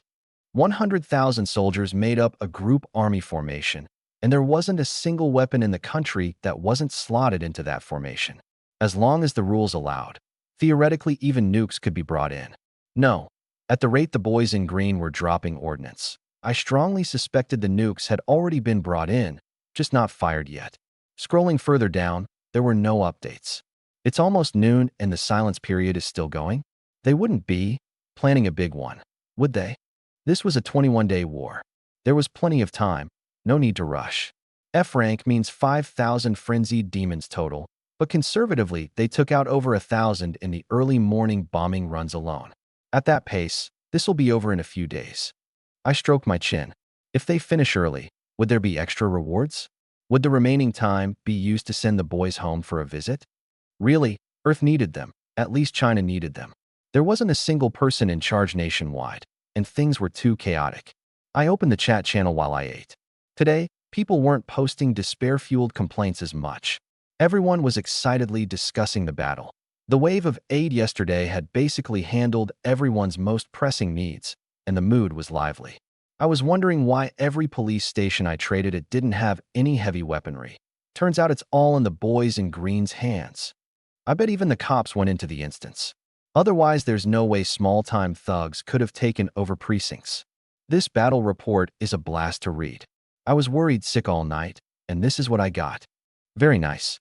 Officially into beat-down aliens territory. Frenzied demons count as aliens, right? I don't even have the mindset to look for food right now. No news all morning. I'm getting antsy. You're not antsy for the boys in green. You're antsy for the state to win so it'll drop the national rewards, aren't you? Standard Chinese official style. Either dead silent, or when they speak, it's massive. Just as I was wondering what the state was going to do, today's talent reward popped up. Talent reward triggered. Acquired combat talent lottery ticket, up to 10. Combat talent lottery ticket, D-rank consumable. Upon use, the shelter gains 1 to 10 D-rank combat type talents at random. Holy shit, I was ecstatic. You really do get what you wish for? Today it's straight to combat talents. By the post-upgrade C-rank standard, D-rank was 1 tier below, but this was a special reward. If I got lucky and pulled more than one, that was pure profit. Gold light flashed, and a purple lottery ticket appeared in my hand. Just as I was about to use it excitedly, a thought sparked in my head. Wait, the Apocalypse game doesn't have any rule saying talents can't use shelter items, does it? These are all things within the game system. If a talent could use this ticket, why not let Lin Yu use it? I checked the info over and over, confirming there was no prohibition against talent usage. Might as well try. Might work. If Lin Yu can use it, we get to trigger her luck buff. I sprang up, went out, and called Lin Yu over. Commander. She came pounding up from downstairs. I was training that group of girls. Need something? Already running military training this fast? Jiang Xiaozi was efficient. Something important. I handed her the lottery ticket and asked seriously. Take a look. Can you use this? Use it. Lin Yu turned it over, examined it, then looked up in confusion. Commander, how do I use it? What am I supposed to do? Crap. Talents couldn't see the item's data, and there was no use button for them. That's a wrap. Guess we don't get to benefit from Lin Yu's luck. I sighed and was about to take the ticket back when I noticed Lin Yu fiddling with it on her own. She waved the ticket tentatively and murmured, Use? Boom. The ticket exploded into a burst of gold light. Lin Yu jumped and immediately raised her rifle to shield me. My eyes went wide. Gold light was rapidly congealing around me into 10 golden human figures. Fuck. It worked. It really works. And voice activated. The light dispersed, revealing 10 tall, well-built male soldiers, all in camo, kitted out with basic weapons and combat gear. Comrades. Lin Yu frowned. She could tell these men were Chinese soldiers like her, but she didn't recognize any of them. The 10 soldiers filled the cramped room to capacity and, in unison, turned toward me and snapped to attention. Commander. The sheer force of it was startling. Every one of them radiated a fierce combat will. Good, good. I couldn't stop grinning. 10 D-rank soldiers. Jackpot. Back when Lin Yu was still D-rank, her combat power had been like a mini superhuman. These 10 wouldn't be any weaker. Add Lin Yu, and we could pretty much crush most thug gangs now. Lin Yu, well done. I patted her shoulder. Serving you is what I should do. She responded respectfully, curiously sizing up the new male soldiers. I opened the panel to check their data. Lu Rue, 25, soldier, sniper, D-rank. Body 105/neural response 110/willpower 112. Trait, covert operations. Talent, precision marksmanship. Zhang E, 24, soldier, scout, D-rank. Neural response 115/willpower 110. Trait, high-speed endurance. Talent, enemy detection. Liang, 25, soldier, signaler, D-rank. Willpower 113/self-healing 109. Trait, technical support. Talent, rapid encoding. Reading through them, I was startled to find they actually had branch classifications. When I'd first recruited Linyu, she'd only had the soldier profession with no branch distinction. These 10 were different: sniper, scout, signaler, assault, armored, aviation, air defense, a full spread of specializations. Almost a complete, functional combat squad. This isn't 10 soldiers. This is a military combat unit, built around coordination.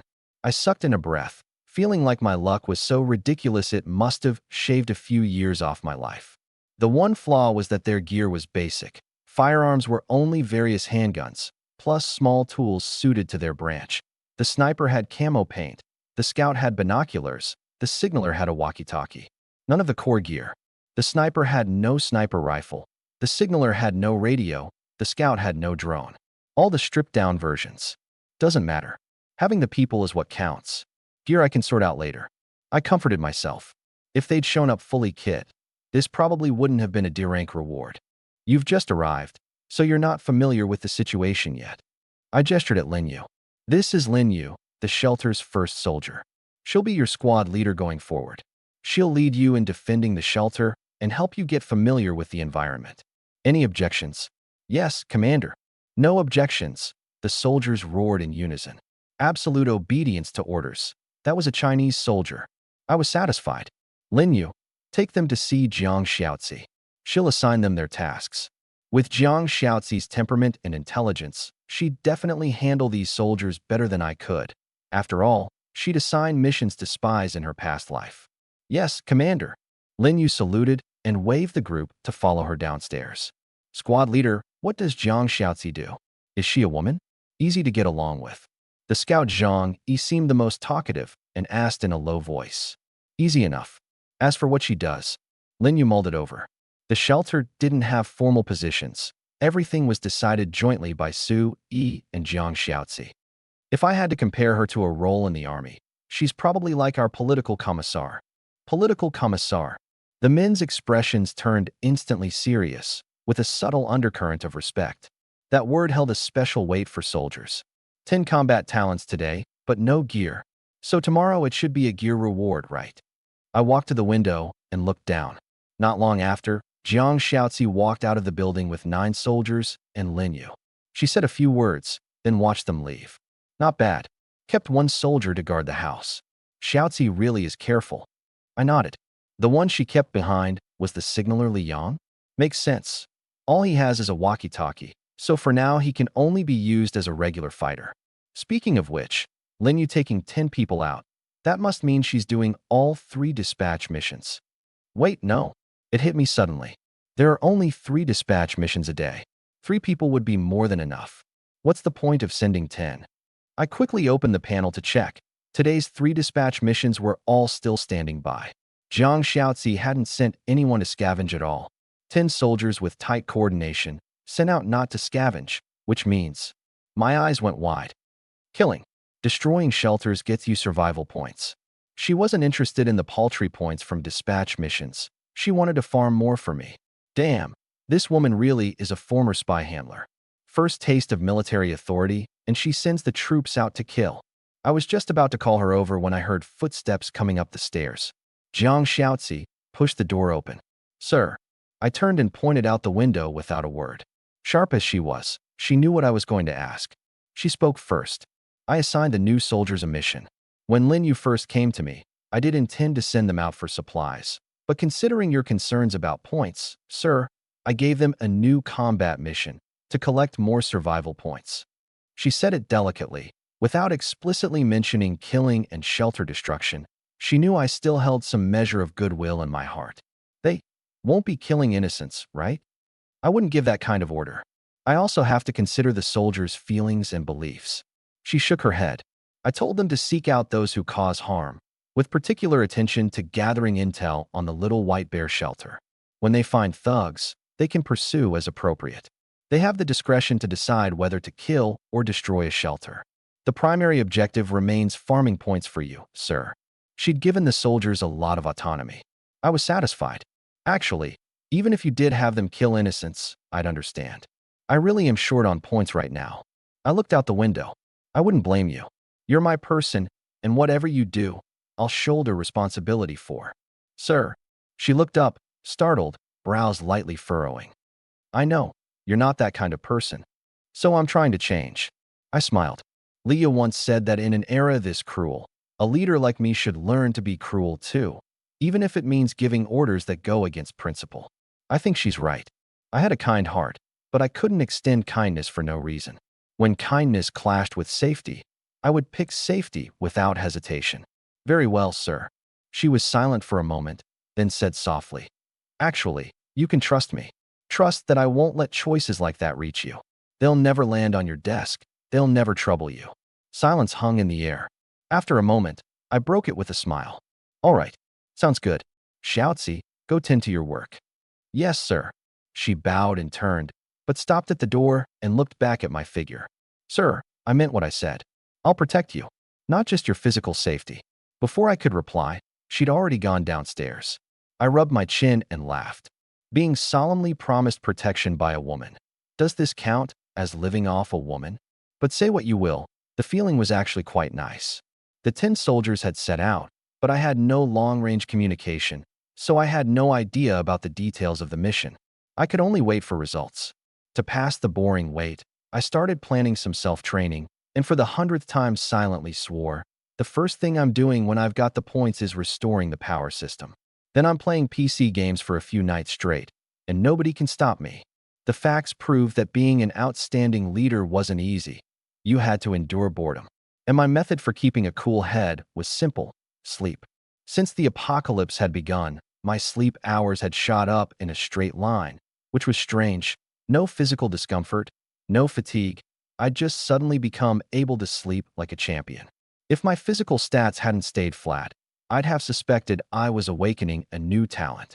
When I opened my eyes again, it was pitch black outside. Zhang Xiaozi wasn't beside me, probably early evening. I lazily crawled up and suddenly noticed a dense stack of prompts in front of me. The First National War has ended. War status: overwhelming victory. Rating: 0 casualties, total annihilation. Perfect score: victory reward.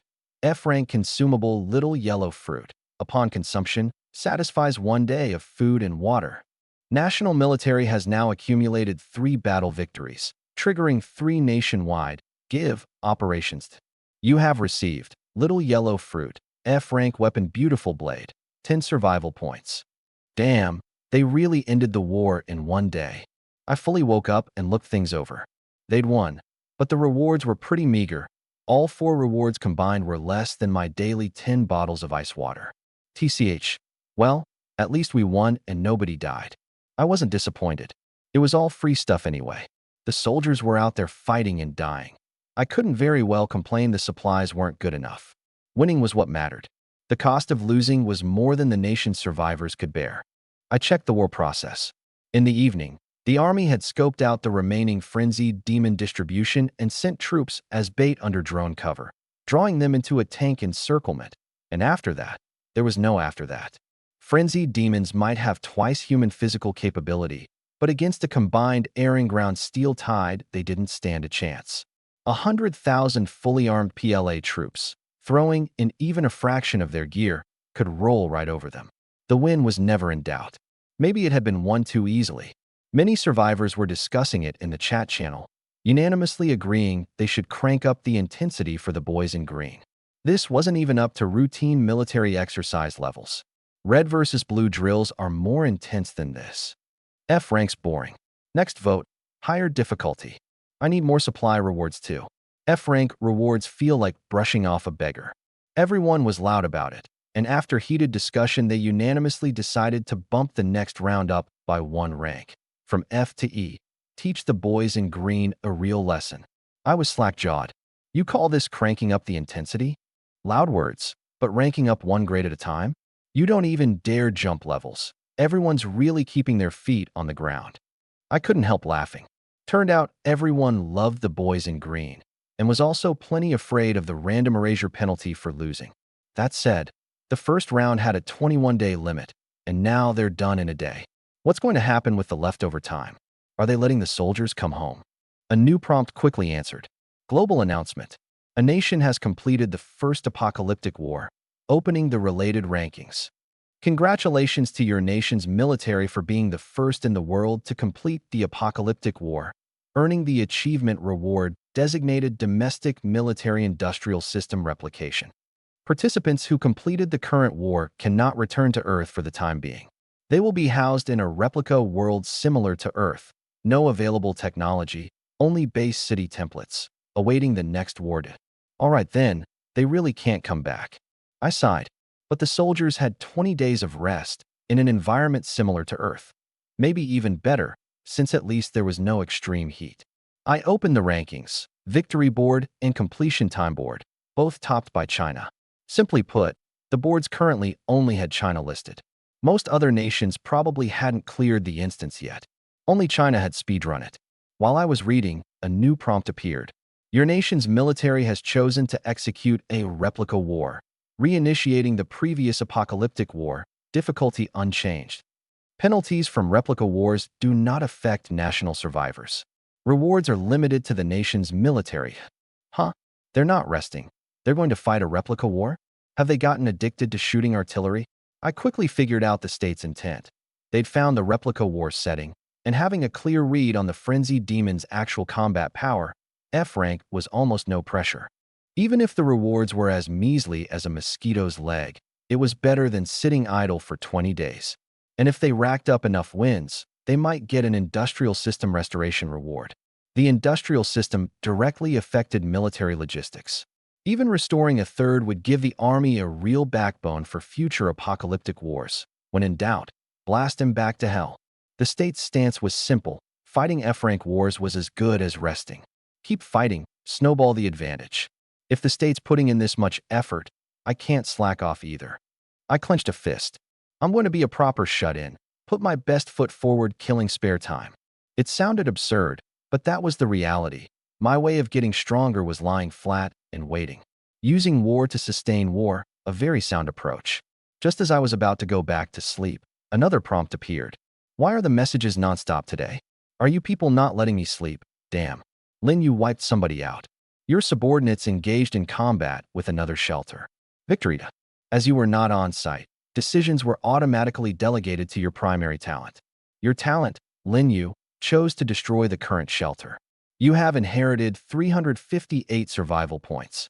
Item inheritance, judgment. Inheritance failed. Lin Yu had made her move. Those soldiers had really found the right target. Just lying at home doing nothing, I directly gained over 300 points. That's way more than dispatch missions. 3 missions a day get 30 points. Destroying one shelter got 300 plus. I marveled and got curious about where the destroyed shelter was and what had happened. Too bad we've got no long-range comms. Have to wait for them to come back to find out. Sleep. Tomorrow I'll go find Xiaozi and discuss how to spend those 300 points. I flopped back onto the bed. Half drowsing, I saw something flashing again. I opened my eyes and stared. Warning. Your talent engaged in combat with a shelter in the field. Your talent, Lin Yu, chose to destroy the current shelter. You have inherited 563 survival points. Item inheritance, judgment. Inheritance successful. You have received D-rank magical breadfruit tree and E-rank butterfly shirt. Huh. All drowsiness was gone. Another 500 points. What the hell are Lin Yu and the others doing? Did they crack open a bandit nest?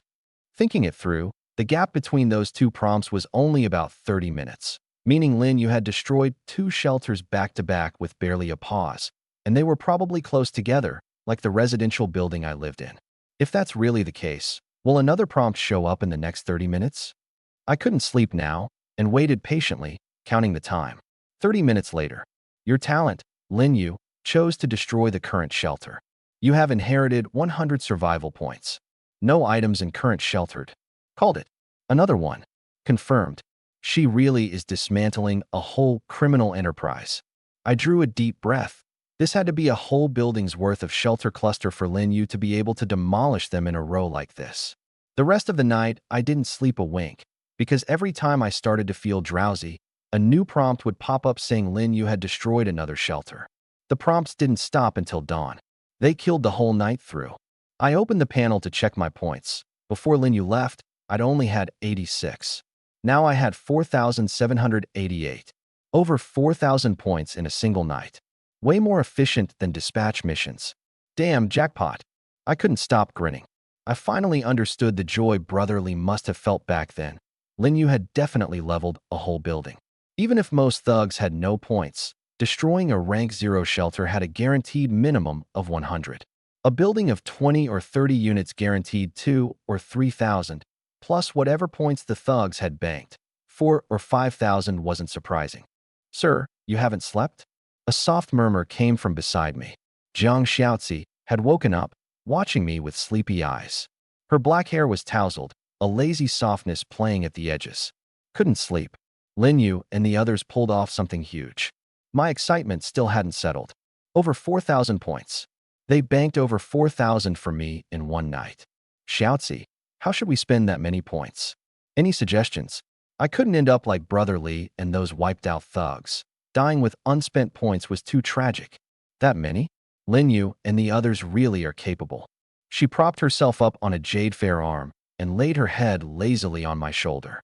Honestly, I don't understand the apocalypse game either. But going by our situation and your safety, sir, we should focus on fortifying this building. Following the idea that you are the core of the shelter, sir, what we need is a stronghold-grade shelter. In my humble view, that might mean relying on high-tech solutions. She played idly with my fingers, then said, Sir, the room Leah works in is the research room, correct? Let's put it to use. Haven't you always complained about the power system issue? On top of maintaining basic living conditions, upgrade our armed facilities as much as possible. In the places I used to live, there were always defensive fixtures like machine guns and gun emplacements. Adding them to our shelter would greatly improve our safety margin. Of course, beyond human threats, we should also account for natural disasters. Her analysis was sharp, and the core was simple. The most important thing in the shelter was me. Without me, everything else was empty talk. To protect me, defenses were essential. All right, let me look at the tech tree. I opened the tech tree. Since she couldn't see the info, I read the entries aloud and listened to her analysis. After we talked it through, I finally settled on a few projects. Basic power system, 1,000 points. Provides normal power for 10 rooms in the shelter. Autonomous water system, 1,000 points. Automatically refills daily, providing daily water for up to 50 residents. I've been eyeing both for a while. Combined with the purifier, the freezer, and the greenhouse, quality of life in the shelter would jump right back to pre-apocalypse levels. But they were expensive. A normal person would need forever to save up. There goes 2,000 points. Now for defense. I switched categories. Shelter main structure basic defense module, 1,500 points. Adds multi-tier sealed doors, biometric identification, to the main perimeter, a 4-meter-tall iron wall, an electrified fence net, 24-hour smart cameras, at least 12, and reinforces the main structure with cold-resistant, heat-resistant, blast-resistant, and earthquake-resistant construction, requires no other shelters within 100 meters of the main body. Automated sentry system, 1,000 points. Installs at least 20 automated machine guns inside and outside the shelter. Capable of identifying friend from foe, entering alert or manual control mode. 2 more sets, and my 4,000 plus points had dwindled to 374. I let out a satisfied breath. Spending money feels amazing. Just as I was about to purchase, Jiang Xiaozi suddenly frowned. Sir, isn't there still 300 left? Why not spend it all? Are you saving it up for someone else to steal? Right. Fair point. Don't leave a cent, spend the lot. As long as it strengthened our survival, no cost was too high. Military budget you don't spend just becomes war reparations. We're not fools. I selected another. Underground Isolation Shelter Module, 350 points. Extends an underground space beneath the main structure. Capacity 10 people with enhanced disaster resistance. The main structure's been reinforced. How about we add one more layer? An excellent fallback. In a critical moment, hiding down there might buy us a chance at survival. Jiang Xiaozi nodded. Right. This was the ace up my sleeve. Hope we never see the day we need it. I smiled and bulk purchased. Gold light flashed, radiating outward from me and rapidly enveloping the whole building. Within a few blinks the gold light dispersed. The residential building had been utterly transformed. In one of the vacant rooms on the 6th floor, a 2-meter-tall honeycomb-shaped generator facility now stood, with power conduits threading through the walls. The neighboring room was packed with a massive water reservoir, full of clean water, pipes running out to every room in the building. Since the tech projects operated on the main structure, and the main structure encompassed the whole building had changed. Inside, there were now numerous 360-degree surveillance cameras with no blind spots. The terminal was on a multi-screen monitor set up right by my bed, showing almost every area of the building. Each floor had hidden machine gun ports, their control terminal integrated with the monitors. The walls had been completely remodeled.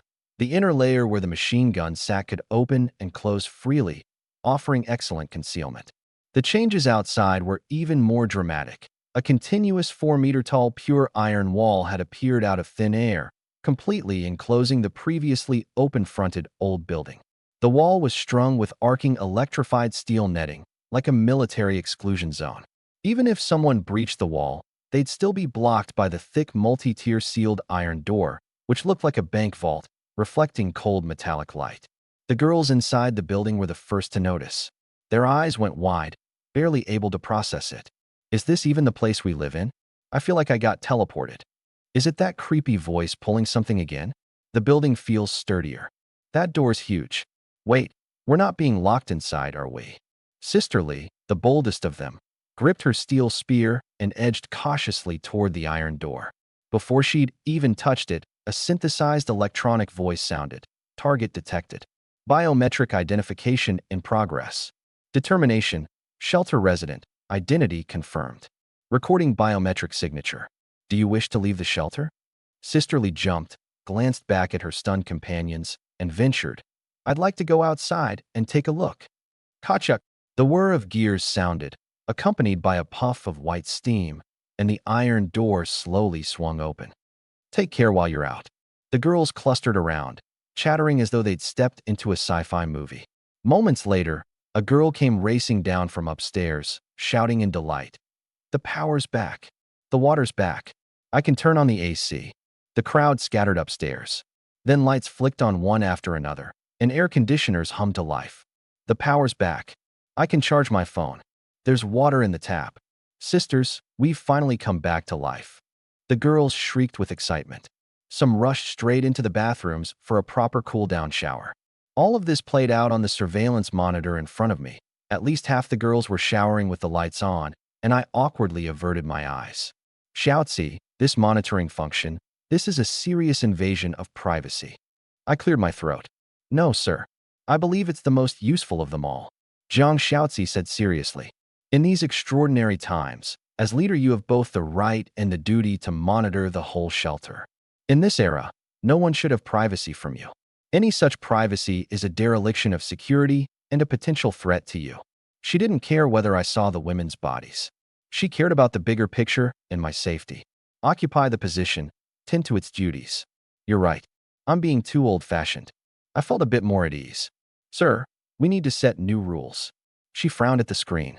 Water conservation, for one. They need to understand that water is precious. It's fine. Let them indulge on the first day. I said calmly. Even I missed the days with water and electricity. They've suffered a lot. One shower isn't going to drain much water. I had grounds to be generous. The water system could supply 50 residents daily, and the reservoir refilled itself. No fear of waste. Sir, you're too soft. She shook her head, but didn't press. She knew that this very softness was what made her willing to give more of her abilities to me. Still, she would think about long-term development and wouldn't let waste run rampant. Sir, the water in the reservoir can be moved out, correct? She reminded me. We can set up additional storage, transfer out the water we save each day, and fully utilize the auto-refill function. Good idea. You're always one step ahead of me. I agreed. Ordinary people were still basking in the joy of restored utilities, and she'd already started planning how to strengthen the stockpile.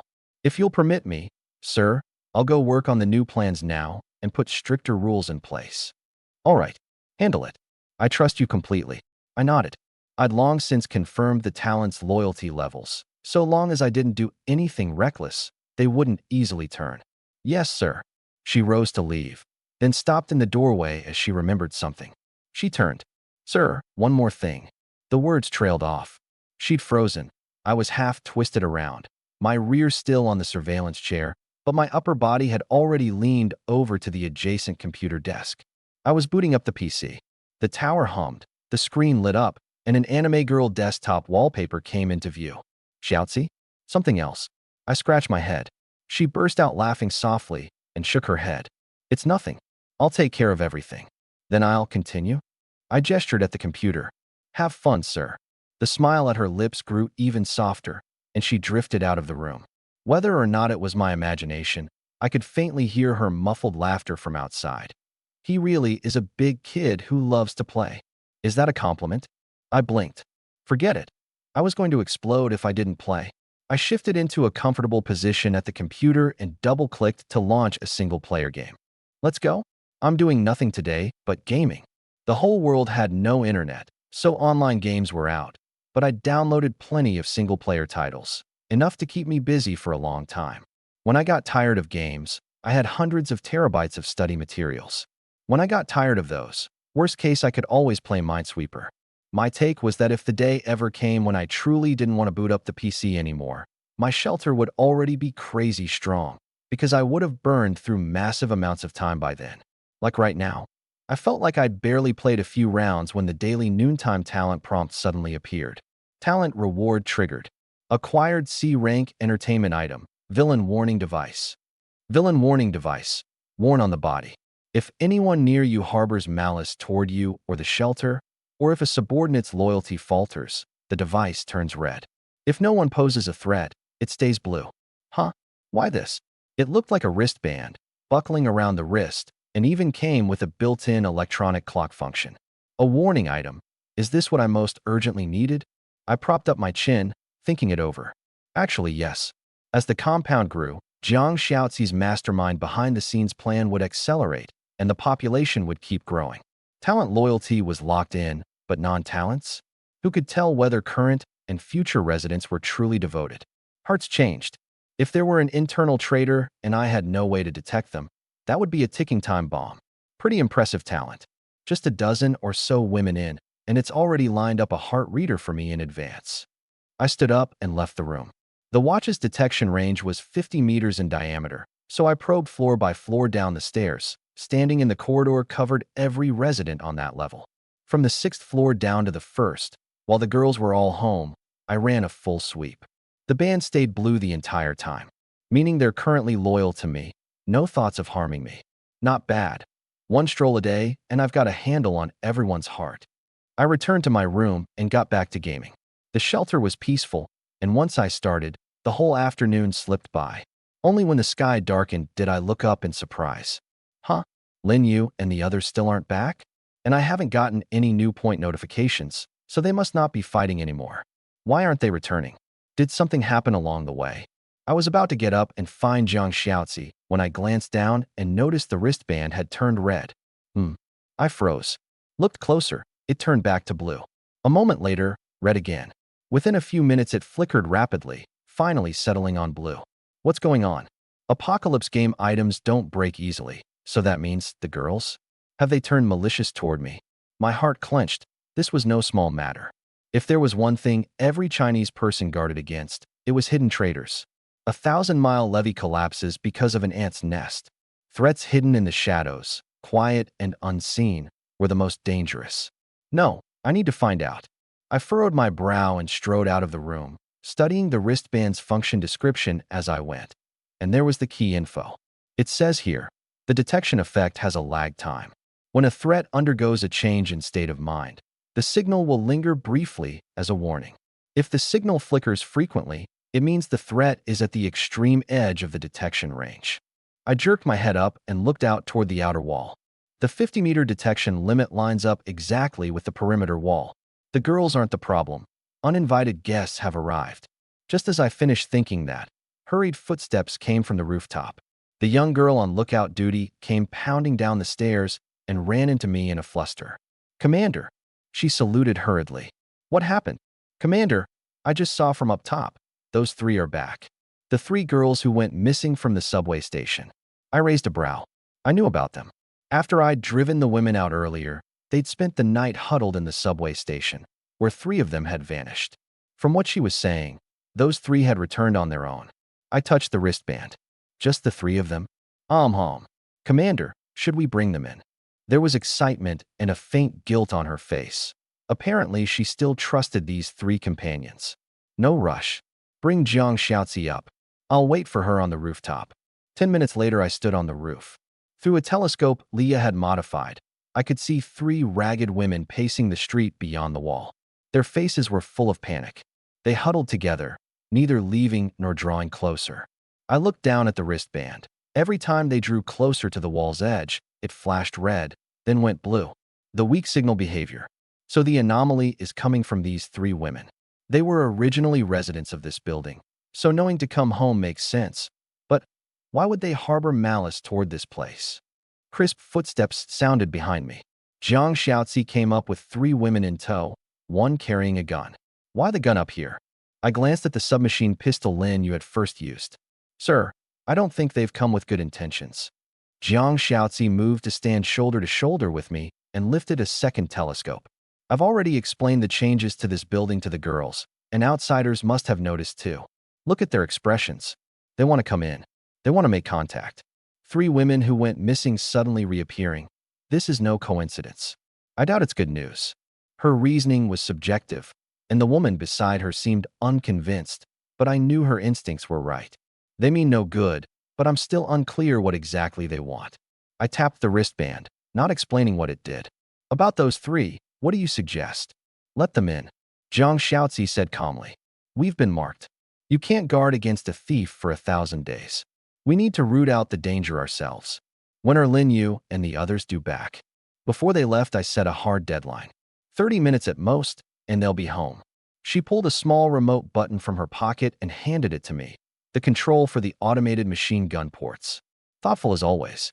Even without Lin Yu, the fully upgraded shelter had little to fear from most enemies. Those 20 automated machine guns were a devastating trump card. All right, bring them in and see what happens. I turned the button over in my hand and glanced at the woman beside her. If everything checks out, great. If not, they die, Jiang Xiaozi said, her eyes fixing on the woman beside her, a wordless warning. She had a masterful grasp of human hearts. Even now, she hadn't forgotten to bring a few women along to feel the weight of kill the chicken to warn the monkeys. I stayed on the roof, watching as Jiang Xiaozi led the women down and toward the wall. The residential compound was old but sprawling, with wide gaps between buildings, and the perimeter wall essentially enclosed a self-contained plot. Simple iron doors opened outward from all four sides. Jiang Xiaozi walked straight to where the three women stood, opened the iron door, and led her group out. Little Chun, Sisterly called out, and the three women turned to look. My God, it really is you three. Sisterly broke from the group and rushed forward, seizing one woman's hand. After that night, we couldn't find you anywhere. Thank heaven you all made it back. She pulled the three of them over to Jiang Xiaozi with an authority that brooked no refusal.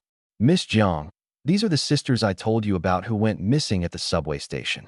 They actually made it back alive. Jiang Xiaozi looked them up and down. Three girls in rags, bruised and injured, faces full of panic, reeking with a foul smell. Hello, Miss Jiang. They lowered their heads timidly. I'm happy you made it back. But I'm curious. Why did you disappear from the subway station in the first place? Jiang Xiaozi asked mildly. We were so hungry, we went out to look for food. One girl lowered her head to explain. Oh, Jiang Xiaozi smiled ambiguously. Sisterly said the food you took with you was enough for 2 days. One night in, and it wasn't enough anymore. Do you eat a lot? Yes, I have a big appetite. The girl nodded tensely, seizing the excuse. By now, even Sister Lee and the women beside her could see that these three weren't right. Awkwardness spread across their faces, but they cast fearful glances at Jiang Xiaozi and didn't dare speak up. You're back, so I take it you don't plan to leave again? Jiang Xiaozi asked pointedly. No, we don't. The girl couldn't meet her eyes. Open the door. Jiang Xiaozi waved. New friends are coming home. The iron door swung open slowly. Jiang Xiaozi led the group back inside the wall.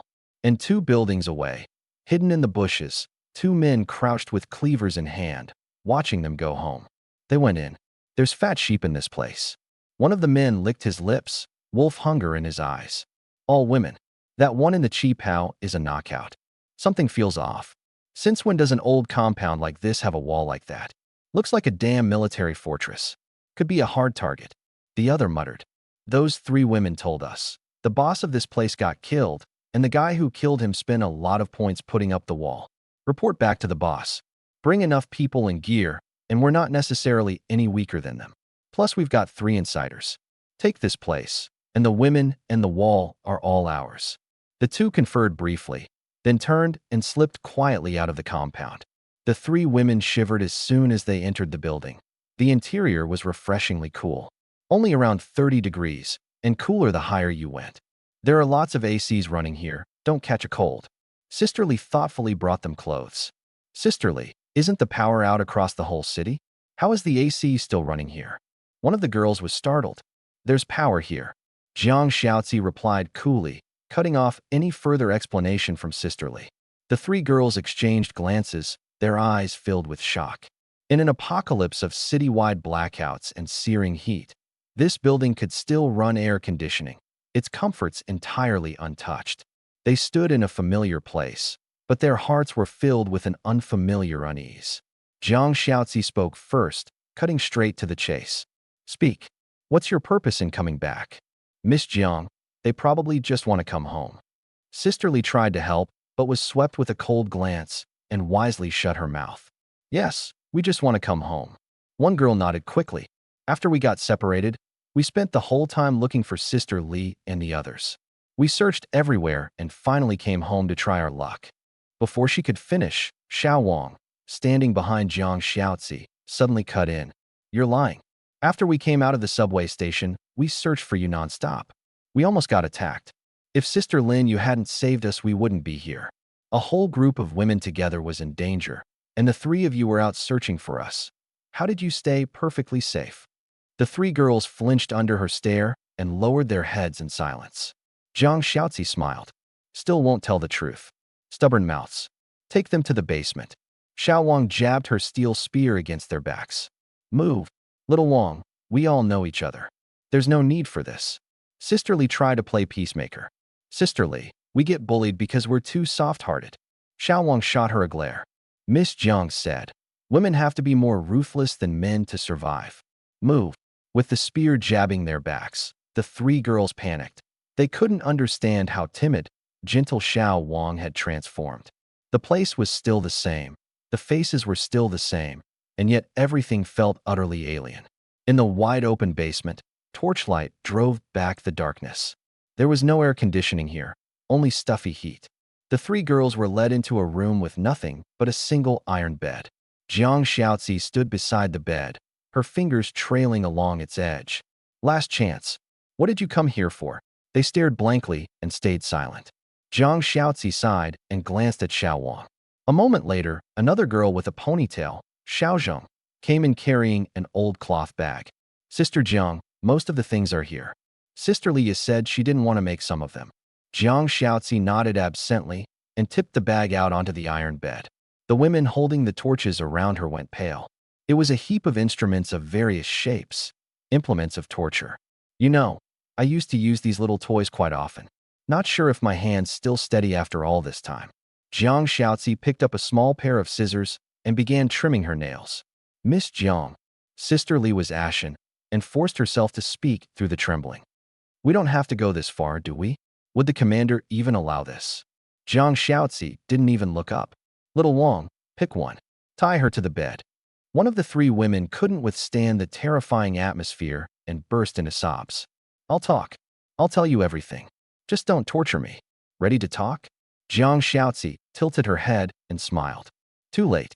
I don't trust you anymore. I only trust this. She picked up a dagger and let it glint. A shrill scream echoed through the basement. I pulled off my headphones and looked out the window in confusion. Had I just heard a woman scream? Auditory hallucination. I glanced at the screen, then quit the game after all. Even though Jiang Xiaozi had promised she could handle those 3 girls, I was uneasy. Should go down and check. No telling when those 3 bombs might go off. I'd just gotten up and reached the door when it was suddenly pushed open. Jiang Xiaozi, drifting in like a breeze. Sir, going somewhere? Whatever you need, I can attend to it. She swept her hair back with a soft smile. I was going to ask how it went. I sat back down on the couch and beckoned her over. Are those 3 women dealt with? Did you get to the bottom of it? I'd let them in specifically to avoid playing guard forever. Since we'd been marked, we had to know their intent. Handing this off to the clever Jiang Xiaozi put me at ease. Mission accomplished. She sat down gracefully like a willow branch, gentle against my side. I spoke with them in detail. They told me the truth. They did approach the shelter with malicious intent. You got it out of them. Don't tell me you can hypnotize. Wait, no. I suddenly frowned and leaned in for a sniff. It's the smell of blood. What did you do? I got a bit of it on me while we chatted. No perfume at home, so I couldn't wash it off right away. She examined her snow-white palm and gave a small smile. What kind of chat left bloodstains? You tortured them. Yes. She nodded openly. To be sure they told the truth. I have no polygraph, so I have to use methods like this to ensure the intel is real. That really does match your background. I drew a deep breath. Instinct said it was too far, but reason told me. In the apocalypse, cruelty toward others was the best protection for yourself. Jiang Xiaozi's methods were right. I still have plenty to learn. I sighed. She gently massaged my temples. Sir, some things you don't need to ask about. All you need is the outcome. So what's the outcome? Right? Those 3 women, they're not dead, are they? One is still alive. Her voice was calm. But I don't think she'll make it past tomorrow. All of them will die. I paused, feeling detached from reality. Half an hour ago, they'd still been pacing timidly beyond the wall, and now 2 of them were already dead. I fell silent. I knew I had to learn to accept it, but the cost came too fast to adjust to easily. Sir, if you find it distasteful, I won't do it this way again. No, I was just thinking. I lifted my head and smiled. If we kill them all, how do we lure the snake from its hole? There's someone behind them, isn't there? Yes. She looked at me in mild surprise. She'd been braced for a reprimand, and instead I was showing no such reaction. On the surface, I might have seemed cold-hearted by nature, but she could feel my heartbeat quickening. I was just like she once was, hiding my true feelings, forcing myself to accept this chaotic world. According to what they said, they were captured at the subway station by a group of thugs whose gathering point is 8 blocks from us. The leader has a strange talent. He can remotely control life and death and inflict physical torment from a distance. He uses this power to gather followers, capturing lone survivors, then tracking down their home shelters through them to plunder supplies or destroy the shelters entirely. These 3 girls were controlled by his talent and forced to come back here as insiders, to make contact with the thugs and help break us. She paused and lifted her hair. By the original plan, that group should have contacted them before dark. It's already dark, and the thugs haven't come, which means the girls have lost their value. Why? I asked humbly. Could the thugs have found our outer defenses too strong and backed off? To root out the threat, don't we still need these 3 girls to find the thugs' location? The thugs' location I already have. Jiang Xiaozi looked out at the darkening window. Sir, Lin Yu and the others are already almost 20 minutes past their deadline. My expression shifted. You mean, the thugs must have already come and run into Lin Yu and the others on their way back. She gave a faint smile. Those thugs don't just have that unusual talent. They have guns too, and quite a lot of people, about 50. A group like that isn't going to be scared off by a wall that just looks a little thicker. Since they've collided head-on, the 3 women have lost all value in living. Although they were forced to act as insiders, I can't be sure whether that thug's talent can remotely trigger them to lash out. The shelter is about to face combat. I need to sweep away all internal threats. Her explanation was detailed. She'd said more today than she usually did. Xiaozi, why does it feel like you're teaching a child? Sir, I just don't want you to misunderstand me. She lowered her head. I'm not a woman who kills wantonly. I believe you. I pulled her closer and said seriously, without you, even knowing those 3 women were a problem, I couldn't have found the truth so fast. If my hesitation had delayed things and jeopardized the shelter's safety, that would be the worst outcome. Your decisions are right. You've done nothing wrong. I had no reason to blame her. She used her intelligence to shield me from threats and handled all the dirty work herself, never once making me have to make these cruel decisions in person. Her loyalty had already been proven in action, though this apocalypse really is something. I laughed. I sit at home, and thugs deliver themselves to my door to die. Sir, You don't seem worried Lin Yu and the others might lose the encounter. They won't lose. If they can't win, they can retreat and hide. I waved the remote and smiled with anticipation. We've got plenty of machine guns. The words had barely left my mouth when Sister Li's shout rang through the corridor. Miss Jiang, Miss Lin Yu is back. Jiang Xiaozi and I went downstairs. The moment we hit the ground floor, we saw Lin Yu and the male soldiers brushing dust and blood off themselves. Commander, Lin Yu led the men in a salute. Lin Yu reporting back. I stepped over to her and lowered my voice. Ran into the enemy at our doorstep? Yes. She straightened up to give her report. Yesterday afternoon, after receiving Miss Jiang's mission, I formed a 10-person squad and set out to track thug movements within 5 blocks. In the night market district, we witnessed a group of thugs slaughtering survivors gathering supplies. Determined they matched the elimination criteria, we engaged and eliminated them, then extracted more hideout locations from captives. That night, we launched a night raid on the gathering point. Combat ended after an all-night operation. This morning, we relocated the supplies. On the way back this afternoon, we exchanged fire with lawbreakers at a grain store, which delayed us. As we returned this evening, we detected a large armed group approaching the shelter. To ensure security, we initiated combat preemptively. Killed 20, the rest fled. Concerned for the shelter, we did not pursue. The women around her had envy in their eyes. They too wanted the kind of combat power Lin Yu had, to be able to proudly report a body count. Well done. I beckoned. Come upstairs with me. Xiaozi, you too. I glanced at the male soldiers. Liang, take some men to the roof and watch for enemy movement. The rest stay on the first floor, watch what's happening outside the wall, prepare for combat. In my room, Lin Yu stood before me. Tell me about that last enemy encounter in detail. I looked down at my wristwatch. Did you meet anyone unusual, someone with strange abilities, or making odd gestures? Beside me, Jiang Xiaozi noticed my movement. She didn't know what the watch did, but she could sense I was distrusting someone. Not Lin Yu. Most likely the male soldiers downstairs. If those 3 women's story was accurate, the thugs had means to control humans. However strong the soldiers were, they weren't necessarily immune to talents. Odd gestures. Lin Yu thought back. There was one guy who pointed at me mid-fight and muttered something. I couldn't make it out. How do you feel? Any discomfort? No, feels fine. Lu Rue shot his hand off, and he ran. Even if he had some ability, he couldn't use it after that. I glanced down at the watch. The color hadn't changed, so the male soldiers hadn't been affected. As for Lin Yu, no concern at all. Her loyalty trait was, will never betray the shelter under any circumstances.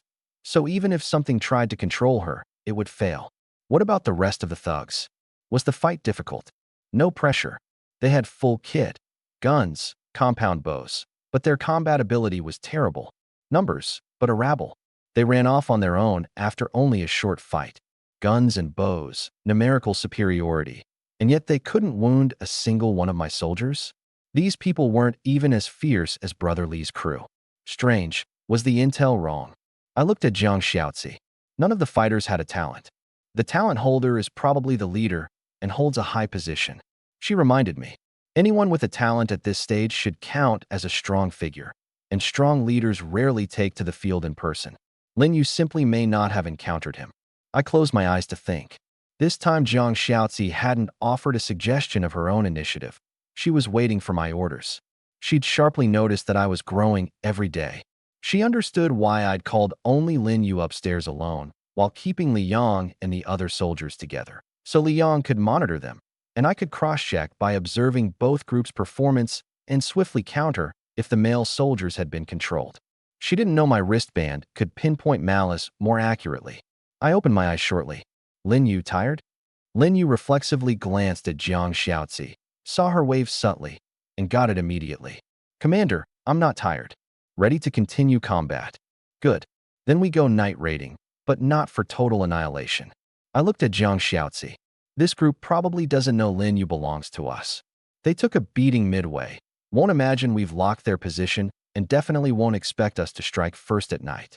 Under a night raid they'll break, and once they break, we're safe, and the initiative is in our hands. Jiang Xiaozi nodded with a smile. You're absolutely right, sir. We should strike first and smother the threat in the cradle. Then it's settled. I don't know how to fight, No amateur pretending to lecture the professionals. Lin Yu, work out the details with Xiaozi. I only have one requirement. If you can't win, retreat as fast as possible. Anyone with a shelter has some kind of weird ability, and I don't want us capsizing in a shallow ditch.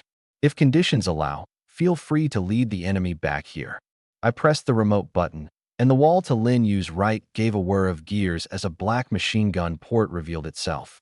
Our home can give you fire support. Yes, Commander. I'll accomplish the mission and annihilate the enemy.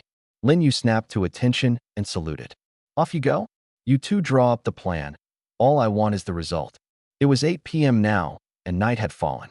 The streets outside were dead silent, and the other buildings sat dark. I didn't know whether the survivors inside were dead or simply too scared to make a sound. If not for the occasional stir on the city chat channel, I'd have thought I was in a ghost town. I may not be able to make room for the three of you. I gazed out at the night and murmured, but at least I can avenge you. You won't have died for nothing. Half an hour later, the soldiers set out again, this time with Li Yong along. From Jiang Xiaozi's intel, they'd learned where the thug base was, and their objective was to spread chaos, inflict casualties, and cautiously gather more intel to prepare for a full extermination later. I really have changed a bit. I'm used on the couch. When it comes to thugs, killing doesn't really bother me anymore. This must be what they call survival of the fittest. Better to find something to do than to sit and wait. The soldiers are out risking their lives, and I'm at home playing games. Is that really okay? I sat down at the computer and started a new game anyway. At 11:30 p.m., Jiang Xiaozi still hadn't come upstairs. She seemed to be laying down new rules below. I played until I was tired, and just as sleepiness was creeping in, a new prompt popped up. Your combat personnel engaged another shelter in the field. Victory. Destroyed 1 rank, 0 shelter. You inherit 1,362 survival points. Item inheritance successful. You have received Random Talent Lottery Ticket X1, Talent Effect Enhancement Ticket X1, Personal Skill Ticket X1, and D-Rank Weapon. Perfect Compound Bow, 100 arrows daily. Huh, I blinked. Lin Yu won. I told her to run a chaotic night raid, and she wiped their whole shelter in one go. Wait, these inherited items all look absolutely top tier? Who leaves this much loot unused? I was stunned. Then a possibility hit me. Don't tell me these thugs lost their evening fight, went home to burn points on a shopping spree to upgrade their combat power, and the leader had just spent his stash on all this gear and hadn't even used it yet when Lin Yu killed him? What kind of ridiculous luck is that? Then it clicked. Lin Yu's Trailblazer trait affects luck. Damn, the night raid came with a bonus prize. I checked and rechecked the info. It was real. The items were already in the shelter panel. I pulled them out and laid them in front of me. Random Talent Lottery Ticket. Summons 1 random talent between D and B rank. Special item. Purchase requires prior qualification. Talent Effect Enhancement Ticket. Enhances the shelter's talent. Guarantees a beneficial change to the talent. Special item. Purchase requires prior qualification. Personal Skill Ticket. Randomly grants 1 personal skill, players only, maximum C rank. Shop price, 2,000 points. Perfect Compound Bow, D-Rank Weapon, known as the sniper rifle of archery. Includes a precision targeting system. Automatically replenishes 100 alloy arrows per day. Damn, this guy really was strong. A stash this rich, he's definitely a rankings big shot. I sucked in a breath. I didn't know what qualification he'd earned to get those 2 special items, but neither of them was weak. If he'd used them, gotten some powerful skill, and pulled a B-rank combat talent, game over. I'd have been forced to hide underground. Should I say your luck is good or bad? I looked over the items with a touch of belated dread. Thank God I'd made Lin Yu use my earlier ticket with her Trailblazer trait, or tonight I would have been the unlucky one. I didn't rush to use the loot. I wanted to wait for Lin Yu to come back, especially the talent draw. She had to be the one to open it, and I was going to milk that European luck for all it was worth. More than an hour later, voices came from outside. The iron door swung open, and Lin Yu, dust-streaked and blood-flecked, led the soldiers in, triumphant once again. Commander, I'm back. Lin Yu stood before me, high-spirited, a faint whiff of blood still clinging to her. How did it go? Any injuries? None. Enemy totally annihilated. She lifted her chin. They had some ability, but with a night raid they were completely unorganized. I gave the rifle to Lu Rue. He's a better sniper than me. And he took out their organized resistance right off the bat. And I'm not bad either. I think I got one of the leaders. Right before you got that leader, was he standing there staring blankly at nothing, the way I usually do? I asked carefully. Wait, Commander, how did you know? Lin Yu was startled. Just like you said. I crept right up to his window, and he still hadn't noticed. I threw my combat knife, headshot. His guard was so low, he wasn't even a match for me. Just as I thought. That poor bastard. He'd been happily blowing his points on a shopping spree one moment, headshot the next, dying baffled without even getting to use his talent. In his shoes, I wouldn't have closed my eyes in death. Fair enough that he wasn't your match. I nodded. The regular military is off fighting the apocalyptic war, so the ones left behind are all ordinary people. Their combat capability can't compare to yours. No matter how strong someone's talent was, most survivors didn't have professional soldier fundamentals. Lin Yu's successful ambush might look like clever luck, but it was really the true expression of a soldier's skill. Congratulations on your clever foresight, sir. The threat is settled. You can rest easy from now on. Zhang Xiaozi smiled. Since when did you learn to butter people up? I laughed and swore lightly. She giggled behind her hand and didn't deny it. How was post-combat handled? This time I asked in detail, not leaving it all to Zhang Xiaozi. As a leader, there was plenty I didn't know but had to actively learn. No enemies left alive in the villa. We found some captives, men, women, old, young.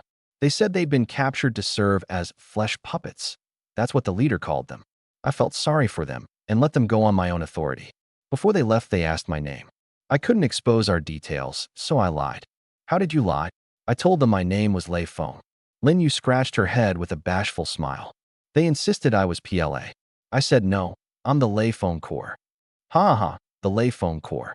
I burst out laughing, not upset at all. Seeing my mood, Lin Yu dared to continue. Also, I felt bad for them, so I let them take some supplies from the villa. Food and water, mostly. I figured, we came for a fight. We hadn't prepared, and we couldn't haul much back. Plus, the battle was loud, and the survivors nearby definitely heard. So even a second trip would lose plenty to scavengers. Might as well do some good. Seeing my smile fade, she got even more nervous and lowered her head. Commander, I'm sorry, I was wrong. It's fine. You were right. We went in for combat, hit and retreat. Even after winning, we couldn't have taken all those supplies. I waved a hand. It stung a little, but I couldn't bring myself to scold someone with her level of merit. Given away is given away. Consider it good karma banked. Commander, you're the best. Lin Yu smiled. I could see it now. My three women were wildly different in temperament. Leo was the quiet type, buried in research all day. Zhang Xiaozi was ruthless and killed without blinking. Lin Yu, the odd one out, was a soldier who worked with blood daily, yet held kindness in her heart and couldn't bear to see the weak suffer. Looks like from now on, dirty work goes to Xiaozi, and the front-facing stuff goes to Lin Yu. Turning it over in my mind, I suddenly grinned.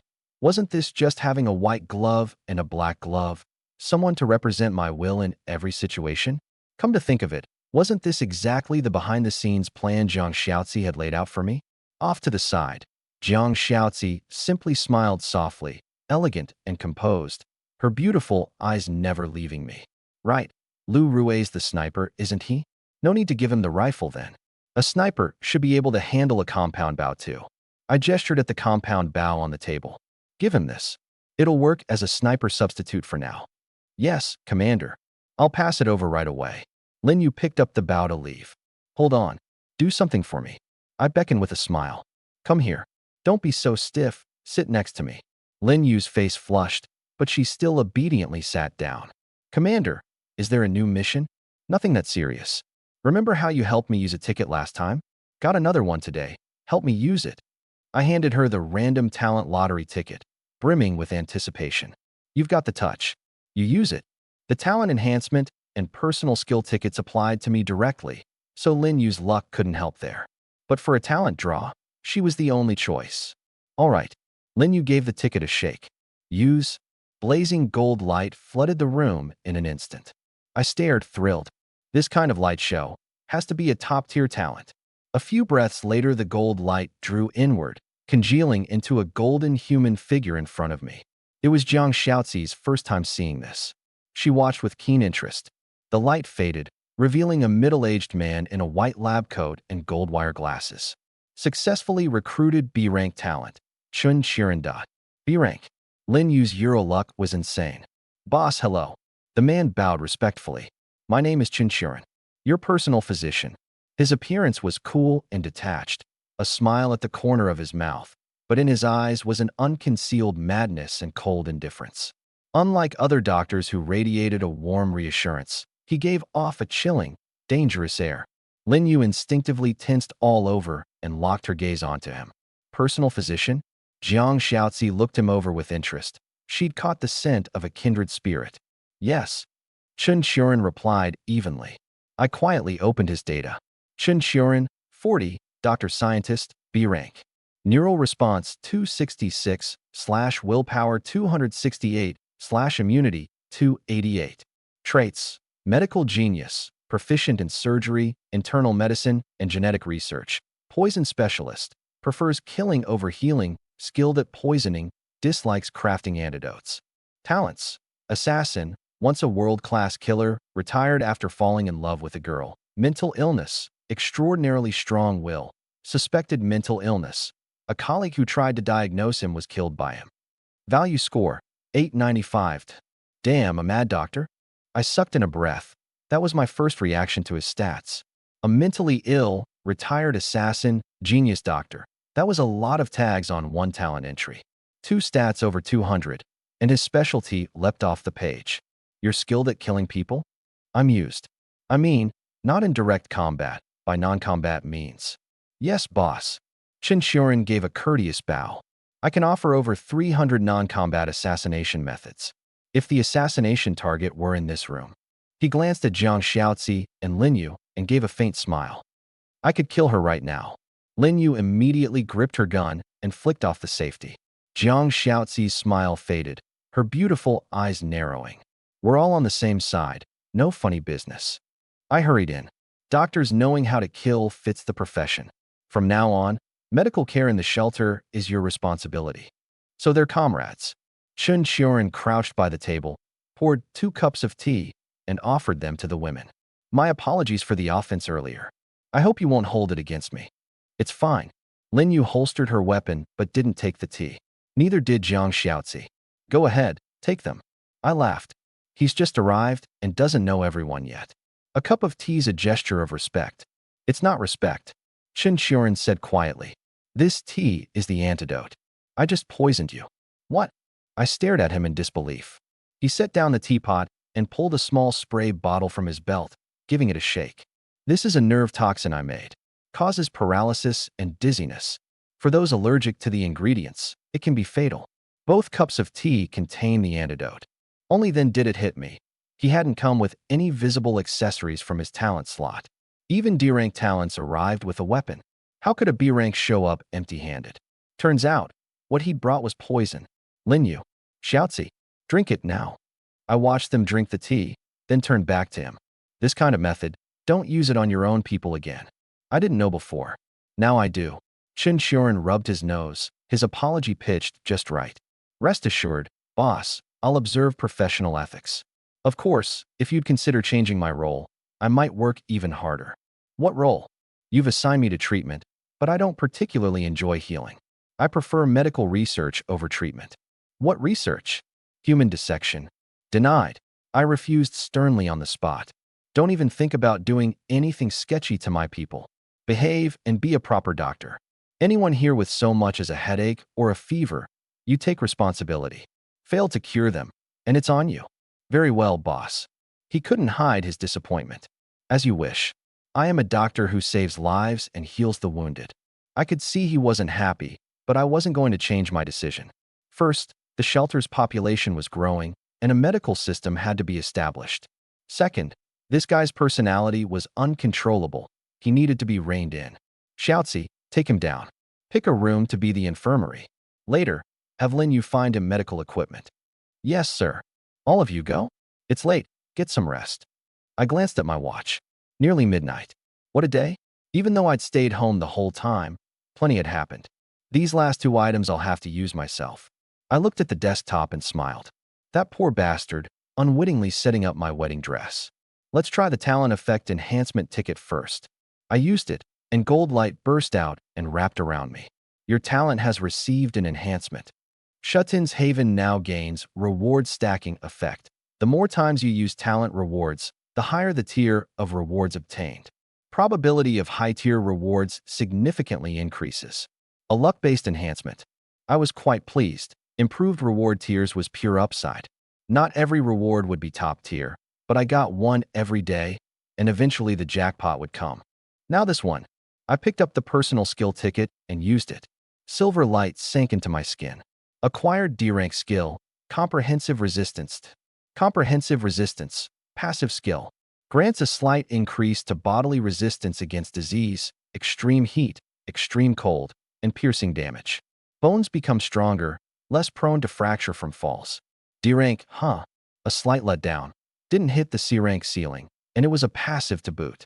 The description sounded strong, but slight increase killed the vibe. I got up and opened the window, letting the high-temperature airflow rush in. Normally, I'd have been trembling with the burn, but today I felt more at ease. Some effect, but not obvious. Still feel the heat. I shook my head. Didn't feel worth 2,000 points. Why didn't that poor bastard use those 2,000 points to upgrade his shelter? Post-upgrade. The transformation is night and day. I opened the level rankings. It was day 7 of the apocalypse, and citywide there was still only one rank, one shelter, mine. Everyone else was still rank 0. Weird, it's been this long. Why hasn't anyone else upgraded? I frowned. With this many survivors, some must meet the requirements. Wait, maybe they're not lacking points but lacking talents or upgrade materials. I recalled the 5 upgrade conditions. For the thugs, points weren't the issue. Talents and upgrade materials were. Upgrade materials could only be earned through dispatch missions. And talents were even more precious. Almost all of mine had come from talent rewards. Jiang Xiaozi was a national achievement reward. Qinshuren was from a special draw item. So talent units are actually very rare. That poor bastard must have hit some special condition to qualify for talent items. Anyone without that channel could work themselves to death and never recruit a single talent. I thought it through. Then why didn't he use the item to recruit a talent earlier? Maybe he'd just gained the qualification, or he'd spent the last few days furiously farming points and only tonight had enough? I felt sure that was the truth. If so, that guy's luck was tragic to the max. Right when it was about to bear fruit, I plucked the fruit. Items gone, points gone, life gone. Which means, I'm way ahead. My eyes went wide, excitement rising. Even if there are survivors with a talent similar to mine that opens a channel to recruit talents, there can't be many. Right now I'm the only one in the city who's leveled up, and the other one who was on track just got killed by me. Everyone else won't make it in the short term because the mechanic for reliably obtaining talents hasn't been publicized. It feels like I'm one whole apocalypse patch ahead.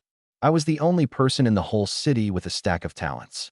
No one else had even one, and probably didn't even know how to get one. It felt like I was on the closed beta server, and everyone else was on public release.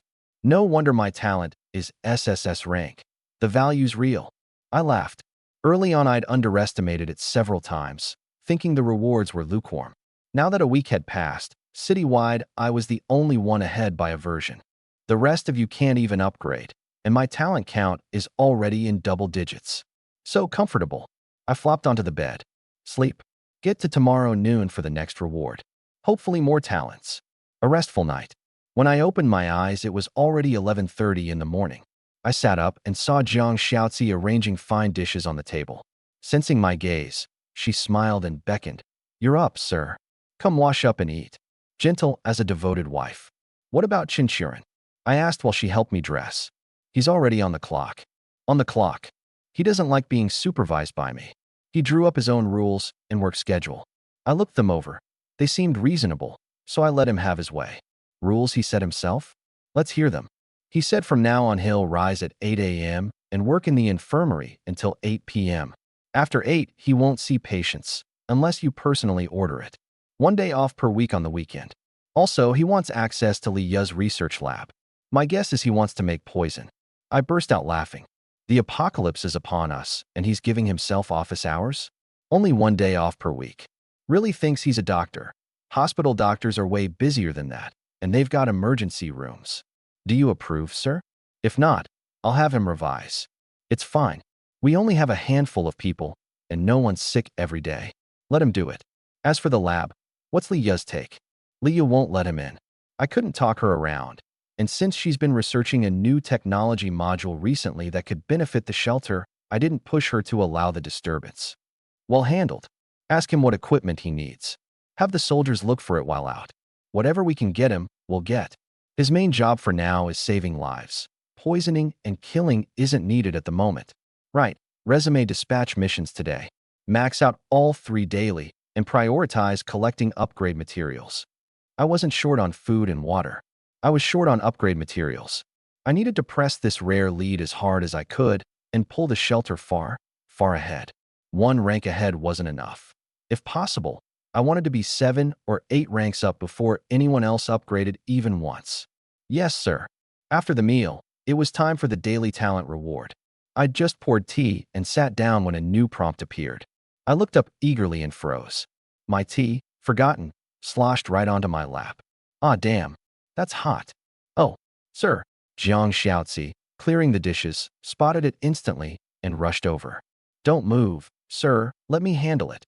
Lightning quick, she was at my side with ice water and a clean towel, her eyes wide as she inspected the burn. For a former spy handler, first aid knowledge was hardly surprising. Right now I was just a little embarrassed. Sir, how do you feel? Very painful. Her tone was earnest, no trace of shyness. It's fine. I just got startled. I kept my voice low to calm myself. Really fine? Should we have Qinxiuren take a look? No, not necessary. I'm fine. I refused without a second thought, and to boost the credibility of the refusal, I repeated it. Xiaozi, I got a new reward yesterday. My heat resistance is up. I was just startled. Honestly, the skin didn't even break. Really? She examined me carefully, hesitated a long moment, then finally looked up. Before she could speak, Lin Yu's voice came from outside. Miss Jiang, what's today's mission? We've rested up, ready to move out whenever. Lin Yu pushed the door right open. She was my most trusted soldier and had the right to enter unannounced. Fortunately, the door was around a corner, so she couldn't see our situation. By the time she reached the couch, Jiang Xiaozi had already stood up and my expression had recovered. Commander, you're awake. Lin Yu saluted, then paused, puzzled. Huh? Commander, you look a little off. Blood in your face. Do you have a fever? I'll go get Qinxiuren. No need. Jiang Xiaozi stopped her. It's just too hot. I'll turn the AC down. She brushed it off casually, arousing no suspicion. Miss Jiang, what am I doing today? Continuing combat missions. Lin Yu looked eager. Jiang Xiaozi had laid out a long-term combat plan for the soldiers, targeting every thug and survivor shelter in the surrounding area. Given Lin Yu's straightforward personality, she wouldn't overthink whether the targets were good or bad. She'd just execute the orders. Yes, come out with me. Jiang Xiaozi glanced at me and dipped her head slightly. Sir, I'll go handle things first. I'll come back later to check on you. All right, go. I adjusted how I was sitting. Check on you? Is the commander unwell? Just a routine check. The commander's position is important, so regular checkups are needed. I happen to know some medical technique. Miss Jiang, you're amazing. The 2 women chatted their way out. I lay on the couch for a moment to recover, then looked up at nothing. You, the culprit. I studied the talent reward again. You have triggered a high-tier talent reward. Acquired S-Rank personal skill, Greedy Parasitism. Greedy Parasitism, S-Rank active skill, entertainment type. Can parasitize any living organism. Guaranteed to be completed without the target's awareness. Once parasitized, each day randomly receive a duplicate of 1 item the target possesses. Restrictions. Only 1 target can be parasitized at a time. The target cannot be switched until it dies. How is this even a reward? That was what had stunned me earlier. Seeing an S-Rank skill excited me. At this stage, an S-Rank shouldn't even be possible, but I'd upgraded the talent last night and hit the jackpot today. But why did it have to be an entertainment skill? Come to think of it, my shelter doesn't have any urgent needs right now. Overall, we're low on entertainment. The only thing I can play with is 1 computer, and I've beaten all the single-player games multiple times. Thinking about what I could play with, Jiang Xiaozi flashed through my mind, but I shoved it away. She was a talent, not a toy. By that logic, the talent does have a strong chance of delivering entertainment rewards to fill the spiritual void. But how do I actually use this skill? I thought it over carefully. The description does sound entertaining. No matter what target I pick, I get a random duplicate each day, big variance, all luck. Get lucky and I duplicate something valuable. Unlucky and I get their socks. But the restriction's harsh. Only one target, and I can't swap until the current one dies. Doesn't feel worthy of S rank.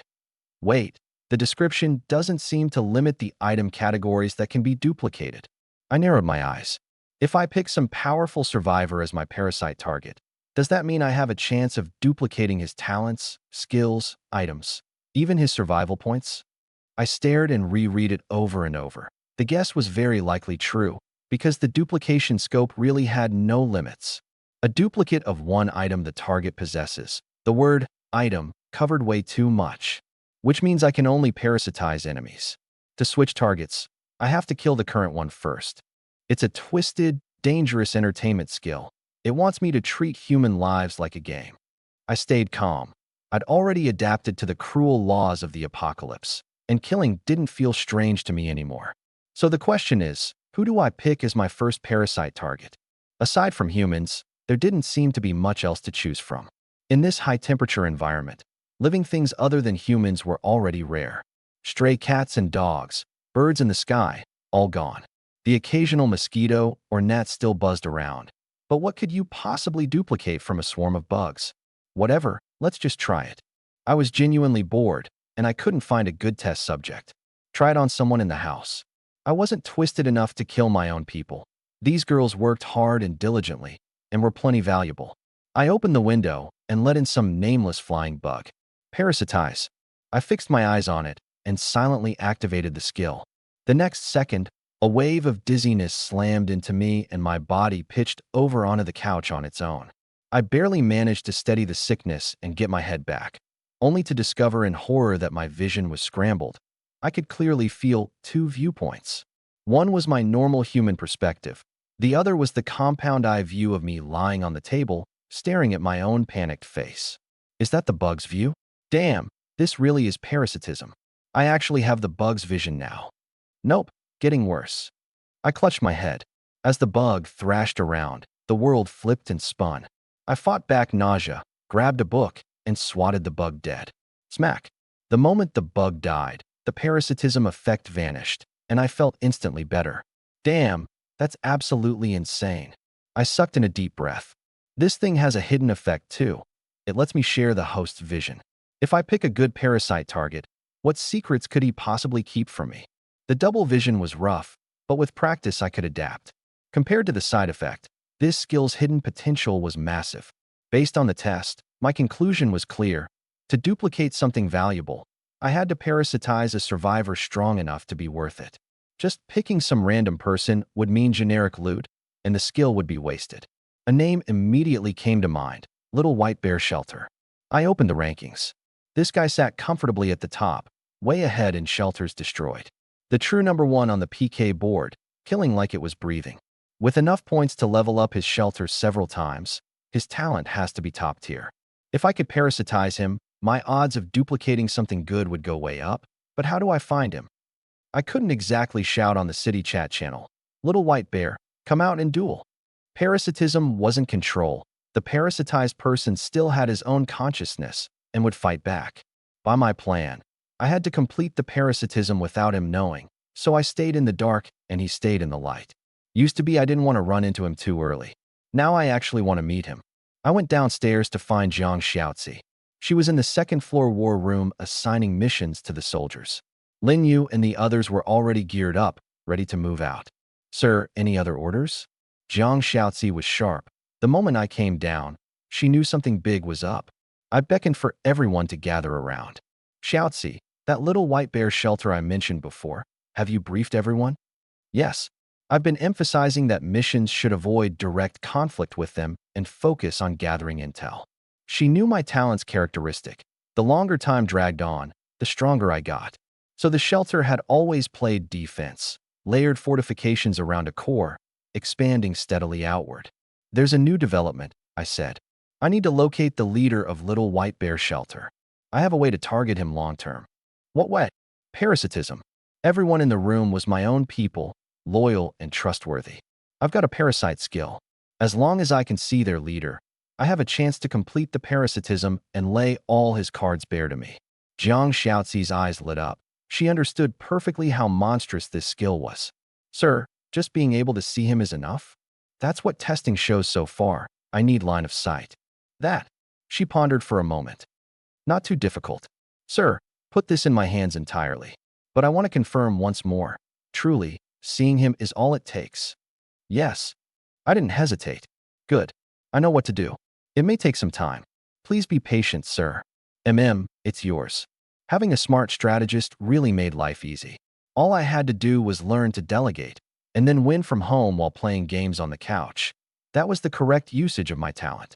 No wonder the talent rewards kept giving me personnel. I used to think shutting myself indoors was the invincible path. But as long as the disaster didn't end, there was no such thing as absolute safety. Building my own powerful faction and keeping myself at its very core, that was the only truly safe road. A one-man invincible shelter was ultimately just a hard turtle shell. A thriving shelter full of people. That was where you got to enjoy the Apocalypse Emperor feeling of one word from me, and my ministers spring into action. Jiang Xiaozi didn't send the soldiers off to hunt Little White Bear right away. She had Lin Yu and the rest carry out today's missions as usual. Lin Yu was a little puzzled, but didn't ask, only quietly deciding that if she picked up any word of Little White Bear during her explorations, she'd gather everything she could. The afternoon was quiet as usual. Under Jiang Xiaozi's direction, the women reinforced defenses, laying traps and warning devices built from Li Yu's little gadgets. In the whole shelter, the two idlest people were the two men, me and Chinchuran. Except I still had a new skill to figure out. Parasitizing non-human creatures didn't feel great, but to master the skill, I spent the entire afternoon trying it on different organisms and feeling out the technique. For safety, each test was very short. I made sure I could kill the target instantly, so I wouldn't end up duplicating an insect's wings or a gecko's tail onto my body. Nightfall. I stood at the window, looking out at the ruined city. Thick smoke rose from the industrial district and faint explosions rumbled. Looked like another chain disaster. Less than 3 weeks until this high-temperature apocalypse wave ends. Wonder how many people will still be alive by then. Just as I was thinking that, I saw the front door open downstairs. Chinchuran walked out carrying several large sacks, tops open, packed full of water, food, daily necessities, and Li Yu's gadgets. What's he taking all that out for? Right then Jiang Xiaozi pushed the door open and came in. Xiaozi, you let Chinchuran go out? It's already dark. It is a bit dangerous. She nodded. Danger's beside the point. A poisoner and assassin going out in the apocalyptic night is about as safe as staying home. I'm just curious why he's hauling so much stuff. You don't know yet, sir, she smiled. A few days ago, Lin Yu and the others found a market 6 streets over. Survivors set it up on their own, bartering, trades happening day and night. So he'd gone to do business. What are you having him buy? Are we short on something? I knew about offline markets. Even though the platform offered citywide online trading, plenty of things couldn't be listed. Stuff like table legs, cement, and rebar didn't fall into the food, water, or equipment categories, so they couldn't go up online, and yet people rebuilding shelters couldn't do without them. On top of that, online sellers often lied about their goods, delivered inferior items, and there was no refund. So a lot of people preferred face-to-face trades, despite the risk of being robbed and killed. We're not short, but better safe than sorry. I had him buy medicine and equipment in bulk, she paused. And I told him to be generous, to talk up our shelter's supplies. I frowned. I thought I understood. You want to gather intel on Little White Bear through the trades? That's part of it, but not all of it. She shook her head. At an offline market, everyone's on guard. Finding intel that way is like fishing in the ocean. Even if I got a lead, actually reaching the target would be hard. Then Chinchuran's real purpose is? I stared at her. This woman never did anything without purpose. Show of strength, she said quietly. I want him to represent our shelter and make contact with the survivors at the market, display our capabilities, spread our influence. And when the timing's right, take the trading market. I blurted out. You want to seize new turf? Not me. She smiled faintly. For you, sir. Control the trading market. Yeah, that could work. I paced back and forth. Use it as a broadcast for our influence. Once we're famous enough, we can approach Little White Bear naturally. And if we show up as market controllers, businessmen, no matter how bloodthirsty he is, he'd have no reason to kill us. He's vicious, but not stupid. He'd know that a good relationship with us means a stable supply pipeline. So the market both camouflages our real shelter and shows enough strength to get us in front of Little White Bear. I looked at her. So this market, do you see it just as a shell to hide behind? Not just that. She shook her head. As you bring more companions in, sir, the pressure of providing for them will keep growing. One shelter, in the end, can't shield an ever-expanding group. We need more territory, more voice, more armed force to guarantee your safety to the maximum, sir. I got it. Take the market, and it would draw most of the hostile attention away from us. Anyone who wanted to make trouble would strike at the public-facing market first, while my real shelter grew even safer. Push the thinking further, and the market became a springboard, drawing in more outside survivors to band together against the disasters. And under her management, none of those people would ever see me in person. Just like a pre-apocalypse corporation, rank-and-file employees never saw the chairman, but they were making him money every second of the day. Two birds with one stone, gear meshing into gear. The more I thought about it, the more airtight it seemed. Very thorough, I marveled. Shoutzy, you're really something. This move is upside for us whether things go smoothly or sideways. Sir, you're impressive too. She blinked. Whatever I'm thinking, you see right through it. You're learning to butter me up now. I'm telling the truth. Her smile brightened. In her eyes, I was fundamentally kind and principled without being pedantic, decisive and cold in the face of danger, willing to help the weak when there was room. Lazy, sure, but willing to delegate and trust my subordinates. A leader like that might not be perfect, but it was one people could feel safe under. All right then, with you around, I really can settle in and enjoy being a shut-in. I stretched out comfortably on the couch. She could expand her territory. I could hole up at home. No conflict. Sir, it's getting late. Sleeping? Yeah. I got up and grinned. Shoutzy, I suddenly feel a bit like Lu Otto, leaving everything to you. Shoutzy is no Zhuge Liang, and you, sir, are hardly as middling as Otto. She lowered her head and murmured softly. To Shoutzy, Sir simply doesn't like to contend for things. Sir doesn't like to contend, but I can contend on his behalf. That last line she didn't say aloud, and I didn't ask. I was about to sleep when she reminded me. Sir, it's been a while since you bathed. Water's plentiful now. Would you like to? Fair point. I nodded. A soak sounds good. Already prepared. Downstairs. Leah finished the big bathtub retrofit yesterday. She let me down. The room had been completely redone. Every original fixture stripped, a raised platform built along the walls, enclosing a whole room of clear water, with water outlets neatly arranged along the bottom. This is a swimming pool. My eyes went wide. Leah did this. It was my idea. Leah drew up the plans and made the parts. The girls did the rest by hand. So that's what all the banging and clanging was down here these past few days. Turns out it was this surprise. The girls prepared it for you, sir. You've given them shelter, and they're grateful. They wanted to make your life a little more comfortable. Nice. Indoor pool, I like it. If we had a pool, could the rest be far behind? My shut-in lifestyle just kept upgrading. Sir, would you like to bathe now? Yeah. You go on out. Hey, why are you undressing? Sir, I need to stay by your side. In case you swallow water, I'll be right here to help. Fair, but why do you already have a swimsuit on underneath? You planned this. Better safe than sorry. If you don't like the color, sir, Shoutzy will go change. In the end, I did enjoy a comfortable bath. As for how it went, it was a step below mandarin ducks frolicking in the water, and nothing actually happened. Late night, I returned to my room, arm around a beauty, refreshed, and slept straight through to morning. I was woken by Chun Shuren griping outside the door. No way. I need to find the boss. Raise. This is overtime. I pulled an all-nighter, and you still want me parked in the infirmary. Even if the capable get more work, this is too much. When the boss finds out, he'll feel bad for me. Nobody here's even sick. I'm sitting there like a fool, and the girls flirt with me. I'm a doctor. Since when do doctors get flirted with by patients? Zhang Shoutzy's voice came next, unhurried. Keep your voice down.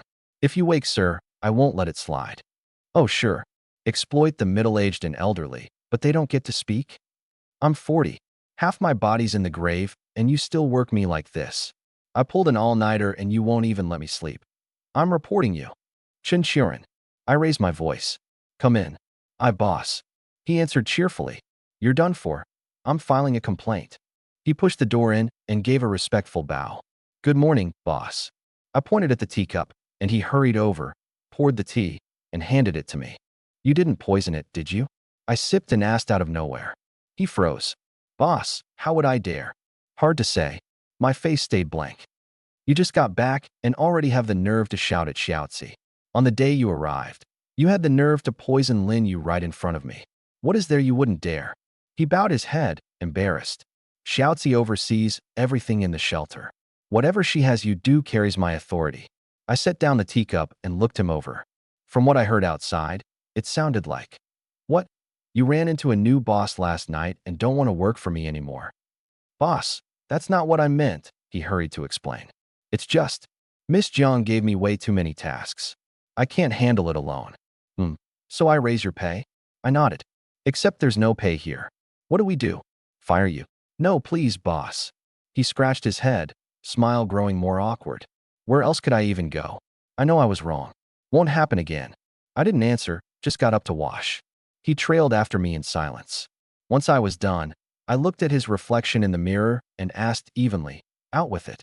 What are you really here for? You can't have come just to gripe about Xiaozi. You're smart, you know her standing here. Boss. He rubbed his head, glanced at Jiang Xiaozi in the doorway, and lowered his voice. I went out last night. I know. Go on.